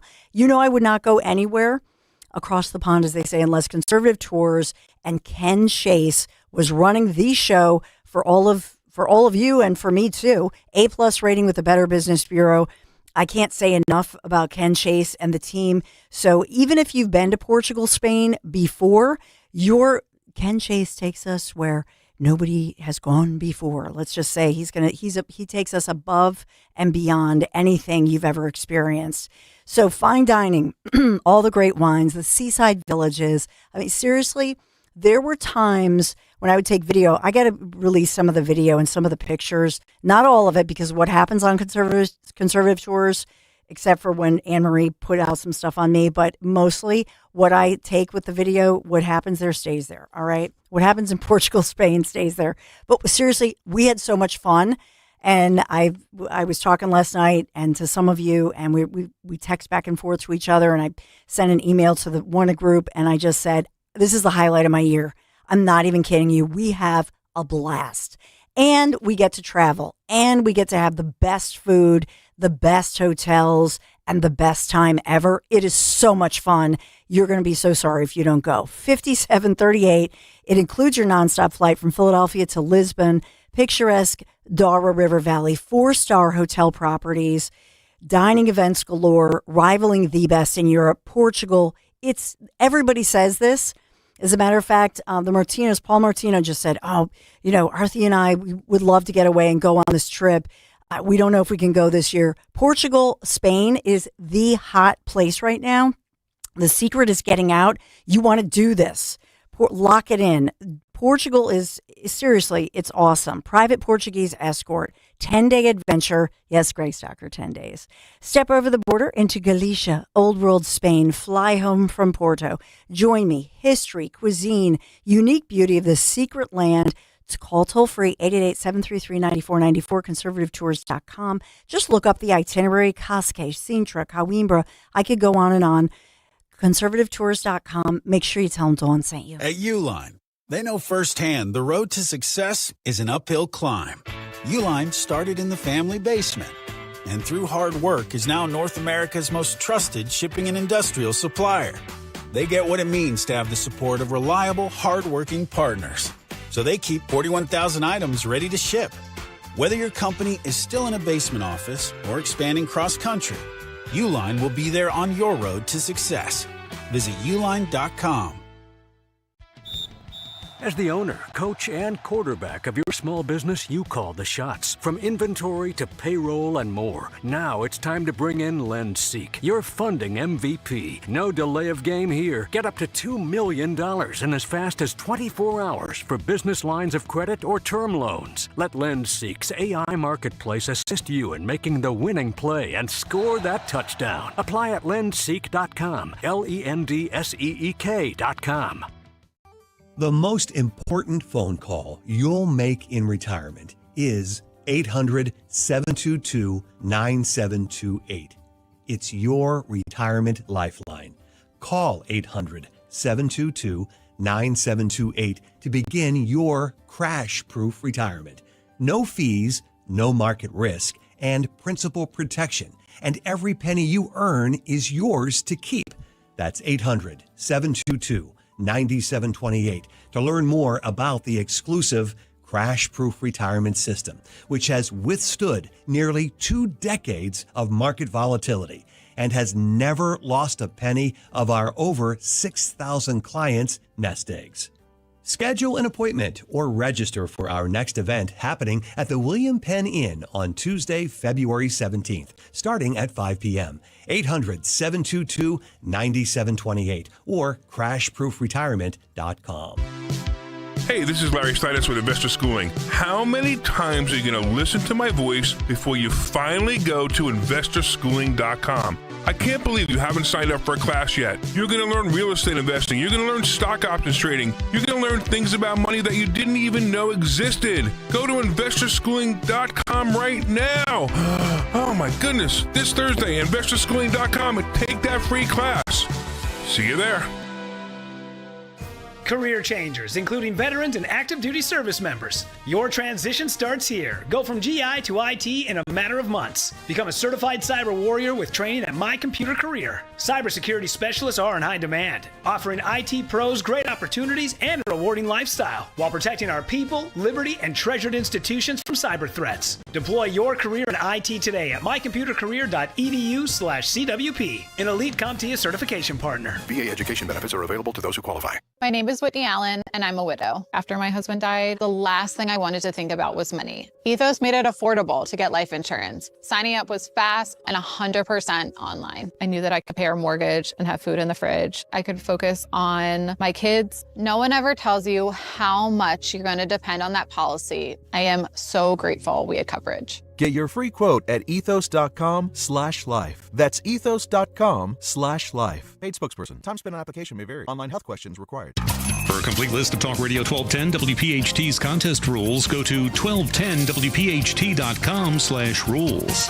Edelman's Coins, Philadelphia's local bullion dealer. Edelman'sCoins.com. Searching for a new path to wellness? Dr. Molly Fantasia explains how medical hydration therapy can help you reclaim your energy. Listen to Health Watch, Sunday mornings at 8 on Talk Radio 1210 WPHT. Start the new year off on a healthier note by taking active liver supplements from New Nordic. Available online at Amazon, NewNordicUSA.com, or your local CVS, ShopRite, Meijer Grocery, or Wegmans. Now, you can listen to Talk Radio 1210 WPHT on the iHeartRadio app.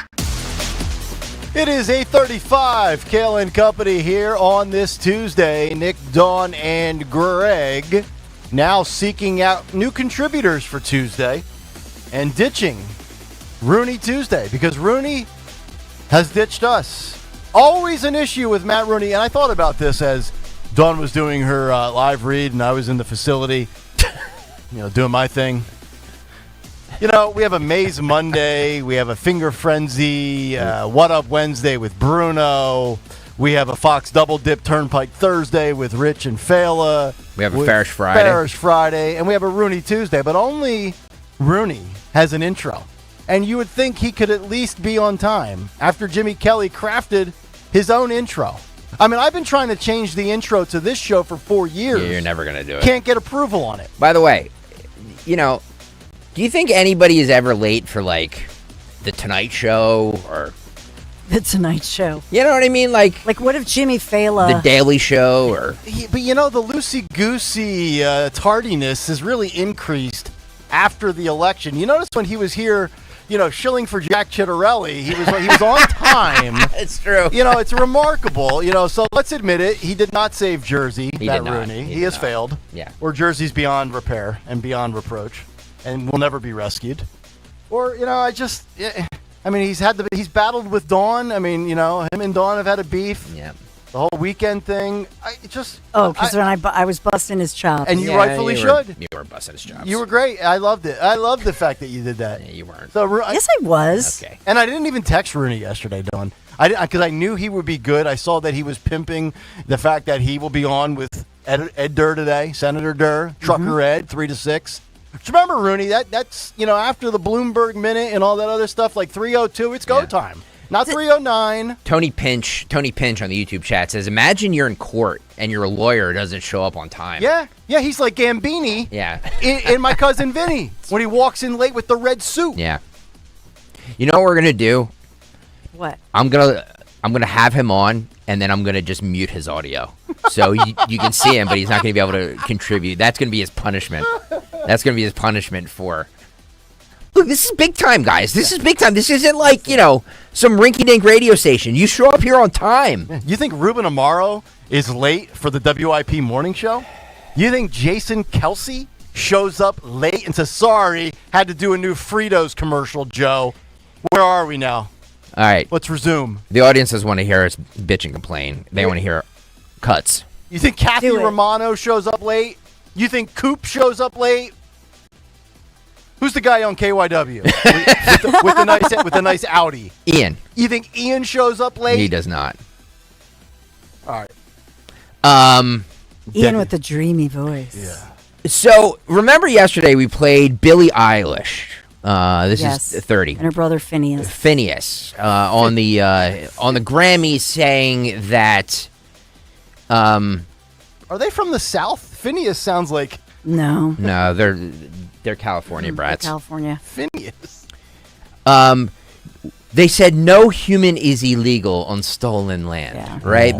That was the quote. There's an irony that Greg Stocker's about to get to. Mm-hmm. So we're gonna play this, and you're gonna see the split screen, and a GoFundMe has been launched, so a foreigner can attempt to move into Billie Eilish's $14 million home after she says the United States was stolen land. I mean, hey, look, it's only fair, right? Yeah. Mm-hmm. Any squatters out there? Roll this. No one is illegal on Look stolen land. at that. This man is from Australia. He plans to move into her home.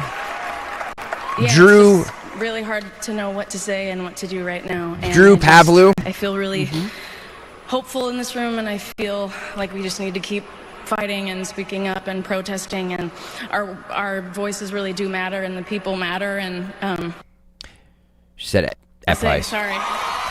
He says, I was inspired by Billie Eilish's recent statement at the Grammys that no human being is illegal, and now intend to fly to America to move into her beachside house in Malibu. Oh. I love this. Yeah, Billy, you have a lot of square footage. Why don't you rent out some of the rooms that you're not using for illegals? By the way, only $2,000 raised, so... But this is because her mansion was built on Native American tribal land. According to this one group of indigenous peoples. Oh, Billy. What a who say that her mansion is right there on their ancestral tribal lands. You big dummy, Billy. She's a twit with an ot. So this is the Tongva tribe, Yes. not Tongan like Vaisakama, but Tongva with a VA tribe, and they confirmed that her home is situated on their ancestral ancient tribal lands, so they would like it back. Yeah. $3 million home. Oh, that's amazing. Kind of low budget for a A-lister like her, right? Oh, that is amazing. Yeah. It's on stolen land. Her house, her $14 million beachside Malibu mansion is on stolen land. Net worth of $50 million. I said this yesterday. I was like, she's been a millionaire since she was, young. She's still young, but like since she was so she's never had to really work a day in her life. She's been insulated in this world where it's these slogans. And what's funny is I was called out yesterday by some people because of my comments about what Bad Bunny said at the Grammys. And my point yesterday was what these people are saying at the Grammys is not brave. It's not brave what they're doing because they're in a room of people that agree with them. Yeah. And what would be brave would be saying something contrary to what the entire room thinks. That would be brave. Yeah. I'm not saying what I agree with and what I don't agree with. I'm saying that it's not brave for these rich millionaires to be in a room with a bunch of rich millionaires saying about how no human is illegal on stolen land when they live in $1 million mansions on stolen land. I love. So let me just read this. This is the statement. This is the. This is so good. Well, no, this is the back and forth that Stalker was referencing. This guy named Paolo Di Colombo. It has to be a bot, by the way. Yeah. Stalker sold his soul for a weekly paycheck. You don't believe the crap that 1210 spews nowadays. What crap do we spew, by the way? I don't know. Have you forgotten your days with Smirkanish? No, I definitely didn't forget those days. And you blast. Bro, you have no idea. So spare me your self-righteous crap. Wow. Well, here's the statement, you guys, from the tribal peoples, as they say that they really appreciate the opportunity to provide clarity regarding the recent comments by Billie Eilish. Yep. As the first people of the greater Los Angeles basin, we understand her home is indeed situated in our ancestral lands. And they are very appreciative that she is now apparently offering her mansion. They say that she's not contacted the tribal directly, but they said that they're grateful. They want to express their gratitude and appreciation. It's our hope that in future discussions, the tribe can explicitly be referenced to ensure the public understands that the greater Los Angeles basin remains Gabrielino Tongva territory, but they would love to have the donation of her mansion and her home. Yeah. All since of these it's people, theirs. all of these coastal elites are so full of crap. I remember this was happening with Steph Curry from the Golden State Warriors. Here comes a little Billie Eilish. Remember when Steph Curry was super political and then he was rejecting the low-income housing that they wanted to build in and around his mansion? Mr. Inclusion. Trying to think of what. Well, at least she's singing. Like, I will give her that. At least this is actually music. This is Billie Eilish and Khalid called "Lovely." It's 2.3 billion views on YouTube, by the way. The single that got her started was "Bad Guy." Okay, Billie Eilish. That was the one I was thinking of. Okay, that came out in 2018. It's got a good beat, but I haven't really heard anything from her since. Granted, I don't go seeking it, but. Well, here's the thing. The genius, and Greg Stocker will appreciate this, but her brother Phineas O'Connell is the genius. So they were homeschooled kids. It's a cool story, but a brother and sister, and they love each other. But when you see behind the scenes him producing, he writes this stuff. He is the genius behind all of this. And even the way that when she was younger and he would say, just sing it this way or do it this way, and he puts it together and mixes it, and it has this amazing sound. He is an incredible music producer. Phineas. I would be so angry at my parents for naming me Phineas.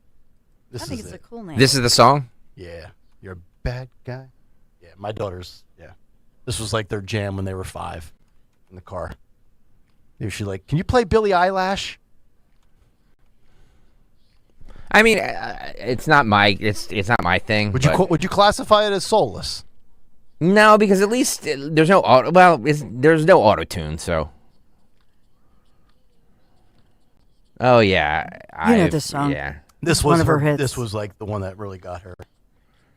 Yeah, isn't she like Didn't she play for the other team? Like she's like. I have no idea. I think she does. Maybe. Like I'm not just making that up. I think she does. I forget.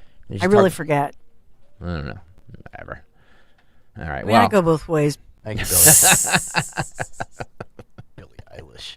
These people that are just so secluded that have never had to like know what it's like to scrap and like good for like if you start off again. I do not begrudge anybody that starts off wealthy on third base or has a talent in the arts where they don't have to get a real job. I don't have a real job. Hey, this is, you want to call this arts, you want to call this I don't have to go and muck and grind a job I hate every day.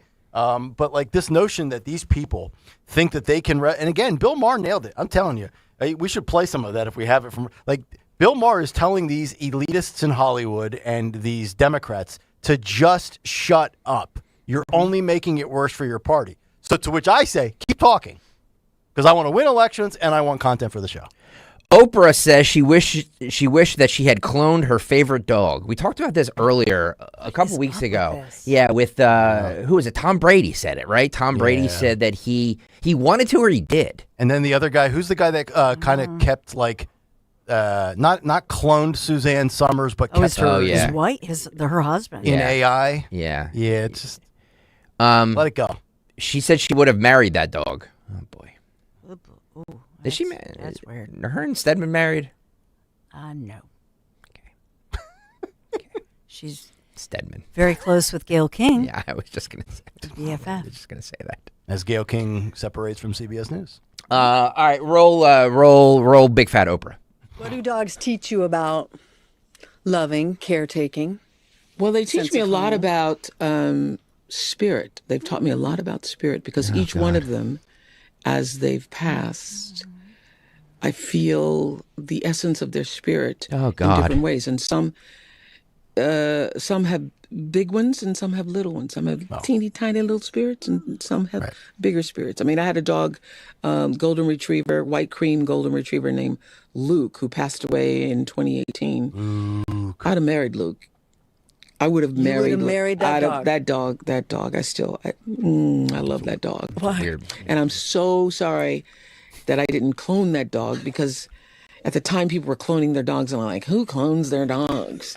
And now every time I see his picture, I'm like, I should have cloned you. I feel like you do. How about, I feel like if anyone's going to clone a dog, I mean, I feel like. How about you take that multi-billion-dollar mansion you live in and house some of these homeless dogs from our friends at the SPCA or the Brandywine Valley? You know what I mean? Like, how about doing that instead of cloning dogs? You dummy. Or wanting to marry them. I know what mental illness looks like. Thank you, Jennifer Lewis. Weird. By the way, I just looked this up. Oprah, 72. Wow, she looks good. Sounds good, looks good for 72. Yeah. You would, probably has a ton of work done, but nonetheless, I mean, still 72. Very much with it. A little out of it when you want to marry your dog. Dawn, did you ever want to marry Buddy Boy? Oh, that's my boy. I'm a dog. Like, we're all dog lovers. That was just a weird thing to say. Yeah. Yes, it is. And even thinking about cloning your dog or marrying your dog is weird. Is weird. Senator John Kennedy, your buddy, is back out on the filleting John Fetterman tour. So we got to get these two guys together. Fetterman, how about that?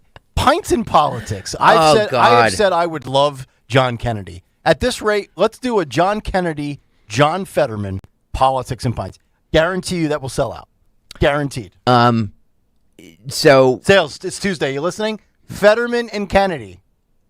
He says that Senator Fetterman is a total banger. Of what? Roll this. Giselle? You had, I'm going to ask you a serious question off something that I don't know how serious you were being. You paid a compliment to Senator John Fetterman. You talked about his attire. And by the way, I have a whole host of new compliments for Senator Fetterman. Despite our many, many disagreements, I continue to find him interesting and independent. But unlike Marjorie Taylor Greene. You had something to say about his attire. You said he's basically the Hills Hollywood. He is Adam Sandler. Here's my serious question to you about it. Whenever I talk about Fetterman, and if I pay him a compliment like I just did with you, there are people who say to me, have some respect, Senator. Dress up. It is a big job in Washington, D.C. It doesn't bother me. Look, I like John Fetterman. I like him a lot. We don't vote together very often, but I really like him. Now, some may consider that a questionable life choice, but I don't.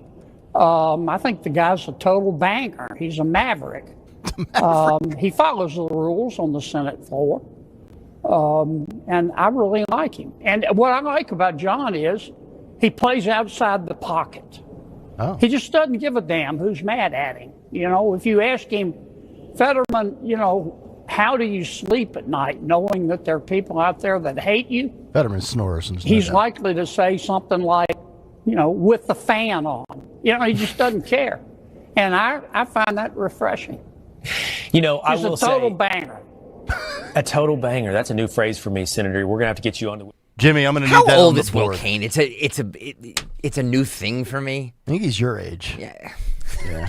I need that on the board, Jimmy. It's a total banger, or he's a banger. Give me John Kennedy on there with the banger. I just question since Marjorie. Yeah, to your snarky MTG comment that was over the clip. Since Marjorie Taylor Greene just came out came out and said MAGA was a total lie. I was just going to address that clip. Is she a total banger, John? No, John Kennedy asking for a friend, because I know we love Mavericks. We love when people speak out against their own party, except when they say something that we don't agree with, then we don't love them. Yeah, I knew it's that. Such hypocritical crap. Yeah, but you either like when people are Mavericks or you don't. No, but there's difference here. John Fetterman is not revolting against his entire party's movement. He is voting accordingly. 90s. No, he still votes 94, 95% within those realms. That's right. He gives 3 or 4 sound bites on 3 or 4 subjects that he deviates from on the 20 or 25 quote issues out there. For Marjorie Taylor Greene to ride the MAGA train and all it brought her, and then say the entire concept of the MAGA movement is a lie, is a complete grift. To me, there's difference between independent critical thinking issue by issue versus then saying, everything I told you for 10 years was bull sugar honey iced tea. I'm telling you, I really think she has major sour. I think this really does stem from Trump telling her, don't run for Senate, you're going to get crushed. I do. And I've given her credit on standing up for her constituents in Rome, the SNAP benefits. I've said, she represents a lot of poor white people in the South. Like, critical thinking, great. Yeah, don't forget the people that put you there. You're not there to do TV appearances. You're there to represent. And then, if you vote outside of your party a little bit or against the president, I have no problem with that. I don't need you to be 100% rubber stamper. But now she is doing, what this is about? Just like Don Lemon and Josh Shapiro. This is about her next grift. And we're all taking the bait. Just like with Don Lemon. Marjorie Taylor Greene wants to be the new Liz Cheney. And she's angling for a TV gig. Is that what John Fetterman's doing? No, Fetterman actually doesn't speak well enough to be on TV. I actually think, again, I know you guys always disagree with me on this. I think he could do a political pivot. I could see him going independent. If they really come after him and try to primary him like they say they are and people are saying, I could see him leaving the Democrat Party. He's not going to join the Republican Party. That whole red pill nonsense, that's just a social media thing. I could see him going independent. I could. I could see him being on Shapiro's ticket.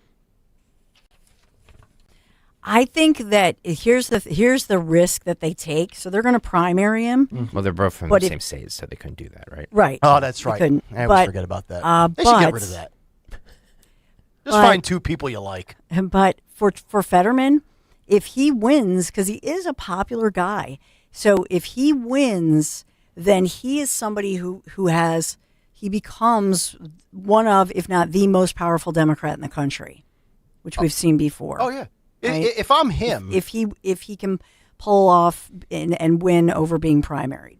If I'm him, I would run. If not in 28, I would run in 32. And I don't know where the Democrat Party will be policy-wise in 2032. But I would run. I would just say, look, I'm the normal Democrat, regardless of what my voting shows, because we live in a soundbite world. Yep. If I'm him and I'm motivated and I feel like I was kicked to the curb by my party, I would go scorched earth and challenge AOC or any other left-wing nut job. I really would. Dawn, talk to us about Piazza.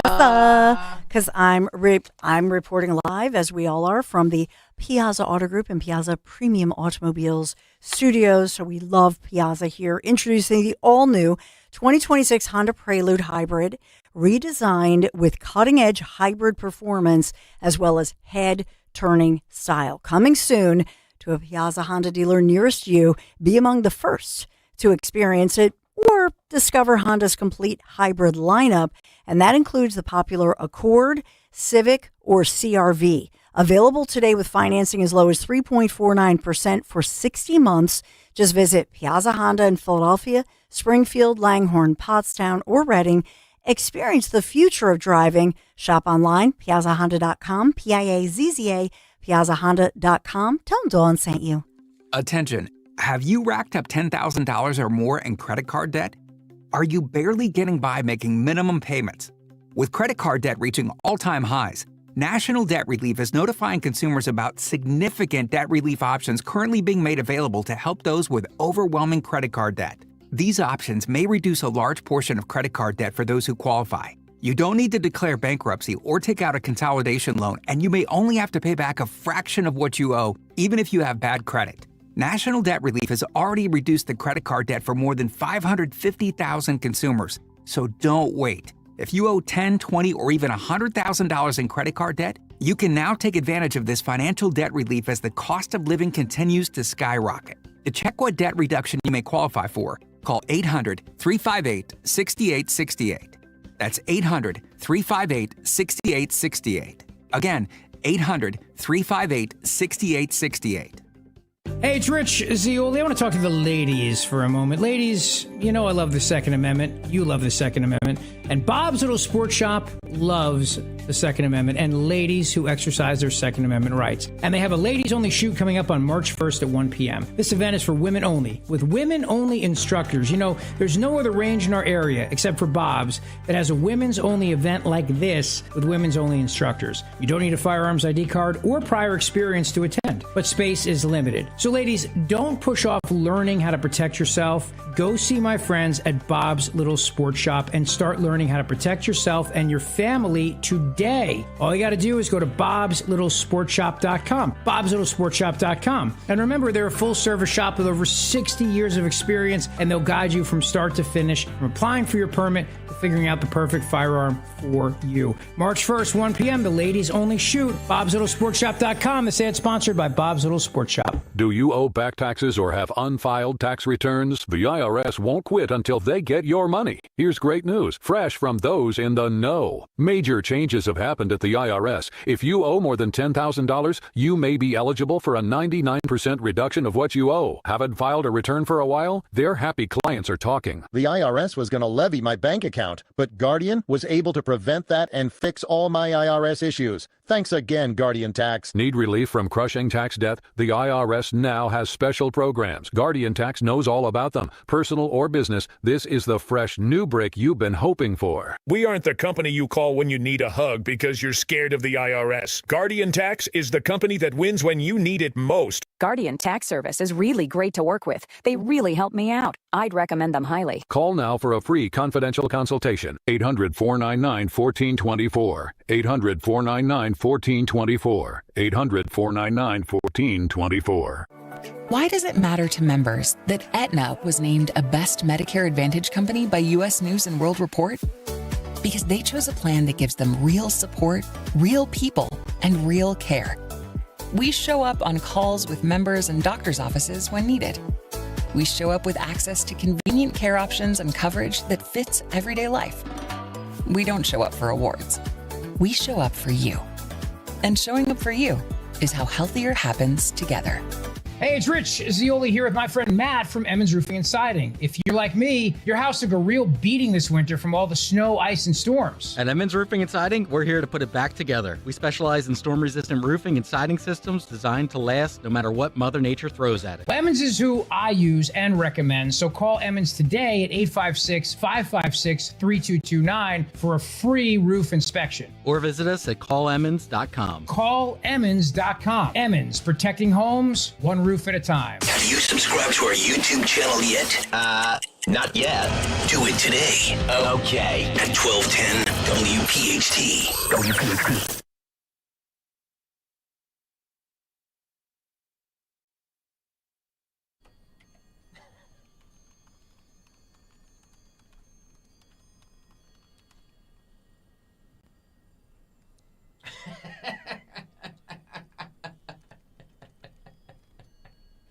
Class is in session. Wow, that's a bell. 9:01. Ring my bell. Kayal and Company. Oh, wait. It's not 8:30. It's No. 9. It's 9 o'clock. No. If I could turn back time, Rooney would find a way. But probably still not. Oh no. This is like bad Broadway. This is Bad Boys Broadway. This is Time. This is Time by Pink Floyd. Rooney, something you know nothing about. Or Time. has enough of. Yeah. But you know what? We're going to bring him in the fourth box because, at the end of the day, many of us would agree. I think the guy's a total banger. He's a banger, and we don't ditch bangers. We bring in bangers even when bangers are late. She bang. And she bangs. She bangs. I gotta say, baby, when she moves. I gotta say, Rooney, your co-host this afternoon, Ed the Trucker, is already texting me and saying that we should move Fela and Zioli to Tuesdays, and then he'll take Thursdays and call it Truckin' Thursdays. So he's already looking to replace you. He's already looking to replace you, your co-host today. That's unbelievable. Yeah, I mean, that's the kind of cutthroat process you've cultivated. for this whole thing. I'm out. I can't.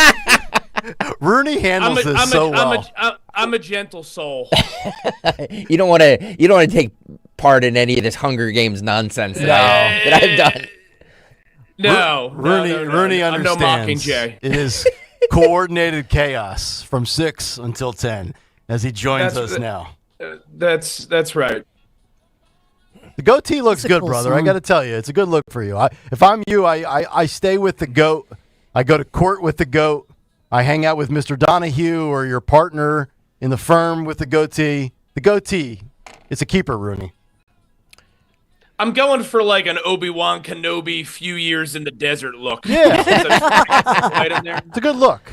YouTube.com/@1210WPHT. You can see, you get some gray on there, brother. Yeah, a little salt. I like it. It happens to the best of us, you know? Not me. I've embraced it as well. I'm not going to anybody but me. Yeah. Everybody but me. I'm just happy to have my hair, right? Like You are, like my wife. You have a nice. Like my wife tells our kids. You have a nice head of hair, buddy. I appreciate that. Everybody has But Jackie beautiful says hair. this to the kids, and then she tells me this like one Saturday night every other month. You get what you get, and you don't get upset. The nuns always say. And I live by that. It's amazing. Stalker 45. What are you, 46 now? 45? I'm going to be 46 in like 2 months. No gray hair. Full head of hair. Yep. Guy doesn't age. Well, Rooney has a nice head of hair too. Yeah. You have to introduce us to your witch, Greg. I made a deal with the devil a long time ago. Just ask that Twitter troll. Yeah. That says I made a deal with the devil. You sold out for the paycheck. Yeah, the paycheck. That's the thing. That's the thing about this is that like if I really did say things I didn't believe or was like just doing this for the paycheck, do you think I would run the radio station? Like, that makes absolutely no sense, does it? Or if I ran the radio station, I turn it into what people think that I am, right? I think what Greg is saying, he does what's best for business. Thank you. It's like Paul Triple H Levesque. Okay. There we go. For those who know. All right, let's get to Cuts and Rooney. Enough of us. We had the filibuster for 35 minutes while this guy's farting around in his car anyway. Look, you could put the trucker in my slot. That's fine. People would probably trucker. The trucker. You mean Ed? Doesn't even name him the trucker. He's just the trucker. He's like Madonna or Jewel. Or you could put a GoPro in my car for my morning commute. You'd have to bleep the crap out of it, but I'm telling you, it'd be Why would we have to beautiful. Bleep? You have gas or something in the morning? Why would we have to bleep things? No, it's what's coming out of my mouth, Dawn. Oh. Well, some would say that's gas as well. Well, it's true. Because we gas bag on the radio. By the way, I like the GoPro. Morning GoPro. You could get that sponsor, Greg. By the way, Todd has reached out to me and said that I'm becoming a negative force on 6 to 10 a.m. Let someone finish a sentence or a thought without acting like a crazy liberal. A once enjoyable program is only getting about 15 minutes from me until you start with your whining, annoying voice interjection. You are the cause to switch the program off. Forget about any likes when you're on. I'm sure it's the idea to have a dissenting voice on the program, but you are way over the top. Let me finish, would you? Hey, Todd, you big dope. Oh, boy. You big dummy. Todd, we love you. Nothing about anything. I'm sure there's an angry guy who's thumping on the Bible on some other radio station somewhere with his fake teeth and his suit on. Why don't you go listen to him? I'm sure you'll get all the confirmation you need from that guy. You'll get all the confirmation you need. That was the theme of the big take today. Seeking God. affirmation. Man, this is what I'm talking about, Dawn. This is what I'm talking about. When you said this morning, it was like, well, liberals don't want to put. It's like these listeners don't either. They don't want to hear anything other than what they already believe. Heaven forbid. Heaven forbid. Heaven's the Betsy. Well, No, John. and Greg is this obnoxious off air. This is not an act. Greg is a sweetheart. I love Greg. Here's the thing. John Bickle, and Ann and John Bickle have been friends. They run Molly's Run Country Kennels that I talked about. Yeah, sure. They knew my buddy boy and grieve with me, but he was responding, asking, what's Greg talking about with, they would like to donate with Travis Manion Foundation. I love they would it. So we have a lot of people talking about TMF. Awesome. That's right. We're in TMF season. Yes. Will you be late to that as well, Matt Rooney? Will you even show up? Yeah, but I might be able to get it under a half an hour late. Well, you have a 12, 13 We can hour negotiate window, the lateness. So, yeah. I mean, if you're scheduled for 8:35, but you don't show up till 11, that's fine. We're on till 7 o'clock or 6 o'clock anyway. Let's Just take your box time. me in. Yeah, take your time. This is 37, Phil. This is a North Central high school in Indianapolis, which prides itself on being one of Indiana's most diverse schools. Did an ice walkout today. Would you like to see? Look, Oh, wow. Look at these people. Oh, look at this guy. Oh, my gosh. Topless. YouTube.com/@1210 WPHT. Look at this. Man, all the kids. I don't think we ever conducted a protest in my high school days. Not even over like the cafeteria menu. Nothing. Look at these people. We did. Did you? When Mr. Shakamo we were selling for the fundraisers, those M&Ms in the boxes, peanut and plain. Oh. And Mr. Shakamo, the school counselor, he was he thought he could like a Democrat, giving them out. Stenslin actually named him, what's his last name again? Shakamo. Yeah. What a schmuck he is. Yeah. He's Shakamo schmuck. He's probably not alive anymore. So my BFF, Dawn Debates, and I, we had a protest. Look at this. Look at these. Look. Rooney, was there ever a protest that happened organically at your high school, college, or law school? No, I went to Catholic school for high school, so they could hit you with rulers. I did filibuster a class once. You did?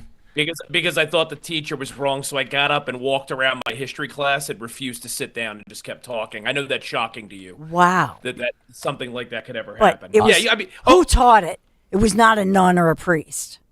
No, he was a scrub. I hope he's not still teaching. I actually, in college, I protested a grade that I received at Temple. I took because I was a criminal justice major, obviously not an English major, as you can tell, Monday through Friday, which is really weird how I ended up here speaking for a living. But there was a geography and crime class, so you could understand geographical patterns and how crime is investigated or prevented, mostly reactive as opposed to proactive. And I got a B+ on the paper. And I argued with the professor for 30 minutes after the class that I deserved a better grade and cited all the reasons as to why. And we went back through the paper, and he bumped it from a B+ to an A-. Well, that was nice. Yeah, I was heated. I spent like a good 4 hours on an NFL Sunday writing the damn thing. But the professor probably appreciated the passion. Yeah. You know what I mean? That's a good conversation. Sometimes you got to fight the good fight, Stenslin. I love that. See, and I kind of like to think that Stocker was standing in the back of the classroom like a time-traveling professor. Sniffing Don't glue. do it. Like, Don't do it. Check that verb conjugation. This will be my morning product. I used to, when I went to class, which was not often, when I went to class, I would always fight with the teachers about anything. You started the trend. Yeah, it was But Dawn, what's interesting is that whatever they, and this should have been a precursor. I mean, it's like a precursor to what I do now. Whatever position they took, I just argue the opposite of it. So you've been playing the contrarian role since the 90s. I really have. I just like that, yeah. So whatever they were saying about American history, I would have been like, but what if this? That's why nobody cared if I wasn't in school or not, because they didn't want to deal with me. Yeah. Phil, can you run this video once again? And Nick, can you describe it for the people not watching on YouTube? You see people... It looks like a Nelly concert, but it's actually a protest. Jumping on cars. There's a guy without a shirt on. There's a guy with a bullhorn. Yeah, the Zeoli megaphone. Yeah, your school in Indiana did a walkout against ICE. Wow. There's a lot of kids, too. It is. Signs. It is. Do you really need an excuse to leave class at that age? Of course not. Yeah. Well, just think about how dumb they are, Rooney. They went outside to protest. Yeah, but it's 4 degrees. This is different from locally when students, remember, they were upset, especially the football team locally. Wasn't it Montgomery County? And they walked out because they supported girls being in sports and locker rooms without biological males. They all got in trouble. Remember that? Mm-hmm. But I will bet you that this protest that you're seeing with all these kids outside school, how much you want to bet the teachers encouraged it? Yeah. Well, no, little doubt about that. But you want to know how we could fix this tomorrow and end these protests? You remember when you were in high school? Greg wasn't there, but for the rest of us that showed up, and they would have you bring home an egg or a little bag of flour to practice being a parent, and like if you broke it or something, then the experiment was failed. Each one of these kids should have to take home an illegal, and they have to care for them. And if they break any laws, they're responsible for it. And if you can take care of your illegal, then why stop there? Be careful. They might, say, "Hey, Mom, this person could do the lawn, do the shoveling, do the laundry." Right. Some of these people. If you're going to keep Consuela, then you have to take care of her. I'm not lifting a finger. And where does it stop, Rooney? Next thing you know, it'll be take your illegal to work day. We'll all bring one into work. I mean, we'll have them sitting here with the audience. I come in rolling late with mine. Oh, me and Pedro were late again. Yep. You're going to have to dock us both, Greg. In the name of inclusion, I'm going to bring Asian illegals and Middle Eastern illegals with us so we can have every nation represented, because I don't want any country that came here with the open borders to the tune of, now Trump's now saying the number's 25 million. Next week it'll be 30 million. It's like inflation. It just keeps going up and up and up and up.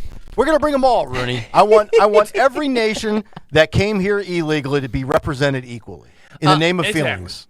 All right, let's do this. But by the way. Oh, yeah. Hang on. Oh, sorry. No. Say it. I was, as I'm choking on my saliva, Dawn says messaging matters, and the messaging is good. Yeah. Look at the messaging. We now have high school kids protesting. It's gone from adults with no life to kids that maybe in theory still have a chance at life, and they're out protesting. They're indoctrinated. Yep. It's spreading like a variant. Yep. Kayal and Company Fight Club. Yes, Jimmy. Where talk of the Melania movie and the Epstein files equal fights. By the way, we may not win a Grammy, but at least our fights aren't auto-tuned like the Grammys. To quote the great Snoop Doggy Dogg, the Grammys. Snoop Doggy Dogg. Fights equal rating. I love that Jimmy is so not with today's music that he calls him Snoop Doggy Dogg. Why he's a great fit for the show. Snoop Dogg would probably love that. That's right. Yeah. I'm dogging it dog. Yeah. Snoop Dogg. Hippity hop. Today's submission was not submitted by Todd, who says he only gives the show 15 minutes because of me, which is, by the way, is a giant lie. It's just a lie. And by the way, thank you, Todd, for giving us 15 minutes in the morning. 15 minutes is fine. Yes. Give us 15, not 14, but 15. Imagine your life is that empty. That you have to write a radio station. You have to write a radio station to tell them. He loves us. Todd loves us. We have people that write us every day. I've got envelopes back here that I haven't even opened since 2023. YouTube.com/@1210WPHT. Today's submission was Claire, the best audience in radio, by the way, except, yes, somebody's like, Greg on one hand is saying it's the best audience in radio, on the other hand, he's trashing them. I'm not trashing the audience, I'm trashing the people who take time out of their day to write me nasty letters. Here's the thing about a free society, you can literally just turn the radio off. You don't have to send emails. You know what I mean? You can just literally turn the radio off, right? Go away! Claire, we appreciate your submission for Fight Club today. Today's took place in a... Claire? Is this a high school? Is that a family name? Claire? Phil, is this... Oh, boy, there's a lot. Oh, man, there's a lot going on in this one. Oh, no. Half shirts. Slides. And it's a very diverse group, too. Crocs. Black, white. Uggs. But nobody's dressed properly. But there's some bellies. Oh, we love belly. And thighs. I'm a thigh guy. All right, Phil, let's roll today's submission from Claire. Uh-oh. There's the hair. There's the hair. Get the hair. Oh, boy. Oh, boy. Oh, yeah. It's a little slippery, you could tell. Yeah. Yeah. Trying to break it. The guys are trying to break up these two. Yeah, anytime the gym doubles as the cafeteria, not a great surface. Yeah, and then you get the trash compactor. Now, why is she able to pull off the belly shirt in school? Who would allow that? Great question. No half shirts in school. Especially her. Yeah. You see football players or guys with jerseys on. Yep, there's the teacher. I love it. You can always tell it's a teacher when they wear the lanyard around the neck. The lanyard. Yep. Mr. Johnson's had enough. He's like, I'm going to break this up. That's a good one. Yeah, but there was no kill shot. There was no knockout blow. No. It was, The beginning was good with the hair pulling and the two and the crop top with the girl who should not be wearing a crop top. Yeah. You know, just know your audience a little bit, sweetie. Yeah. You know, I look They're good. banned in all schools. Well, as they not, should be. Not in this school, obviously. Right, Dawn? I mean, Clearly, they don't have a good discipline control. Dawn, So that could be the Wissa least of their Hicken for all we problems. know. No. Nick brought up the best point of the day when your cafeteria is also your gym. Yeah. you'll have crop tops. Yeah, you're gonna have, it's a rough venue. And I'm not saying that.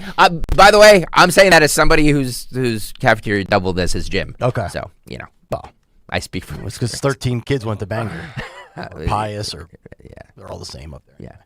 One of the many ways that Hollywood lied to me is the people that are in these fights half naked are never attractive. Never attractive, Matt. Never attractive. Outside the bars, wherever it may be. Why is that? Are the hot people just hanging out on the sidelines? Yeah.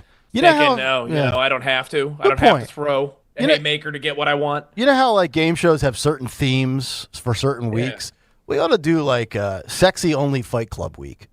No heifers, no slobs, no people half dressed that are ugly, only hot, attractive fights. We need to do that for like a week in the summer. Now, wait a minute. There have been some very sexy heifers. So beauty's in the eye of the beholder. Yeah. Remember that. There's but a lot limited to to some degree by what you can actually hold. No, there were some, and by the way, yesterday you guys, look at those thighs. There was some muscular thighs. So, you call that you called that muscular? I called that cream filled. By the way, so this this director of the Melania movie, Brett Ratner, he was in the Epstein files, right? Shocking. Who isn't at this point? Well, I mean, he was drummed out of Hollywood in 2017 for being a sex creep. Ew. But he was on. There's a picture floating around of him canoodling with a woman or a girl with her face blacked out, and next to Jeffrey Epstein, who's also canoodling with a woman with her face blacked out. Piers Morgan asked him about this on his show yesterday. And Amazon employs this guy still? We will get into all of this on the other side, Nick Kayal. Oh boy! All right, Rooney sticks around with us because he joined us late, so we're going to keep him. Kayal and Company, back after this. There's a reason that potato chips don't come in a clear bag. There's only 8 chips in this bag. That's why. It's only about 2/3 full. The rest is air. It's a lot like opening up your 401k at retirement. You get about 2/3 of it, and the rest goes to Uncle Sam. Jim Cipriotti at the Retire Ready Financial Group can help. His tax mapping process can help forecast what your tax bill will be in the future. And that way, you can build a strategy now to potentially decrease your tax bill in retirement. In other words, more for you and less for Uncle Sam. Call today for your complimentary retirement tax mapping report, 610-894-7415. That's 610-894-7415. Or find them online at retirereadyfg.com. And get Uncle Sam's greedy hands out of your retirement. Hey, you've had enough. With a complimentary tax mapping report from Jim Cipriotti. Investment advisory services offered through Retire Ready Wealth Management, a registered investment advisor. Insurance and annuities offered through James V. Cipriotti, Retire Ready Financial Group, LLC, NPN number 2083768. My name is Whitney Allen, and I'm a widow. My husband, Ryan, died. We never thought we'd ever have to use life insurance, but the unexpected happened. With Ethos, signing up was fast and 100% online. You can get a quote in seconds, apply in minutes, and get same-day coverage. No medical exams, and you can get up to $3 million worth of coverage. I'm grateful we were prepared. Get your free quote at ethos.com/term. That's ethos.com/term. Paid spokesperson. Time spent on application may vary. Online health questions required. Let's go! You're still grooving, still connecting, still loving, still turning up, still thriving. You still got it, but your immune system, it weakens as you age. That's where vaccines come in. They help train and strengthen your immune response to fight off respiratory illnesses like flu, pneumococcal pneumonia, RSV, or COVID-19. Ask your doctor or pharmacist which vaccines you need. Book in minutes at vaxassist.com. Sponsored by Pfizer. You'd love new windows, but you don't want to pay a fortune for them. Well, February's a great time of year thanks to Window Nation. Right now, they're more affordable during Window Nation's Buy 4, Get 4 Windows free sale, plus an extra 10% off for the month of February. And you could get them with 0 down, 0 monthly payments, and 0 interest for 2 years. If you're feeling cold drafts from your windows or paying a lot more for heat than your neighbors are, it's time for new windows. Don't wait to put an end to your window problems. Visit windownation.com now. Plant the seeds for financial freedom while simplifying your banking for everyday spending with a growth checking account at First Harvest Credit Union. Earn up to 2% annual percentage yield on balances of $1,000 or more. Visit firstharvestcu.com/growth checking or stop by your nearest branch to get started. Harvest your financial freedom and explore other available savings options, such as our growth savings and competitive share and IRA certificate accounts. Membership restrictions apply. Federally insured by NCUA. At Citizens, we help make sense of your money and all your money questions. Should I pay down my debt or start an emergency fund? Is now the right time to start saving? How can I move my financial goalposts even an inch? Can money actually buy happiness? What's it take to live like a royal in Queen Village? Whatever money questions you have, Citizens has the answers. Make sense of your money at citizensbank.com/made-ready. Member FDIC. The IRS finally caught up with Louie. I hadn't paid my taxes in 8 years. He was in big trouble. We're going to take your house, garnish your pay. Louie found out about Optima Tax Relief, America's #1 tax relief firm. I don't owe the IRS anymore. It was because of Optima Tax. Call Optima now for a free consultation. Give Optima Tax a call. They can help you. Call 800-354-2840. 800-354-2840. Optima Tax Relief.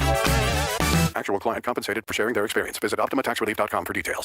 Gonna dig a hole in your backyard? Call 811. Don't be caught off guard, because PA1 Calls got your back to help locate those utilities stat. Play it safe and do your part so no one in the neighborhood's house goes dark. But if you don't, and there's an outage, you might have to deal with some screams and shoutings, because ain't nothing worse when your toilet won't flush, your lights go out, or when your pipes bust.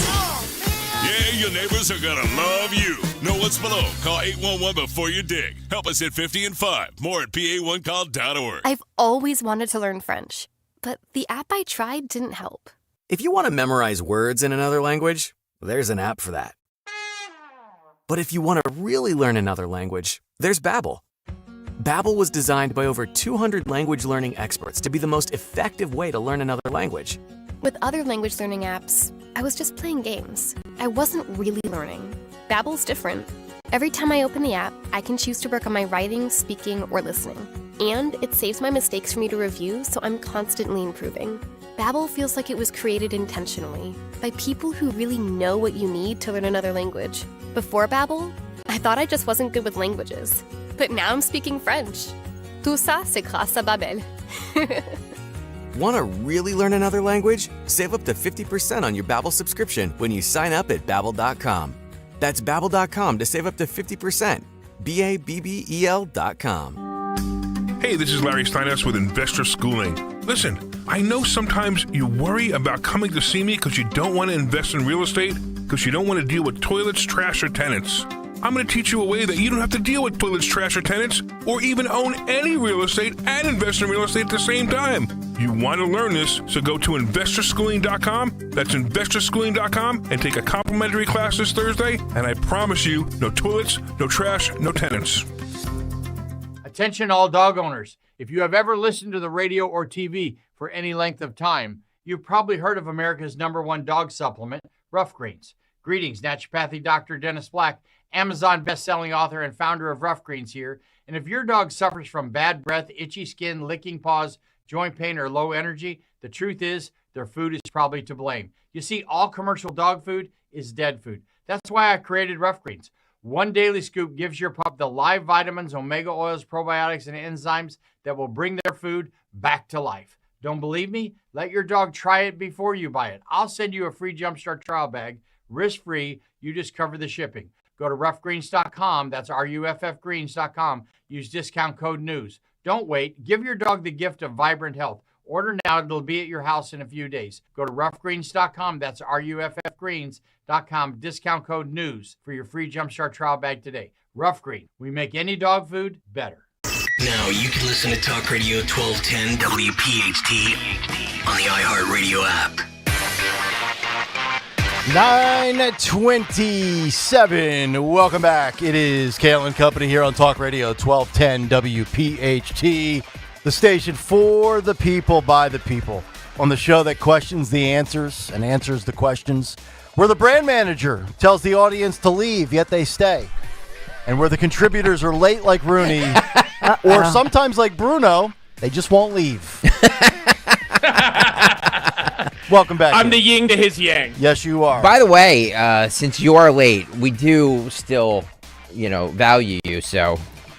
Hello, Rooney Tuesday, here on Kayal and Company. Coming from the Schuylkill River, will he bring us food free? Rooney, calm down. Rooney, Rooney. Bob. No, not Bob Rooney. Is Jimmy okay? Somebody go check on him in the other booth. Yikes. Oh, God. I was late specifically because I thought that it might get us out of the song. So everybody on YouTube, I'm sorry I tried. I did my best for you. By the way, only 2 likes away from 300. So I am not happy with that. Maybe it's because of my chastising that we're only at 300 likes. So I apologize. I'll give myself a timeout. Todd, I know I was mad. I was mean to you. I apologize. I will give myself a stern talking to after we get off the air today. Okay. But please get on over to YouTube, youtube.com/1210WPHT. Hit that thumbs up button. Hit the subscribe button. I really appreciate you. I'm waiting. I'm going to need to have a meeting with myself. I'm just waiting. I'm waiting till I see that ticker count go up. When's your next scheduled vacation? So I mentioned this before the break. Brett Ratner, who is a alleged sex pest, was drummed out of Hollywood in 2017 for having advances, unwanted advances at females. Directed the new Melania movie, so I guess he's back in. Okay. I guess I don't know. He was named in the Epstein emails, the Epstein files that were released as somebody who liked to partake in the company of Jeff Epstein. He was asked about this yesterday on last night on Piers Morgan's show. So there's a photo, and if you're watching on YouTube, you can see the photo. Nick, you can describe it, right? It's Brett Ratner and Jeff Epstein, cuddling with 2 gals. Yeah, from left to right, you have one of the gals blacked out. Then you have Epstein, and then another gal with her face blacked out, and then a younger sex pest on the right. So this is interesting to me because he says in this that this was his fiance. In this picture? Yes. Roll this.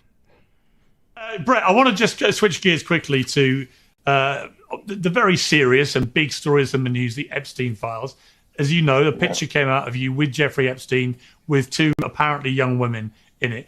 What is your response to that picture? And what is your response to the wider scandal of the Epstein files? Oh, well, that picture in particular happened around 20 years ago. I don't know, 20 to 21 years ago, because that is a photograph of my fiance who invited me to this event, and that's where the picture was taken. I was never been in contact with Jeffrey Epstein before that photo, and I was never in contact with him after. So that's a picture of me and my fiance at some event. Wow. So who was the fiance, if you don't mind me asking? She doesn't want me sharing her name in the case, but that's my fiance, 100%. Was my fiance. But you're not still. I'm not. I was going to say you're not still with that. No. He's not engaged. Yeah. It's the world's longest engagement. No, 20 years. 20 years ago, I was engaged to her when that photo was taken. Right. Yes. And your position is you never met Epstein before or after that picture, that night. No, never. Never. And Never. And the Never. dude Never. next to him is who? Co-producer? I'm guessing his husband. What happened? No, I'm guessing maybe his lawyer. I don't know. Lawyer. The lawyer. Yeah, Okay. I have no idea. Well, But good job out of Piers Morgan, always asking a tough question. I think Piers Morgan does that. He doesn't care. He don't give a damn. He will ask the question. He sucks too. I don't know. A lot of people don't like him. He really does. Thank you, Rooney. Yes. Why does he suck? I actually think he's willing to spar with people. I like that. He's a giant phony. He's a giant phony. By the way, I think his picture was also in the Epstein files as well. Piers Morgan. Was it? People were tweeting him about it over the weekend. One of the many things that drives me nuts about Piers Morgan is we all follow what's going on in the UK right now. Do something about your own country. Agreed. Instead of constantly poking holes in arrows for ratings. Yep. Yeah. Sure. That's a great way to put it. Where is he based here or is he over there? Do we know? Because he does. I mean, you're right. I think he's back and forth. He's always commenting on American politics, which I get it. But I think he's back and forth. I think he's based in London, but I think he is or somewhere over there. But I do think he has a home in Los Angeles. He had a freak accident. I think he fell down the steps and broke his femur or something recently. Piers Morgan did. Yeah. Too bad. I had a run-in with him one time on X. Did I ever tell you that story? No. Did you really? Yeah, he was complaining about the Second Amendment. He's not a Second Amendment guy. Okay. And it was around the 4th of July, and I retweeted him and said, nothing makes me happier on the 4th of July than to see a Brit bitching about Americans being able to defend themselves. Yeah. And then he responded and said, well, show me your bazookas, tough guy. Ooh. Bazooka. Show us. Yeah. Can we see your bazookas? Only Rooney's wife gets to see his bazookas. By the way, that's the after show. I'll be late to that too. Getting back to this, that's behind the paywall. Getting back to the clip here, was this guilt so? Yeah, to answer the question I had before the break. So now. I'm not. Is this guilt by association? Like, was he just? Well, it just seems for him to have met him one time. He's in this chummy picture with them where they're both canoodling their gals. You know what I mean? I don't know. And you guys said, Dawn, this was created and directed by Amazon. This was an Amazon-funded project. Yes. So Amazon, knowing that this guy is less than savory, still employs him to direct the film. Or Melania knowing he's knowing less than than savory. Just asking, since we're blaming Amazon. I'd try to distance How about myself. the person who's in the film? Yeah. Well, who pitched the film? If this was a Melania idea, and again, I don't know, Dawn, you can probably talk about this better than I would try to find the right producer for the film. Now, if this was somebody else's idea, and Melania's like, well, okay, cool, let's do it. I don't care about whatever alleged. And again, but this is where you have to be careful. Agreed. Like you just said it about the guilt picture. by association. Yep. I mean, he literally could have been. At this point, I actually would be surprised if anybody worth a damn has never been around Epstein at least once in this circle. Epstein files or not, he was drummed out of Hollywood in 2017, I believe. If I have my facts correct, Dawn, maybe you can look that up. But being a pain in the ass to females that are adults in the line of work is different than being a pedophile. So, Brett Ratner, I'm looking it up. He was never convicted or charged with any kind of sexual abuse. He was there were allegations apparently of misconduct. Okay. And this involved actress Olivia Munn back in 2017. Yes. I'm finding an LA Times report. So this is a case where apparently it was, she apparently complained, but there was nothing filed. And he has vehemently denied the allegations, which is why he has an attorney sitting there during the interview. Olivia Munn, M-U-N-N? Yeah. Okay, Olivia Munn, she's pretty famous. 45 now, so she would not have. I was just This was looking 2017. because I wanted to see if she was a minor in 2017. Obviously, she was not. Can I give you guys an unpopular opinion here for a second? I mean, Greg shouldn't be the only one that's getting angry emails, Thank you. I guess. Thank you. This whole Epstein files thing is quickly morphing into the rights Me Too. That just mere reference in these 3.5 million pages that just got dumped on Friday means you're automatically guilty and need to be thrown off a cliff like this is ancient Sparta. It's just, there's just something about it that bothers me. And I suspect when President Trump months ago, when people were getting on him about why haven't they all been released? And he said something to the effect of, well, there's going to be innocent people implicated in this whole thing. And I understand why people are cynical. They have every reason to be cynical. But now we're going to play this game. Somebody was in a photo in the back. Well, what did they know? What did they not know? Maybe somebody's fiance did drag them to a party. How many parties I've been taken to over the years I don't want to be at? None of them were that interesting. Grocery stores, but family reunions, again, holiday Dawn, parties. the after show, Dawn. The after show with the bazookas? Yeah. With the bazookas. Yes, after the bazookas. Show me your bazookas zooks. are the appetizer. Yeah. I mean, That's I right. will say here in Pennsylvania, here's the difference with the media, that this guy, I understand this is the first high-profile gig he's had since those allegations during the height of the Me Too situation, but he was investigated. There were no charges. If he had done something and this was investigated, I would hope that the police and detectives should have done so. But why isn't, for example, and I think there was another press release again swirling around Governor Josh Shapiro's administration, not Governor Shapiro himself, but there are all of these allegations of claiming that Shapiro has, quote unquote, allowed or enabled various levels of sex abuse and sex scandals within his administration. There's zero coverage of this.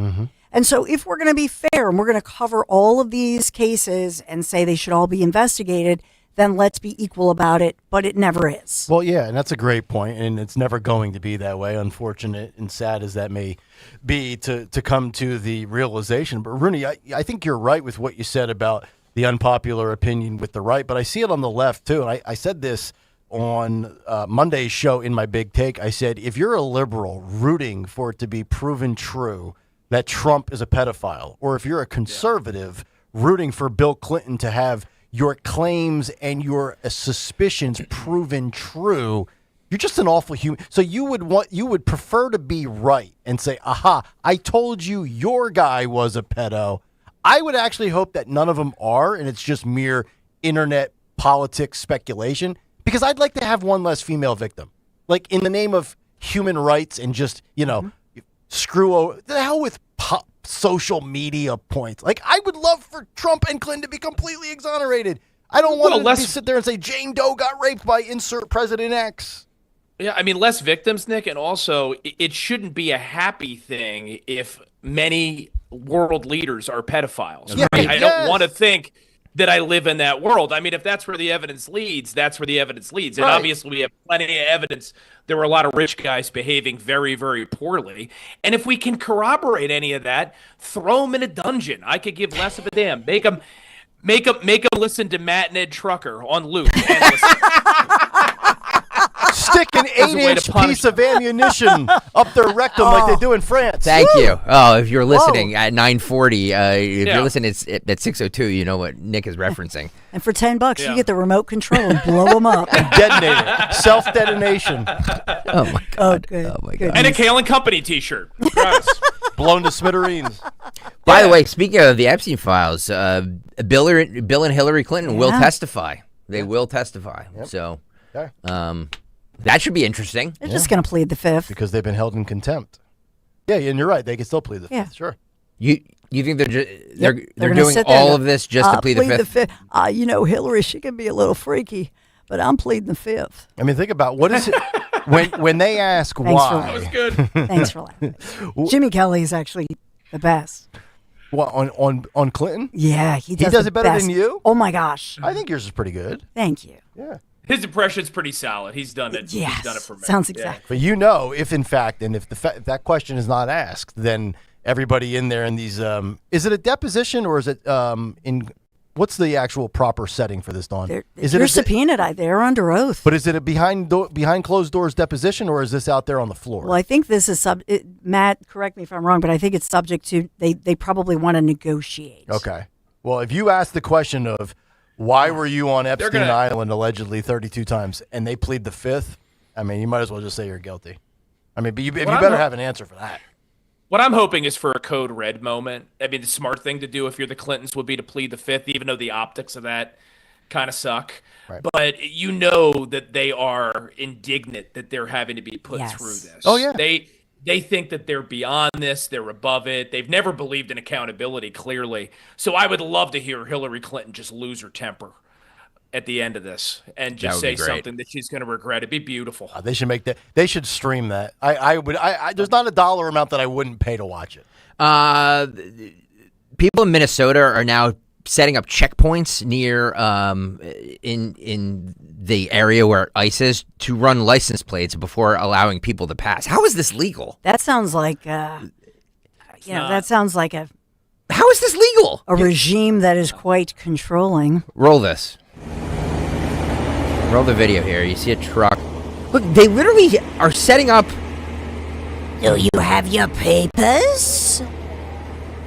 I must see your papers. ICE out. Before you can pass through the checkpoint. That looks like the Cow Pike. What is happening here? They have pallets. They have wooden pallets. These are protesters? That they're setting up with handwritten signs on there. Which is illegal. Exactly. Why is nobody doing anything about this? Because Minnesota's been conquered. I'm going to have a confrontation with somebody like that because it's like, are you a cop? You're not a cop. Yeah. So Look at the old furniture. I do not have to give you my information. A yellow chair from the 80s. Ugh. Look at these people. You couldn't pay me enough to live in Minneapolis. God is my witness. Yeah, he's just our Somalian Uber driver, man. Meanwhile, it's it's minus 10 degrees there. These people are doing that. But look at the dedication. They were in Philadelphia over the weekend, and a lot of them out of town. Yep. And so I believe that there were people even in my neck of the woods in Chestnut Hill who, with huge "We Stand with Minnesota" signs in Minneapolis, they're like putting people up from out of town. So they're a very coordinated national network. It's become the "hate has no home here" signs. Yes. You know what I mean? That's really what it is. If you stand bravely with Minnesota, then you also stand with Ukraine and stand with Black Lives Matters, and we're all Trayvon Martin, and we are all like, I've just for 20 years, Rooney, I've been through all of this crap, everything with this virtue signaling. It's Don Lemon. Can you imagine what's happening to Don Lemon? It's an attack on the press. We are the 99%. Thank you. No blood for oil. Thank you. I'm with her. Believe all women. Yes. It's always the same crap. And look, I mean, some of it is a function of a lack of intelligence. Let's just call this what it is. I said it yesterday. These people, like Billie Eilish and stuff like that, they're getting their philosophies from bumper stickers. Like literally, like, Well said. coexist. You know what I mean? Like, no. What are you doing? Yep, that's right. But here's the thing about it, that if you look at ICE does release, and the government and DHS, you can look up the news releases. Okay, the arrest of these individuals is real, and they are convicted criminals. And so the fact that they're ignoring the facts, they're ignoring it's not some crazy lie that these are individuals who are here legally or with any kind of a working card or etc. They just don't want to believe that these individuals have committed violent crimes, human trafficking, rape of children and women. 91 LSXer says the left is energized. The right is unfortunately just grumbling online and watching sports. Yeah. He's not wrong. Yeah, don't do what I do.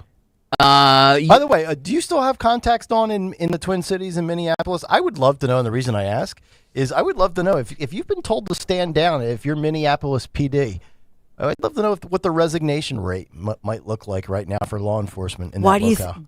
Nick, so why do you think that they've said that we can't support ICE because we don't have enough cops? Mm-hmm. That during the police and defund the police movement, look at their dwindling numbers with Minneapolis PD Can't be good. since that summer of George Floyd in 2020. Yep. Everybody who could retire did. Good for and them. they have to put in for the retirement, Yeah. And man, it's all those numbers are way down. By the way, I just need 60 people right now. 60. Stop what you're doing. Stop what you're doing. Get on over to YouTube and hit that thumbs up button. 60 of you. 60. I'm going to sit here and not say anything. Uh-oh. So you're going to do the opposite of like Cory Booker and Hakeem Jeffries. You're going to silently and quietly filibuster. Yeah. Or I'll there was a Cory Booker Epstein appearance. Did you see that? Was there? Oh, the bookman, he made it too? It wasn't from meeting with Epstein, but one of Epstein's pals was trying to encourage him to donate to Cory Booker. Oh, really? So is it worse to be in there or to have the kind of people that are in there It's true. thinking, it was Reed Hoffman, the LinkedIn guy. 40, so until 60 people get on over to YouTube, I am going to play, this is for old white liberal women in Minnesota taking over a Target and singing. You've been warned. Oh, boy. You've been warned. Uh-huh.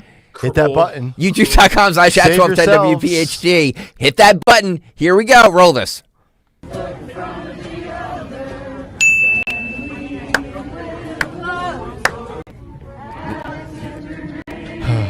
They're sitting in the... Yeah, in the kids section. Yeah. Look at this. Can you imagine? Every one of them looks like an unmade bed.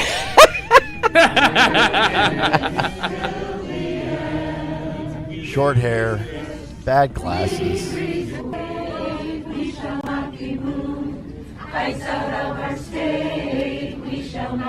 I will say the Target shopping cart is kind of like the Rolls Royce of shopping carts.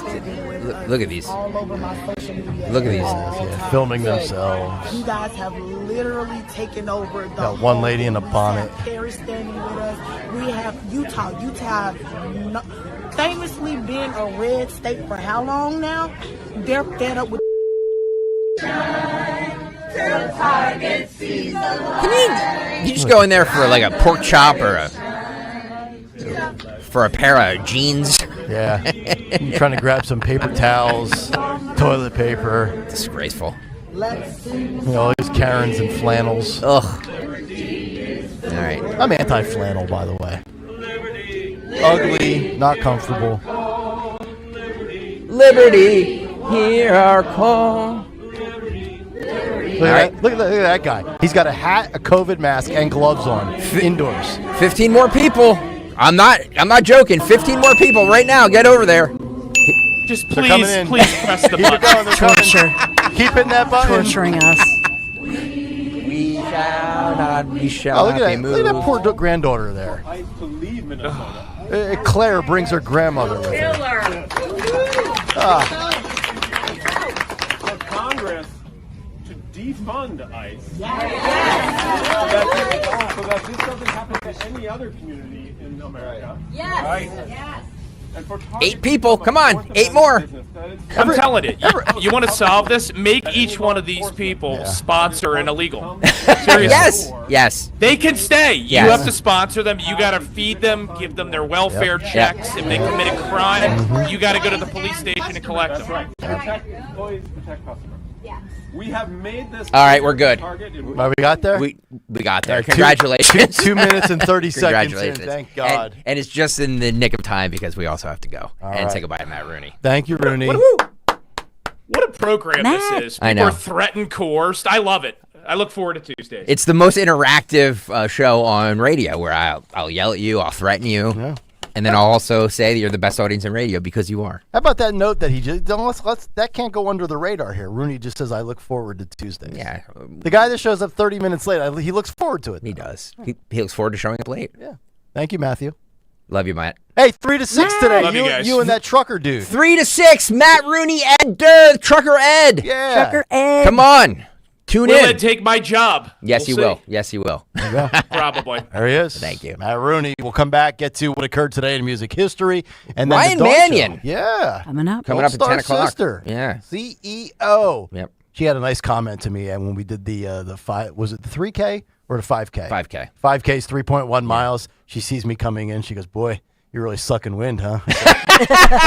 Like, Ryan, you have no idea. I feel way worse than I look. Back after this. For more expert appliance shopping advice, here's National Appliance Warehouse's own appliance guru. More appliances are sold in February than any other month, which is why you'll be bombarded by President's Day sale ads. Brands offer deep discounts to take advantage of this busy time. National Appliance Warehouse is driven to offer the lowest prices year-round, especially during the appliance industry's biggest sale. They leverage their massive buying power to guarantee the lowest prices for their customers and use Price Assure to deliver that promise. Your greatest weapon against paying too much for new appliances is National Appliance Warehouse with Price Assure. As always, our friendly professionals will match you with the perfect appliances and an enjoyable experience, all with the lowest prices. The President's Day Mega Sale starts now at National Appliance Warehouse. Get a deluxe stainless steel kitchen suite with French door refrigerator from LG, regularly $49.46 for only $23.98.88 after rebate. A huge discount. Click nationalappliancewarehouse.com or visit their showroom in tax-free Wilmington today. With so much uncertainty in the world today, you may find yourself wondering, is now even the right time to retire? So many people are waiting, and those folks are going to be waiting a really long time, I hate to say, because there's no perfect time. The market is always unpredictable and volatile. Fortunately, Jim Cipriotti has been helping get people to, through, and beyond retirement for over 25 years. And each week, he wants to help give you that freedom to retire. Listen to Freedom to Retire with Jim Cipriotti, Saturday mornings at 9 and Sunday afternoons at 5 on Talk Radio 1210 WPHT. Attention, have you racked up $10,000 or more in credit card debt? Are you barely getting by making minimum payments? With credit card debt reaching all-time highs, National Debt Relief is notifying consumers about significant debt relief options currently being made available to help those with overwhelming credit card debt. These options may reduce a large portion of credit card debt for those who qualify. You don't need to declare bankruptcy or take out a consolidation loan, and you may only have to pay back a fraction of what you owe, even if you have bad credit. National Debt Relief has already reduced the credit card debt for more than 550,000 consumers. So don't wait. If you owe $10,000, $20,000, or even $100,000 in credit card debt, you can now take advantage of this financial debt relief as the cost of living continues to skyrocket. To check what debt reduction you may qualify for, call 800-358-6868. That's 800-358-6868. Again, 800-358-6868. Shine bright like a diamond at Borgata during the $500,000 Brilliant Affair drawing. Earn entries for your chance to be one of the lucky winners to get $25,000 worth of diamonds. Drawings every Saturday. Grand prize drawing February 28th. Shine bright during the Brilliant Affair. Only at Borgata Hotel, Casino and Spa. Must be 21 or older. Gambling problem? Call 1-800-GAMBLER. Get rid of those flimsy tablets and slow computers and get your team the game changer and point of sale solutions for restaurants, casinos, and bars, PDQ POS. Their state-of-the-art technology ensures that transactions are swift, secure, and hassle-free. PDQ Signature Systems is not just a POS system, it's a complete business management solution. Join the thousands of companies that have made the switch and upgraded to a customized POS solution from PDQ Signature Systems. Visit PDQPOS.com. Is your water heater leaving shower time feeling like a polar plunge? Overloaded electrical panel? Have your lights flickering like a nightclub? Count on Horizon Plumbing and Electrical to be there same day with no emergency service fee and next day installs. Whether your water heater needs repair or replacing, or your electrical panel needs an important safety upgrade, our highly trained specialists will get your issues sorted in no time. And with 0% interest financing on major repairs and installations, Horizon can help you protect your budget too. Book horizonservices.com today. My name is Whitney Allen, and I'm a widow. My husband, Ryan, died. We never thought we'd ever have to use life insurance, but the unexpected happened. With Ethos, signing up was fast and 100% online. You can get a quote in seconds, apply in minutes, and get same-day coverage. No medical exams, and you can get up to $3 million worth of coverage. I'm grateful we were prepared. Get your free quote at ethos.com/radio. That's ethos.com/radio. Paid spokesperson. Time spent on application may vary. Online health questions required. This year, flavor doesn't walk. It runs wild. At P.F. Chang's, we're charging into the year of the horse with bold new wok-fired dishes like pork belly bao buns and refreshing cocktails like the Midnight Gallop. P.F. Chang's beloved red envelope tradition returns, adding a surprise element to every visit during the Lunar New Year. Each guest receives a red envelope revealing a special offer redeemable on a future visit. Celebrate the Lunar New Year with flavor that runs wild at P.F. Chang's. Valid for dine-in only while supplies last. Details at pfchangs.com. Attention all dog owners. If you have ever listened to the radio or TV for any length of time, you've probably heard of America's #1 dog supplement, Rough Greens. Greetings, naturopathy Dr. Dennis Black, Amazon best-selling author and founder of Rough Greens here. And if your dog suffers from bad breath, itchy skin, licking paws, joint pain, or low energy, the truth is their food is probably to blame. You see, all commercial dog food is dead food. That's why I created Rough Greens. One daily scoop gives your pup the live vitamins, omega oils, probiotics, and enzymes that will bring their food back to life. Don't believe me? Let your dog try it before you buy it. I'll send you a free Jumpstart trial bag, risk-free. You just cover the shipping. Go to roughgreens.com. That's RUFFgreens.com. Use discount code NEWS. Don't wait. Give your dog the gift of vibrant health. Order now. It'll be at your house in a few days. Go to roughgreens.com. That's RUFFgreens.com. Discount code NEWS for your free Jumpstart trial bag today. Rough Green. We make any dog food better. Yo, Doylestown. We know your favorite station is 1210 WPHT. We are back, 9:57 here on a Tuesday morning. The Dawn Show in 2.5 minutes. Ryan Mannion right off of the top. Big Three will follow our conversation with Ryan Mannion as we close in just about 5.5 weeks until another TMF Radiothon. I think this will be my fourth, and this is closing in on a decade now. $1.6 million earned to date as we try to beat last year's number. Try to beat it every single year, and I think we've done it almost every single year. Certainly the years that I've been here, we have exceeded it every single year. 23, 24, 25. See if we can do it again in 26. All right. Music time. Phil Almquist is in the building. He's in box 4, and he's ready to give you what occurred today in music history. What happened on this day in music history? Music history on Kayal and Company.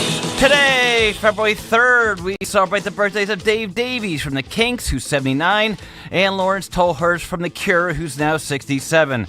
Heavily birthday shouts to Arthur Killer Kane from the New York Dolls. Singles include Fun, Fun, Fun by the Beach Boys in 63, and All I Need Is a Miracle by Mike and the Mechanics in 86. Album could Mean Business by The Firm in 86. Yield by Pearl Jam in 98. Difficult to Cure by Rainbow in 81, and Cheap Trick's debut in 77. Also in 73, Elton John topped the singles chart with Crocodile Rock. In 56, Elvis recorded Shake, Rattle, and Roll. In 79, 20 years after the day the music died, Del Shannon and the Drifters performed a tribute show in Clear Lake, Iowa.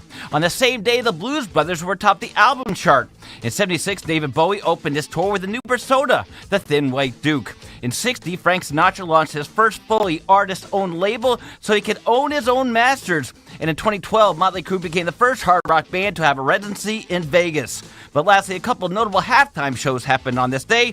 U2 in 2002 and Tom Petty in 2008. For Kayal and Company, I'm Phil Almquist.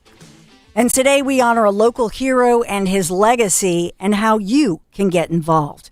Travis Mannion, 1999 grad of LaSalle College High School, first lieutenant in the U.S. Marine Corps, who gave the ultimate sacrifice in Iraq, 2007. Standout athlete, by the way, at LaSalle.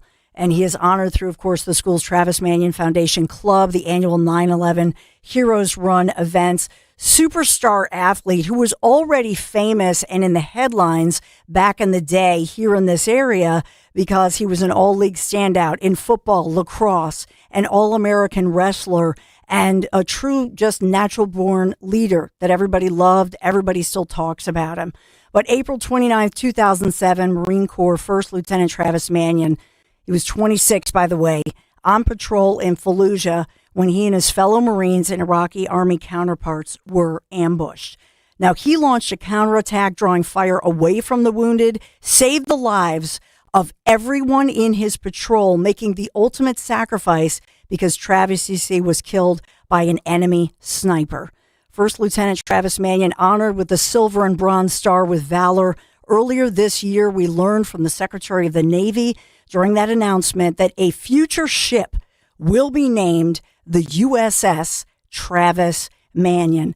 We are so honored here at Talk Radio 1210 WPHT to welcome his sister, who we've come to know and love, Ryan Manion.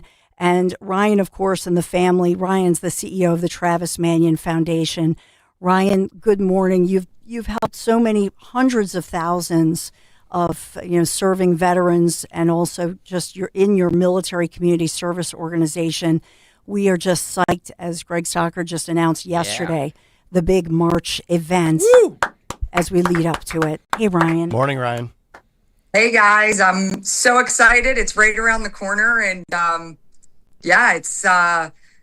it's incredible. Again, I always talk about the support that we got right here in the Philadelphia area when we started the Travis Manion Foundation. And you guys, WPHT was one of the first to sign on and say, how can we help? And you've been there for us ever since. And I just don't know if you fully understand how much that means to us and the growth that we have had becoming a national organization. It started right here. And a lot of that had to do with the help that you guys gave us to spread the word about the work that we are doing and about our mission. So I'm forever grateful for our partnership.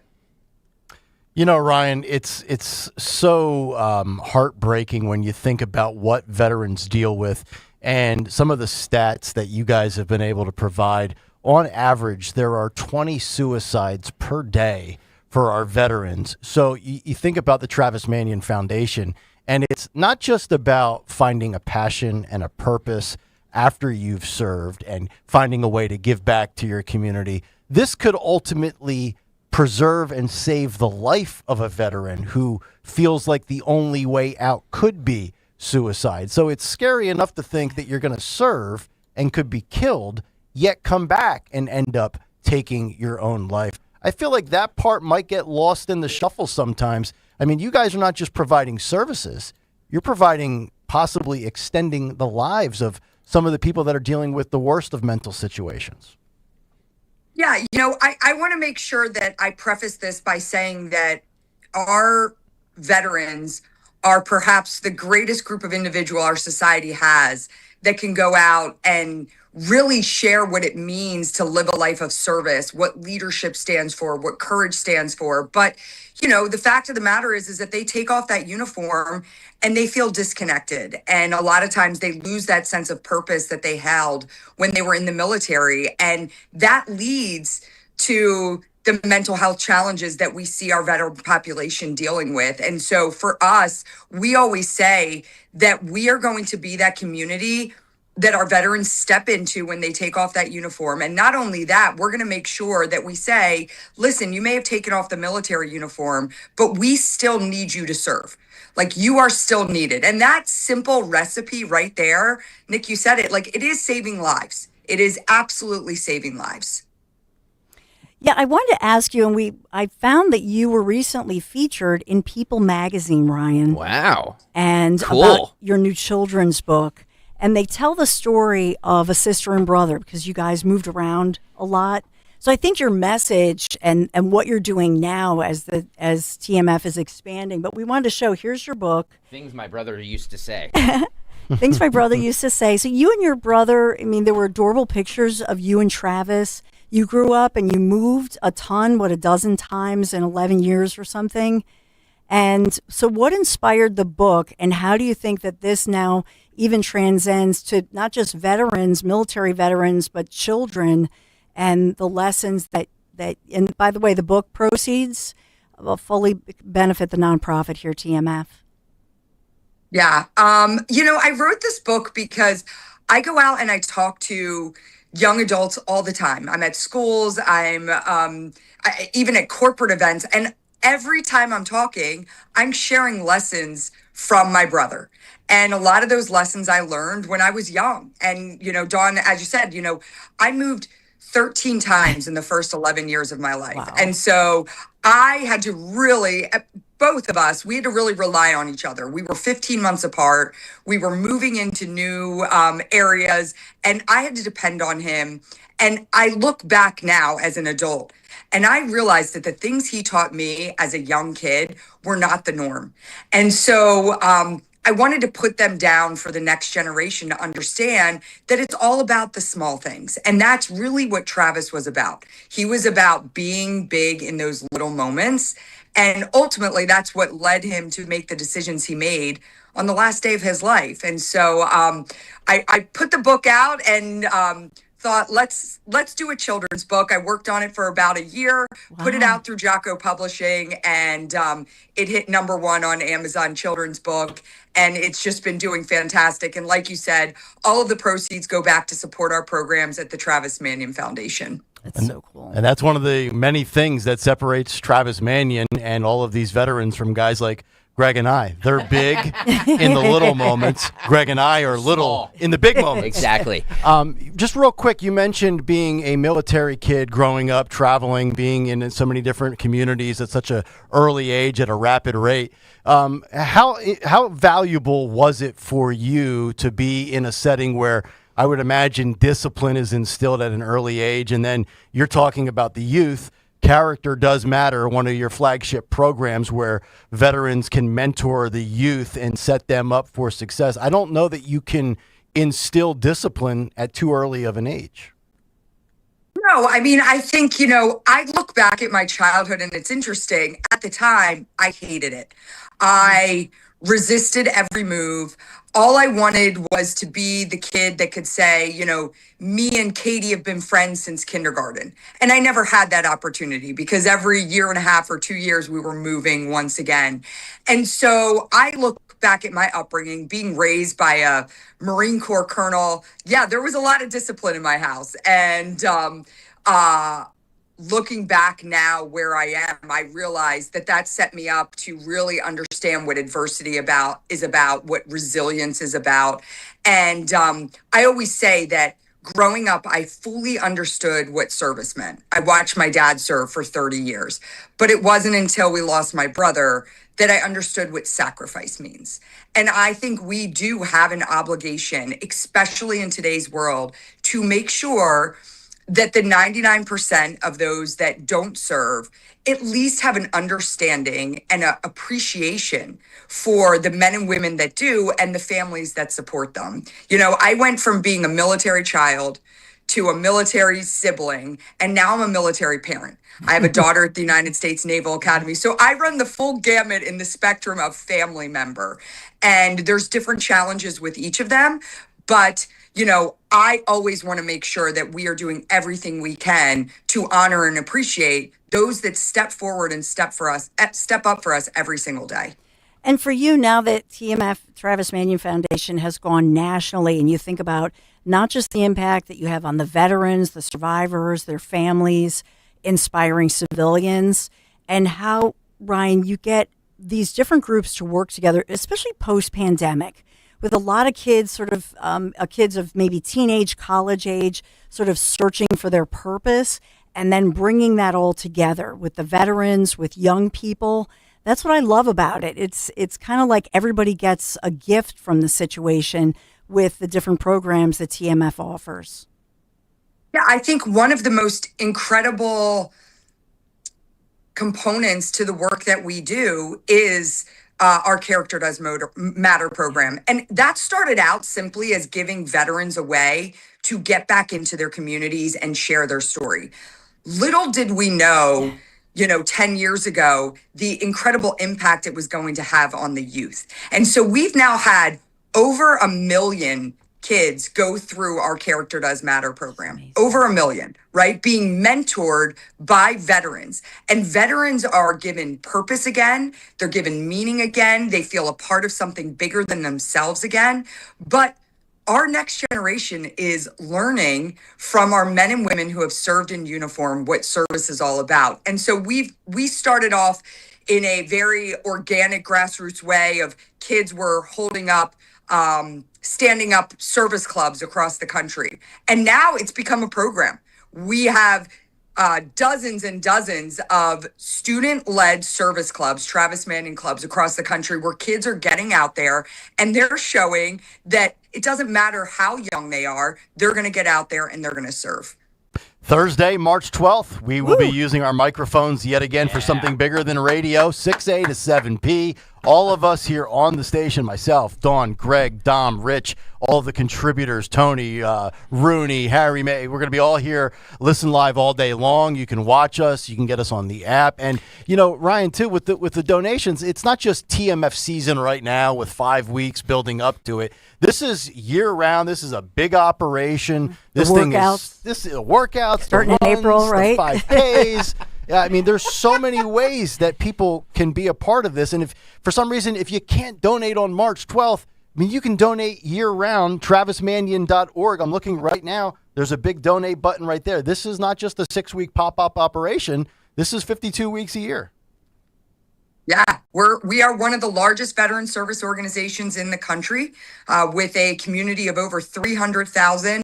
And I think you hit it, Nick. You know, there are so many ways to get involved, and you don't have to be a veteran to be a part of our organization. You can get involved. You can give back. And I got to tell you, you know, you say be big in the little things.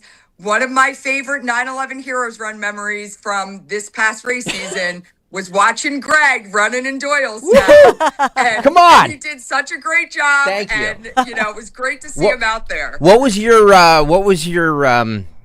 time? Because I'm very embarrassed by mine. So what was your time? I think it was like 27 or 28 minutes. Ryan's very fit. Jesus, man. You beat me by 13 minutes. Oh, why? What was your time? Like 39? Yeah, mine was like 34 or something like that. So. Listen, you were out there, and that's all that matters, right? And that's it was all that matters. Ryan, they gave me a defibrillator halfway through.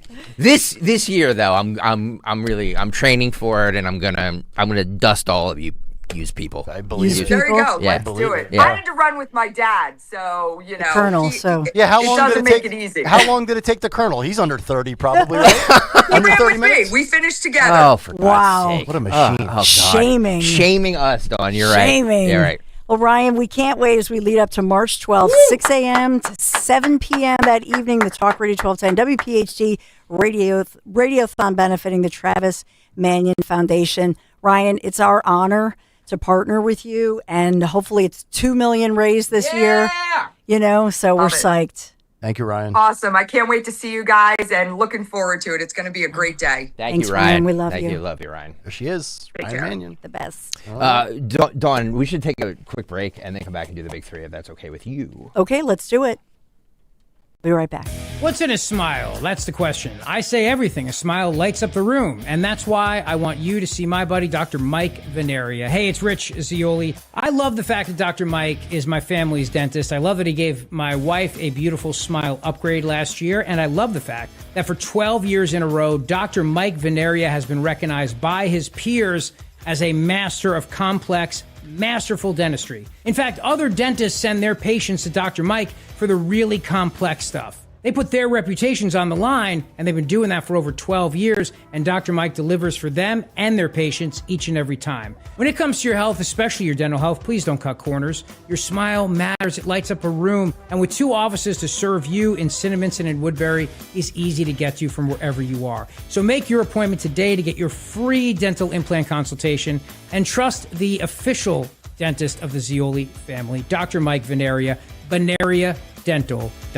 When it comes to your home, you shouldn't have to roll the dice with a small contractor or pay the high prices of a giant one. At Lemus Remodeling Group, a family-owned company, you get the perfect balance. Expert exterior remodeling from a team that's nationally recognized and neighborhood trusted. From roofing and siding to windows, doors, and gutters, the Lemus team delivers quality work, honest pricing, and a home that feels brand new. Call 610-GO-LEMUS to schedule your free consultation today or visit their website at golemus.com. Lemus Remodeling Group. Trust Lemus for a lifetime. Do you owe $10,000 or more in credit card debt or personal loans? With credit card debt at all-time highs, Debt Relief Advocates is urgently notifying consumers of debt relief now being made available, designed to aid consumers with out-of-control credit card debt. Those who qualify and enroll for this relief program will only have to pay back a fraction of what they owe. This is not bankruptcy or a debt consolidation loan. This is a relief program that credit card companies would rather you not know about, as it ends your debt nightmare and saves you lots of money. Consumers owing at least $10,000 in credit card debt or personal loans can now take advantage of this debt relief as the cost of living skyrockets. Debt Relief Advocates has established a relief hotline for you to call to learn what debt reduction you may qualify for, so don't wait. For this free information, call the Relief Hotline at 800-390-1164. 800-390-1164.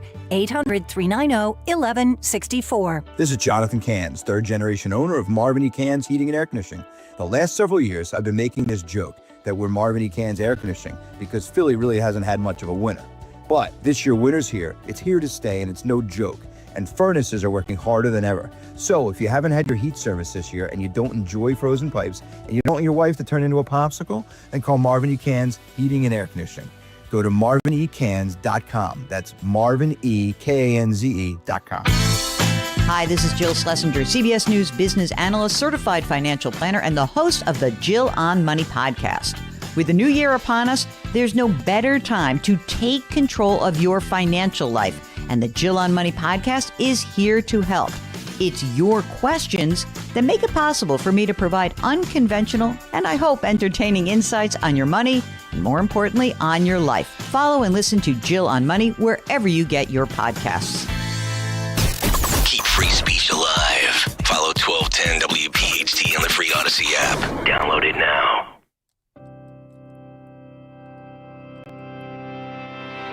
Let's get to it. Your big three.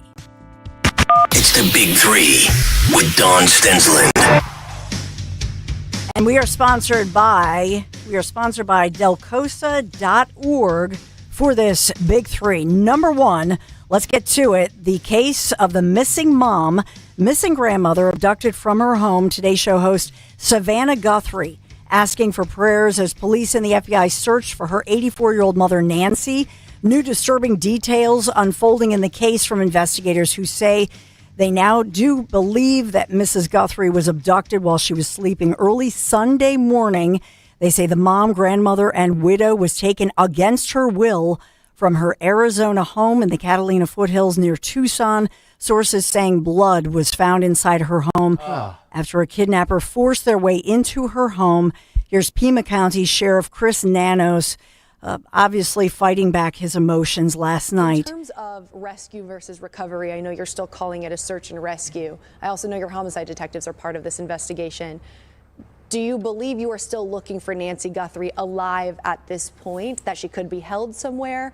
And if so, do you believe that is local in the Tucson area or that she's been taken somewhere much further at this point?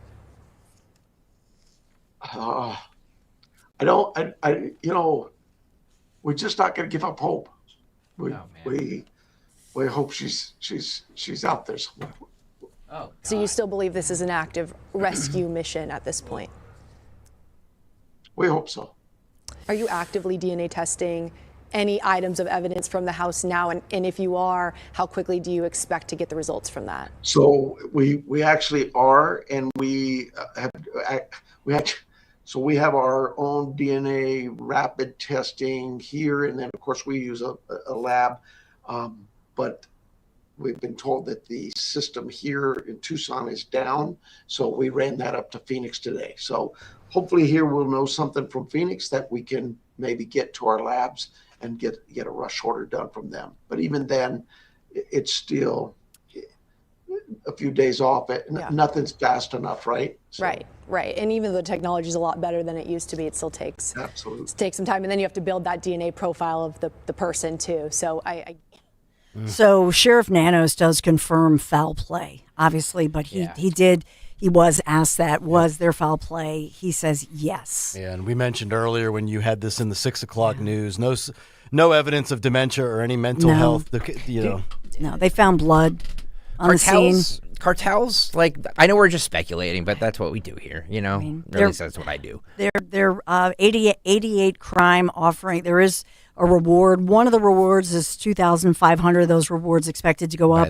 They just want to catch who did this. By the way, Savannah taking good care of her mom. Look at that house, by the way. Yeah. It's a nice house. Yeah, and a family member dropped her off and stayed with her till almost 10 o'clock at night, and then was coming to pick her up Sunday morning, apparently for church. Small time frame, right? So it was a very, this was the wee hours, maybe 2, 3 in the morning Sunday. Quick Google search. Targeted. Tucson is 586 miles from the border. Yeah, that's not super close. So Yeah, but this was the Catalina foothills. Okay. So it's near Tucson, but it's even closer. Okay. So if you look, there's a highway that goes right. So, I mean, we have no idea what's going on here, but, we're looking at this. But in any event, Savannah, I think, and Greg mentioned this earlier. So she was one of the main hosts because NBC has the Olympics, the Winter Olympics in Italy. She obviously, she's canceled that. Somebody else is going to have to step in, and she's staying here as they search for her mom or search for mom's remains. Mom was on life-saving medication that she needs. You said this morning, Dawn, in the wee hours of the morning, you said that they were that they do believe that there's cameras in or around the house. So hopefully there's some sort of identification that they could place on the person or persons who did this. But again, that doesn't. I mean, just because you know who did it, or you have a guess who did it, you don't that's not bringing her back. You know what I mean? Like, you don't know where they could be. You mentioned cartels. I'll just throw out another question that's bouncing around in my head. Sometimes, if not a lot of times, these are family domestic situations. Yeah, I thought of that too. Have they ruled out any possible relationships that have been strained with loved ones? I mean, you never know, right? Yeah, I mean, they're investigating all of this. It appears that it was not a family member or domestic, and it looks as if this was a targeted situation. This was not a burglar breaks in and is surprised that they targeted her. So obviously they know more than they're giving out, so we'll continue to follow it. Thinking maybe it could be tied to the fact that she is Savannah Guthrie's mother? Yeah. Well, we don't know that. Yeah, okay. They're not making that link, but to your point, Greg, what was this? Mm-hmm. So we're obviously are continuing to follow it, but she was targeted. There was foul play, blood at the scene, and DNA. You heard him say the lab results. So, what a story! Oh my God. I mean, this is a. Can't even imagine. I know. And Savannah, so her dad died of a heart attack suddenly when she was 16, and mom widowed, never remarried, very close knit family. She has a sister, and for her 2 kids, and the grandkids and whatnot, extremely close. So the mom, since she was 16, became a single parent widow. Of her 2 daughters. Can I? This might be the wrong. So sad. This might be the wrong time to ask this. So just hit me if I'm saying something out of line. But your mother's up there in age, right? Yeah. You have a high profile job that you have to be on the East Coast for. Don't you bring her closer? Don't you bring her closer to home? Well, you know what I mean? It sounds like the sister lives there, Sibling. so it's okay. It's right. Right. So it sounds like I say, there was a family member with her until around 10 o'clock at night, and back first thing Sunday morning. Right. So that's a window that it would appear that somebody was waiting, and then chose the wee hours of the morning. Clearly there's a security system. Clearly there are all kinds of cameras, so it's a very highly targeted and coordinated, perhaps, kidnapping. Yeah. Horrible story.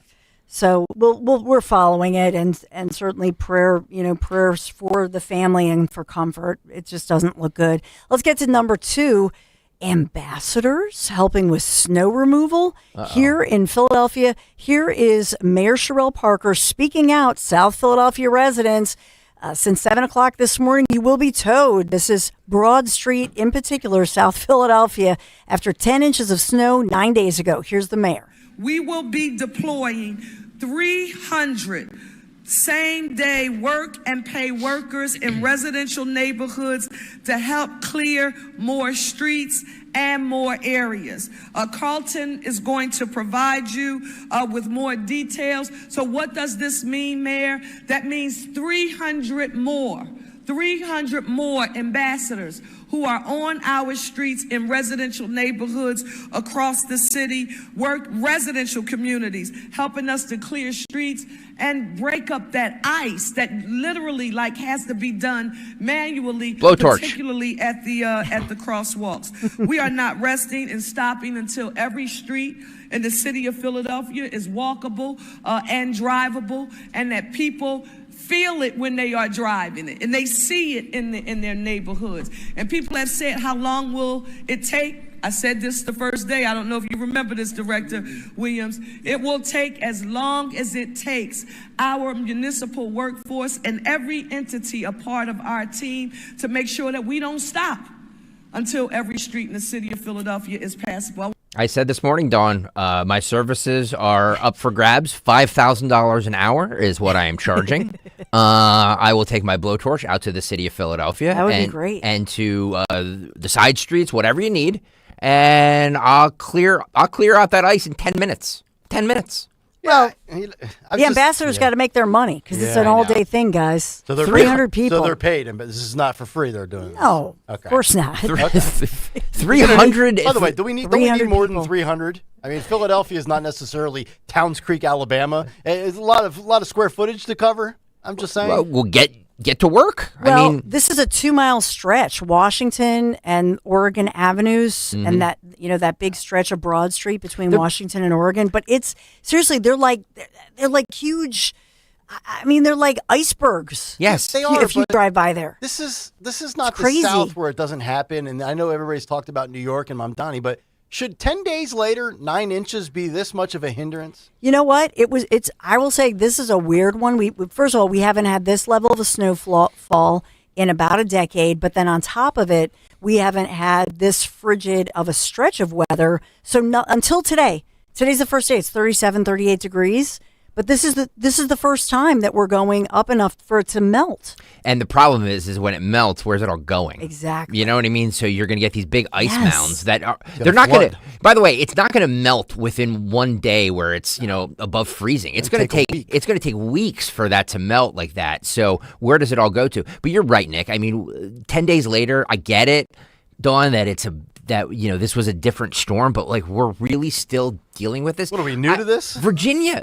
Well, Philadelphia. Virginia is doing this thing where they had 3 inches of snow, and a week and a half later they're still off school. What are are we not prepared for any of this stuff? No, the South is not. I told you when I was in Tennessee that we had 1.5 inches of snow with 1/4 inch of ice. The school was shut down for a week. They're not prepared for it. But Philadelphia should be. Yes, but yeah. Thank you. So number 3, I'll just tease this because we do have Senator Dave McCormick coming up.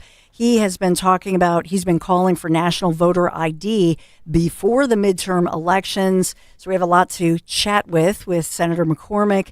And also at 11:15, Stephen Bloom, Commonwealth Foundation, will join me because, of course, beginning at 11 o'clock today, Governor Shapiro's 4th budget address. So a lot of criticism for Pennsylvania's governor. Does he want to raise your taxes? Doesn't sound like that. But that is your big 3. Got to talk about introducing the all-new 2026 Honda Prelude Hybrid. Yeah. Redesigned, cutting-edge hybrid performance. Head-turning. We love head-turning style. Do we not? Coming soon, Piazza Honda dealer nearest you. Be among the first to experience it. Or discover Honda's complete hybrid lineup, including the popular Accord, Civic, CR-V, available today, financing as low as 3.49%, 60 months. Piazza Honda, Philadelphia, Springfield, Langhorne, Pottstown, or Reading. Experience the future of driving. You can always shop online, piazzahonda.com. Thank you, Piazza Auto Group. You know we love you. Honda, Piazza Honda, Piazza, piazzahonda.com. Tell them Dawn sent you. We'll be right back. Time now for today's Spotlight on Money, sponsored by Wesley Financial. Think spring, as in spring cleaning. A good place to start your financial spring cleaning is by canceling subscriptions you don't use. A lot of folks end up saving a lot of money. Alonzo Munoz of Hamilton Capital Partners in Atlanta says you can simplify saving through automated withdrawals. Keep it consistent, keep it simple, and set it automatic. And if you want to boost your credit score, request a credit limit increase. In a lot of cases, that lowers the utilization rate. I'm Rob Hart. Wesley Financial Group is not a law firm, and Chuck McDowell definitely not an attorney. This is Chuck. If someone talked you into buying something really silly and you want to get out of that silly little thing, my advice, get the facts. Call me and I'll send you our timeshare exit kit absolutely free. Inside, you'll learn how timeshare works and all your options for